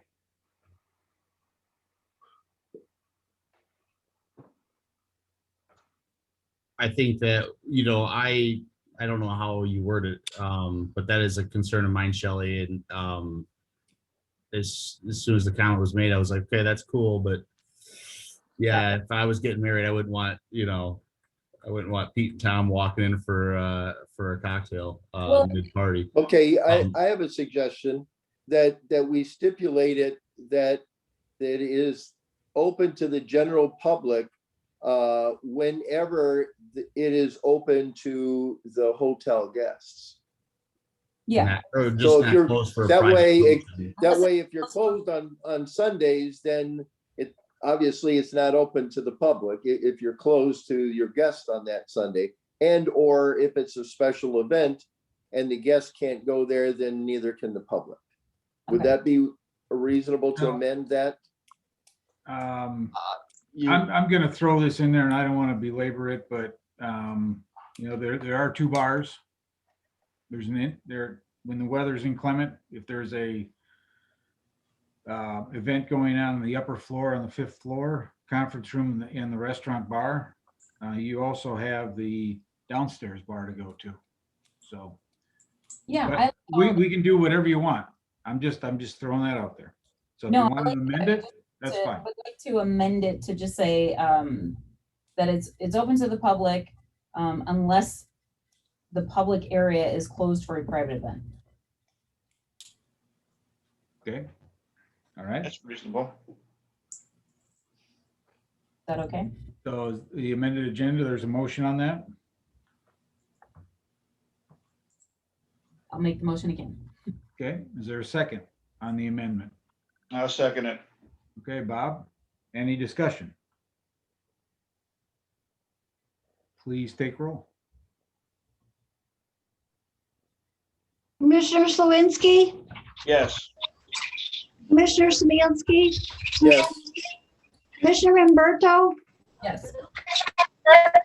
Commissioner Weiner, Yes. Commissioner Yoder, Okay. Yes. Commissioner McBride, Chair Whitliff. Yes. So we went out of order a little bit, and that's my fault, so I'm sorry. Because I don't think we voted on special use for 2 years, determining the date of December 1st or December 21. Mark, on that, it should really run from the approval date till 12/23. So the approval date. Okay. If given, you know. Yeah, because there might be a chance they might be able to start a month or two early. Okay, so approval date to December 23. Okay. And that would be added to the master list. Okay, I'll amend my motion to have the special use permit be from the approval date through December of 23. It's for the master list. To go on the master list, but Okay. So there's the amendment. Is there a motion on the amend? I'll second. Okay, second by Bob? Yep. Okay. Any other discussion? None, please take roll. Commissioner Slawinski, Yes. Commissioner Smansky, yes. Commissioner Umberto, Yes. Commissioner Weiner, Commissioner McBride, Commissioner Yoder, Yes. Chair Whitliff. Yes, thank you. Motion for stipulation on F. If parcel is sold, the special use permit will remain with the parcel. I'll make that motion. Motion by Bob, second I'll second. by Shelley. Discussion? None, please take roll. Commissioner Slawinski, Yes. Commissioner Samansky, Yes. Commissioner Memberto, Yes. Commissioner Weiner, Yes. Commissioner McBride, Commissioner Yoder, Yes. Chair Whitliff. Yes, thank you. Thank you. Stipulation G, added to the master list, all work must be completed as required. Her motion. Mark, there's a site plan that's attached to that. Yep. So Okay. as required, according to site plan Rev number 3 dated 4/28/21. Okay, so roll those into two. Roll both of them into one? That wouldn't be one. It's just clarifying that that's what is being required. Work on the site plan dated, what's the date again? Work on site plan dated, 4/28/21. what, say again? 4/28/21. Okay. And so basically the motion will be all work must be completed per the site plan dated 4/28/21. So with point H, are we going to roll G and H in together? Because it's basically. Oh, I see where, okay. Well, isn't one rendering, Zach? So it's basically the outside of the building. Yeah. What's the site plan? They could roll them together. I'd be fine with that. Yep.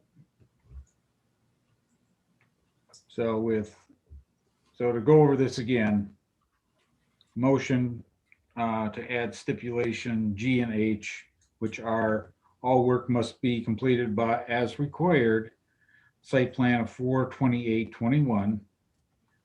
Site must be developed to plan specification dated 4/28/21.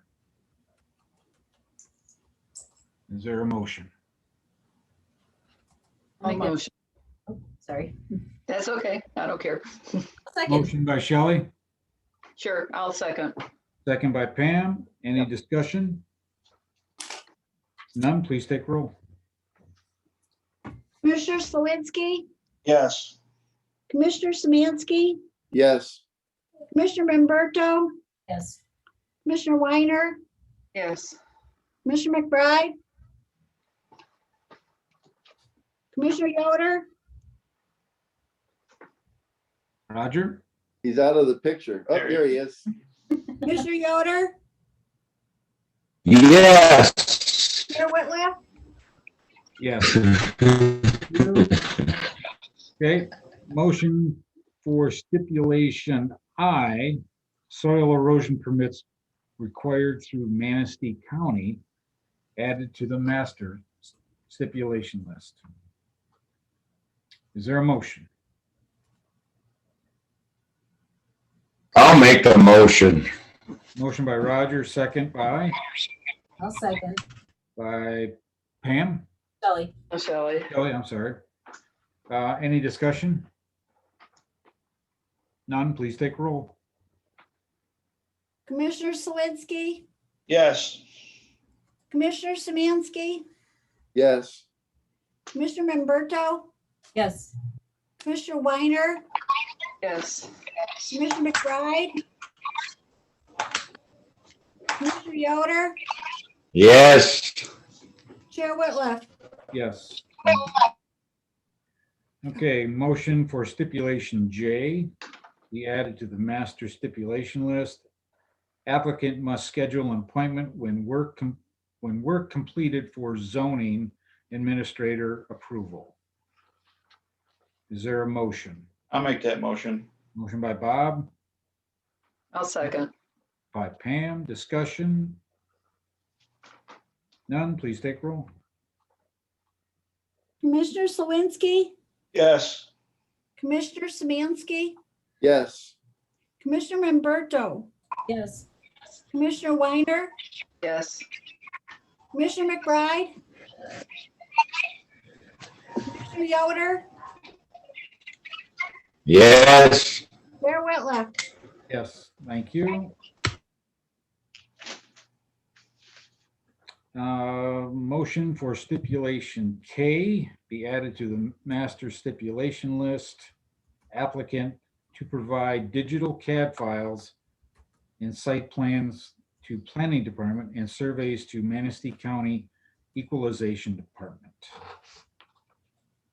I'll make that motion. A motion by Bob, second. Second. Mick, discussion? None, please take roll. Commissioner Slawinski, Yes. Commissioner Samansky, Yes. Commissioner Memberto, Yes. Commissioner Weiner, Yes. Commissioner McBride, Commissioner Yoder, Yes. Chair Whitliff. Yes, thank you. Motion for stipulation L to be added to the master stipulation list. Hotel to be built to site plan stipulations. Didn't you already do that one, Mark? Oh, we did that one. I think we already we did that did. one. Did we? The next one I have, Mark, is says the red sign on the back. facing Okay. the water. No red. West facing. No signage at all on the west side. Okay, so we'll just move that one. Okay. So. Question really quick in regards to that comment. A directional sign like placed like inbound or outbound or one way only. No, this would be no marquee. Okay. No, Hampton Inn marquee No. sign. Directional signs are not allowed by the ordinance in general. Yeah, they're not. Just- Yeah, they're not.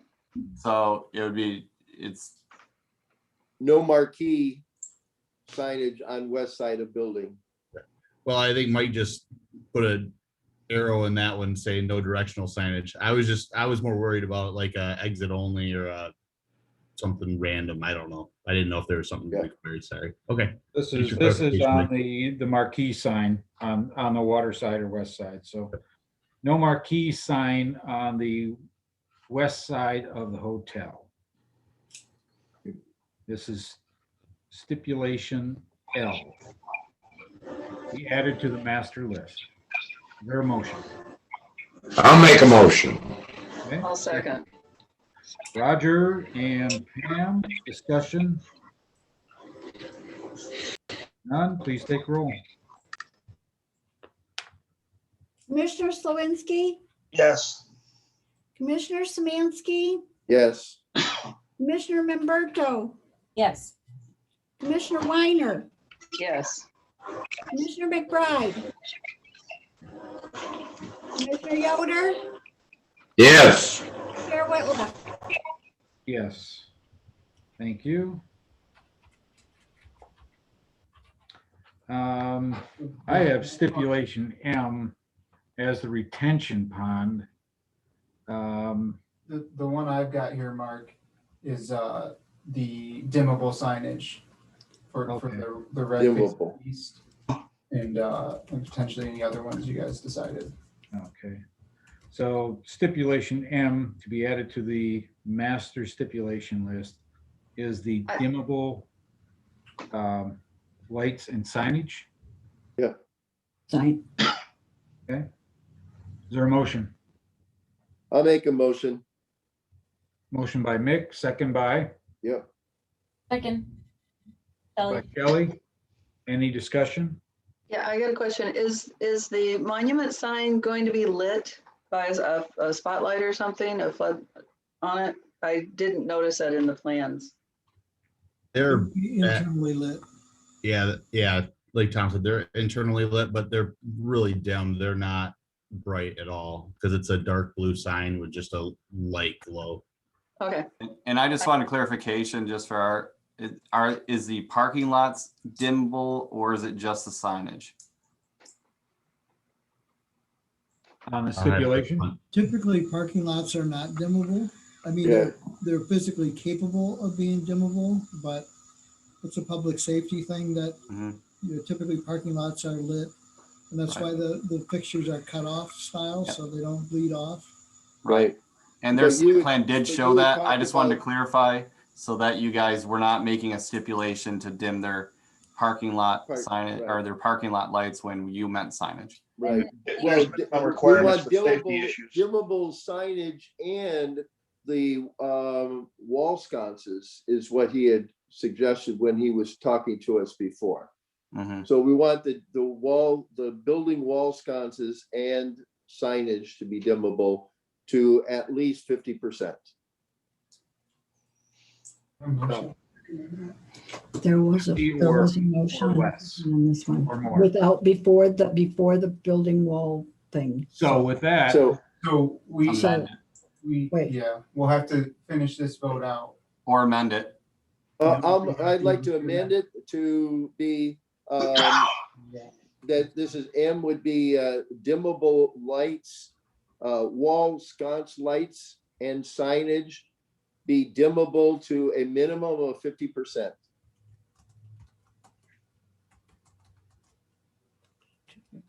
Okay.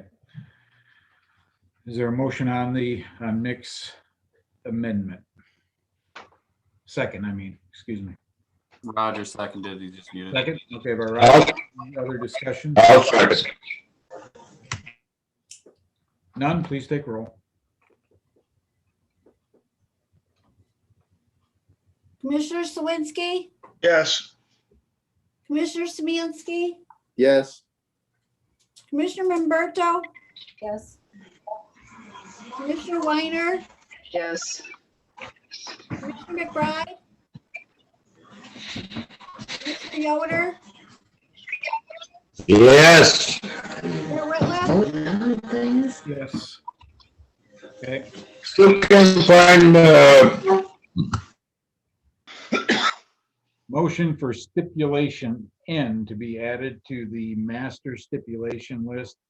This is I've got this one here. pool Yep, the pool. and the hot tub be open to the public during the off-season based on a review from the developer's insurance company.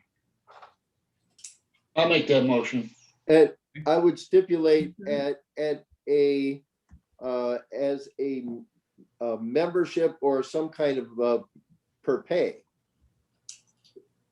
Yeah, we can go with that. It has to have some kind of a stipulation for remuneration. I mean, pools are not cheap. No.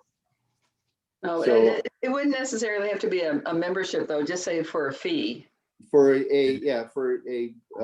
Okay. So since a motion has not been, And it has to be, We you know, will again, the add- problem we will add is the that fee. you know, and there has to be some kind of limitation because it can't just let everyone into the pool. No. So it has to be somehow open to the public based on excess capacity. The hotels that I was familiar with on the other side of the state, you had to actually call and make a reservation to do it. You Okay. couldn't just walk in. By reservation, okay, that would work. By reservation okay. and fee. So with this, what do you want? Go ahead, Pam. I don't really care. I'm just telling you how we used it before because there weren't public pools on the other end of the thumb. Right. The hotels would do it for a fee by reservation, so that they could control the number of people who weren't hotel guests using it. Okay, so we will add fees and reservations to this. Yeah, and Fee and further reservation insurance. I'm required. sure their insurance company has a limit as to how many is going to be able to be in their pool. Oh, this is going to be based on the insurance company review. Yeah. With The insurance state companies. and the county health department will put a number on it too. I'm sure. Yeah, because I would assume that there's not, I mean, there's typically signage in most of the hotels I go to because there's no lifeguard on duty. So Right. Yeah. so the insurance companies would typically, you're writing into your contract for your folio for the hotel that, you know, you're waiving your liability when it comes to that, or waiving, you know, you're aware that there's no, as a resident or as a guest of the hotel, you're aware that there's no, even though the signs are posted, there's no lifeguard on duty. So I would assume, even if they made a reservation and you paid a fee, did you have to sign anything? I would assume. I would think so. You would have to, Yeah, to we sign had, a safe harmless agreement. Yeah, we had to sign a release. Okay. I wouldn't get too far in the weeds. I'm sure they'll develop their own release of. Yeah, I'm sure. Yeah, I'm Well, sure. this is That's gonna why be- that's how come I didn't really mention it, because I'm sure their lawyer and the insurance company is going to come up with their own plan. So And- this and- will be based on their insurance company. Yeah. So, Okay. Zach, do you want to read that back? Since it So there's, what I have, it says opening pool and hot tub to residents for a fee during the off season by reservation based on applicant's insurance review and county health department. There you go. A That's reservation and fee and reservation? he Yeah, he said said fee. that. Okay, He said it. good. so that is stipulation N be added to the master stipulation list. So, and did we have a motion on that? I'll motion. Motion by Pam, second. I'll second. Shelley, discussion? Please, none, please take a roll. Commissioner Slawinski, Yes. Commissioner Smansky, Yes. Commissioner Memberto, Yes. Commissioner Weiner, Yes. Commissioner McBride, Commissioner Yoder, Yes. Chair Whitliff. Yes, thank you. All right. Stipulation O as an Oscar. This is, I believe, one we talked about was the number of parking spots. 18, Mark. Well, we have to list them both. It would be 93 and 18. 93. 18 additional being the Offsite. location of those within the park being decided by city council.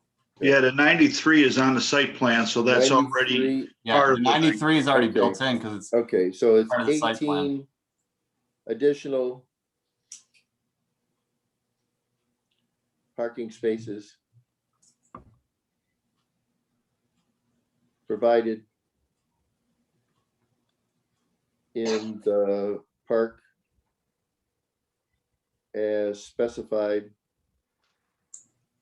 by an agreement entered in By- with city council. agreement with city council. I'll make that motion. Okay. That is stipulation O. Is there a second? I'll second. By Bob, discussion? Please take roll. Commissioner Slawinski, Yes. Commissioner Smansky, Yes. Commissioner Memberto, Yes. Commissioner Weiner, Yes. Commissioner McBride, Commissioner Yoder, Yes. Chair Whitliff. Yes, thank you. Okay. I believe that is the end of the stipulations. You have one more, Mark. One more. It's the retention pond that, In the water main. yeah, and the water main. So. The closing the loop with an agreement with the city of Manistee. And then the other one is the retention pond entering into an agreement with the city of Manistee Now, to do we- develop that retention pond at cost to the developer. Wouldn't those be covered underneath the site plan review committee items? Yeah, they will. I mean, you'd have to sign off on them, but it's not a bad idea to put them as stipulations so that they know that they have to enter into those agreements. Okay. So Mike, do we do this as separate or do we roll them in You can roll them in. I mean, it's not, I mean, they're one and the same. They're basically, but they have to enter into both agreements. So, Okay. I mean, they know that it's not something that they're going to be shocked by. So, Okay. So that's stipulation P to be added to the master list. Zach, you want to read that back, please? I've got it as development agreement is required with city council to include the construction of the water main and cost sharing between the parties. there you go. That's a better. Water main and retention pond? Yeah, I'd put the retention. Yeah. Okay. Is there a motion? Retention basin. Retention basin. Basin, yes. So to change that, it's take out the pond and add the basin. Basin. Okay. I'll make the motion. I'll second. Motion by Shelley. Second by Bob. Discussion? None. Please take roll. Commissioner Slawinski, Yes. Commissioner Samansky, Yes. Commissioner Memberto, Yes. Commissioner Weiner, Yes. Commissioner McBride, Commissioner Young, Yes. Mayor Whitliff. Yes. Okay. All right. Thank you. So there was one more I had, and I don't know if you guys covered it how you wanted to, but there was, Shelley had mentioned the insurance review. And I don't know if that was just on the pool portion or if it was just in general, but It was on the last one I've pool. got here. Pool in the hot tub. Right, Shelley? Yes, and actually, on the public areas, I again, as somebody in hospitality, I just think it would be prudent for them to have that review of all the public areas. I'd But be careful on the willing- public areas because then they could say, well, the cost is too steep. Yeah, no, I'm not willing to do it on the public areas. I'm not saying they would do that. I'm just saying Right. they could. They could say, I'm sorry, well, the cost is too steep. We've reviewed it. We don't want to cover the public to use our bar. I'm not saying they would do that. I don't think they would do that. I'm just saying that we don't want to give too much away here. Because they could limit the number of people in that outside patio area very easily. Yeah. And that kind of negate having it open to the public. So the insurance review is on the pool and hot tub. Yeah. Okay. So with this And and fitness. That would be the one thing I think was brought up to the fitness center, but I forgot about fitness center. Yeah, I don't think the I don't think the fitness fitness center. No, I wouldn't go there. yeah, I'll be honest with you, the fitness centers are nice, but they're not that sexy. Well, You definitely well, have better also, ones in yeah, town. and they have their own set of issues that I don't think we want to go there with the public. Right. No, and we've got enough gyms in town that if Yeah. somebody really wants to do that, they can go to the gym. Yep. So Or they can get a room. that is Yeah, the, or get a room. Hey, I'll be honest with you. I drive by two of my fitness centers to go pay for a membership to go to the gym. So Yeah. so this is the end of the stipulation. So we will move to old business. We didn't vote on that last stipulation yet. Did we? There wasn't one. There wasn't one? Okay. No. Yeah, I thought we were done. Yep. Yeah. Not yet. We're not done yet, Pam. No, That's I know, right. I make a stipulation. motion. So, We approve the PUD. well, we're getting to that, so. Lakeshore Development or address Lakeshore Drive. This would be a vote to approve, vote with stipulations, a vote to deny, or vote to table this stipulation master list. I make a motion to approve the PUD with the stipulation master list. Okay, I second. second with Shelley. Discussion. No discussion? Please take roll. No, Go ahead. Pam? no, it's just, I was never a real big fan of this one, of this project when it first came out. But over the months and listening to everybody who did the not in my backyard kind of deal, or, you know, they loved Manistee because of the beach, but they're not willing to share it with other people wanting to come in and stay.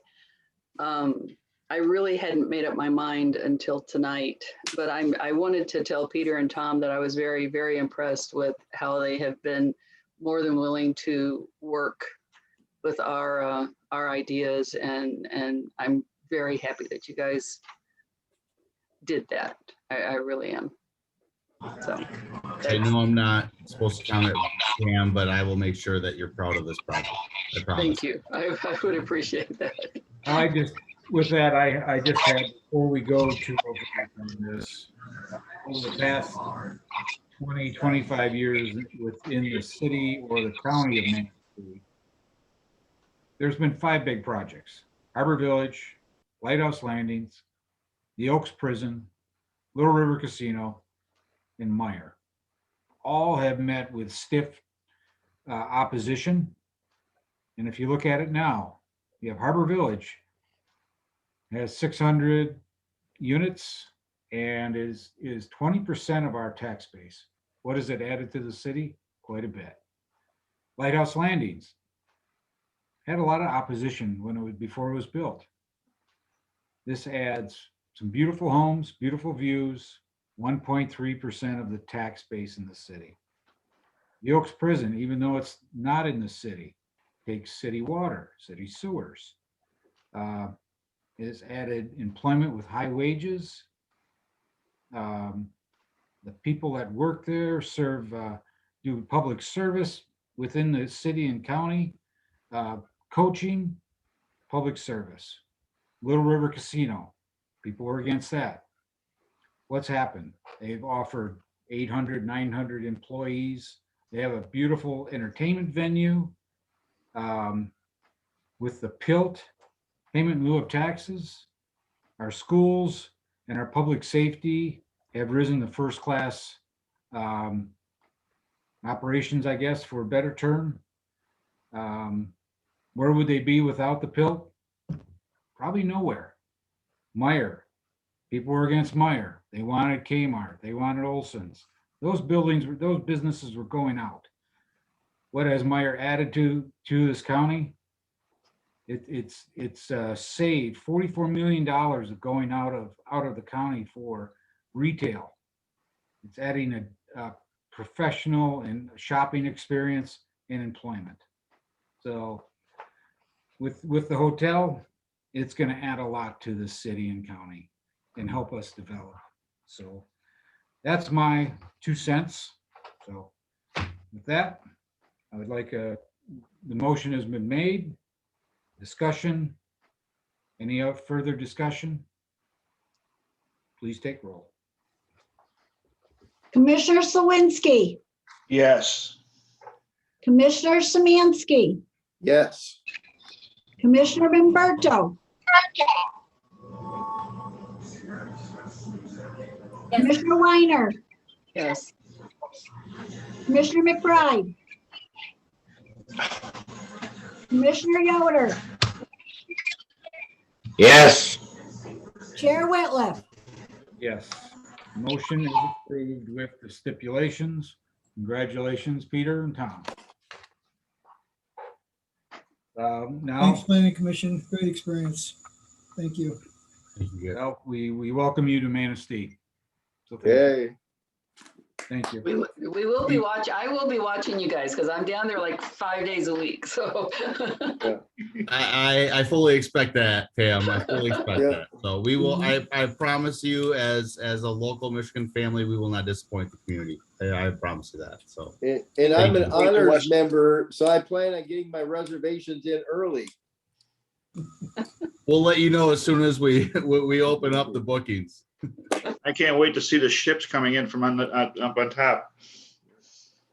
Nope. Maybe you can see Ludington, see the Badger going out from up there. Unfortunately, this is water, but yes. Yeah. Cheers. It will Cheers. be fun. So it'll be a fun place. We all look forward to it. Thank you. I really appreciate the time and the due diligence and everybody really they committed their time. I mean, we're almost to midnight again tonight. So thank you for your time. Really appreciate it. The staff, again, thank you. Mike, Zach, and the team. I mean, everybody did their homework. So thank you.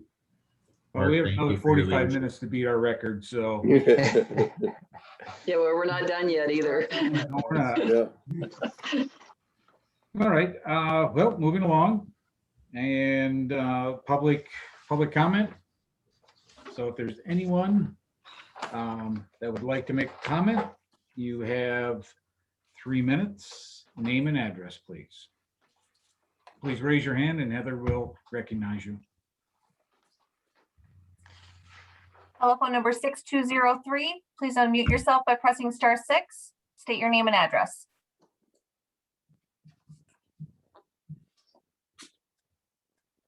Telephone number ending in 6203, *6 to unmute. There you go. Jennifer Teller, 712 Harbor Drive. Just a couple things that I wish you could have put in your additional amendments. You know, they said that they're driving their clientele by the Hilton Honors Program. Oh, why do they even need a sign then up high? That's going to be such a distraction to the rest of the residential areas around there. I would have asked that both sides of the hotel do not need signs. It's the only hotel on the beach. There's no reason for it, you know, to be going all night long, and especially in the wintertime when there will be no cover for that. It's going to be dark 12 hours a day. I would like to see that if you would reconsider and eliminate both of those big signs, please. And I'm still very disappointed about the detention pond being used right on our public beach picnic area with kids right around there running through there. The blow-in that we get from garbage, and having been a part of Manistee Adopt-A-Park for the last 3 years for there, I know the amount of garbage that we pick up, and it's a lot. And it'll be compounded by the use of 100 additional rooms there.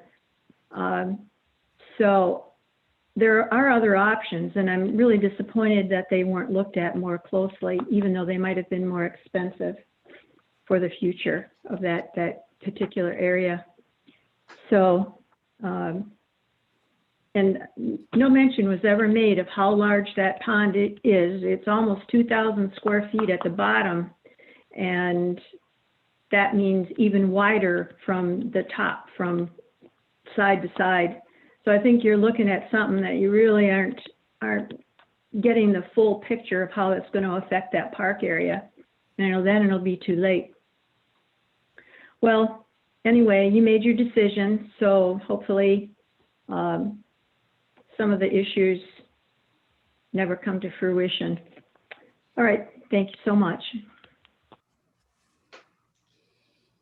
Mr. Dance?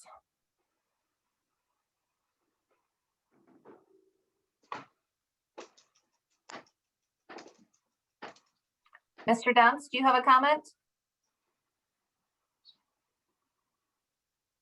Yes, I apologize. Took me a while to get this unmuted. I just wanted to say thank you to everybody involved, the commission and Suburban Inns and Pioneer as well. It's definitely a historic day in Manistee, and I'm glad to see everything moving forward. Again, thank you for all your time and efforts and investment in our community. Thank you. Scott?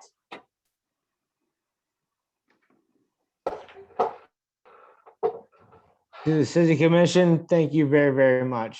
It's been a long time coming. As a kid that grew up in Manistee, this is really, really cool. So thank you. I appreciate the vote, and I'm not going to let you down. So as a builder, we're gonna make this right. We're going to do this right. Thank you. Do we have any other comments? Please raise your hand or unmute yourself. Last call for public comments. Seeing none? Okay. Thank you, Heather. Yep. Okay, moving along, staff reports.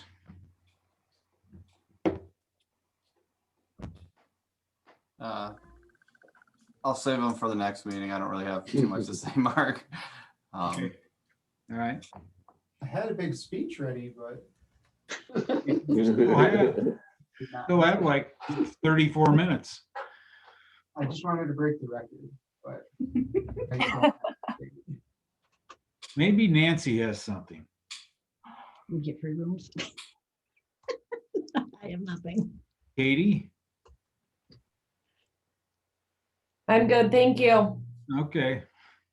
Darn. We're not gonna get the record, kids. So, okay, member discussion. Bob. Thanks to everybody for all their work. I'm glad to see this project going forward. The developers have got good faith in you. And it was nice actually to finally see Katie and know the missing link over there at the planning department that we haven't seen forever. Good to have you aboard. Welcome to Manistee. Yes, thank you very much. Pam? No, I'm like Bob said, just thanks everybody for getting through this for the last 6 months. I think we've been talking about this. I'm looking forward to seeing what the developers can do, and hopefully people will accept it once it's up there and see what a good addition to the city it will be. Great. Shelley? I would actually like to, despite what I said earlier, thank the members of the public for pushing back on us. It does a lot. This is my first year on this commission, and I was very excited about it, but the opposition pushes me to learn more and to ask more questions. So while you may not have gotten the resolution that you thought you could get, I do appreciate the input. It makes us all better commissioners, at least I can say that for myself. And thanks again to the developers for being so flexible. And I appreciate everybody on this commission for putting in these late nights. You know, we donate our time, and it's a pleasure, an honor, and a privilege to be on this commission. Thank you. Thank you. Roger.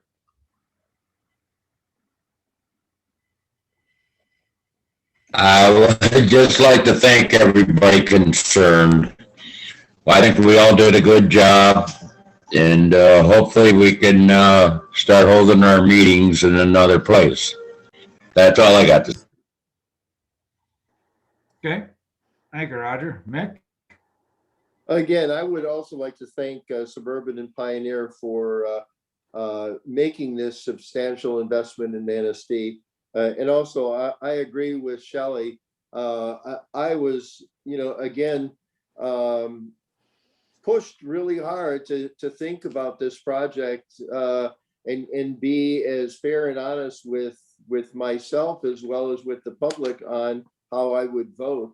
And again, I would certainly encourage the public to get more involved on other issues. The last city council election, there was only 4 people ran for 4 offices. So this might be the sign that there's still some life in the city for political involvement in city politics. Okay, thank you. And I want to say that there was letters for and against, which are great. I mean, it pushes, like Shelley and everyone said, that it pushes us to really dig down and get a shovel and dig into these projects to make sure that they are good for the community, good for the area, and good for the county. But planning starts way back. when we start laying out a master plan and zoning ordinances, we need people, we need dialogue from the public. We make the decisions in our group. So with a lot of study, but we need to be pushed by the public too. So when these meetings come up, and hopefully here in the very near future, it will be in person again. Please come, bring your questions, bring your concerns. We all need it. So with that, I just want to thank Peter and Tom and Scott for everything, their confidence in the city. It's going to be a great addition to Manistee and the county and the area. We'll be bringing in a lot of people for this hotel. And Katie and Nancy and Heather, beautiful job, Heather, Mike and Zach, and all the commissioners for their hard and diligent work. And we didn't get the record, but I will make a motion to adjourn the meeting at 12:01 a.m. on 5/21/21. So go play those numbers in the lottery. Second.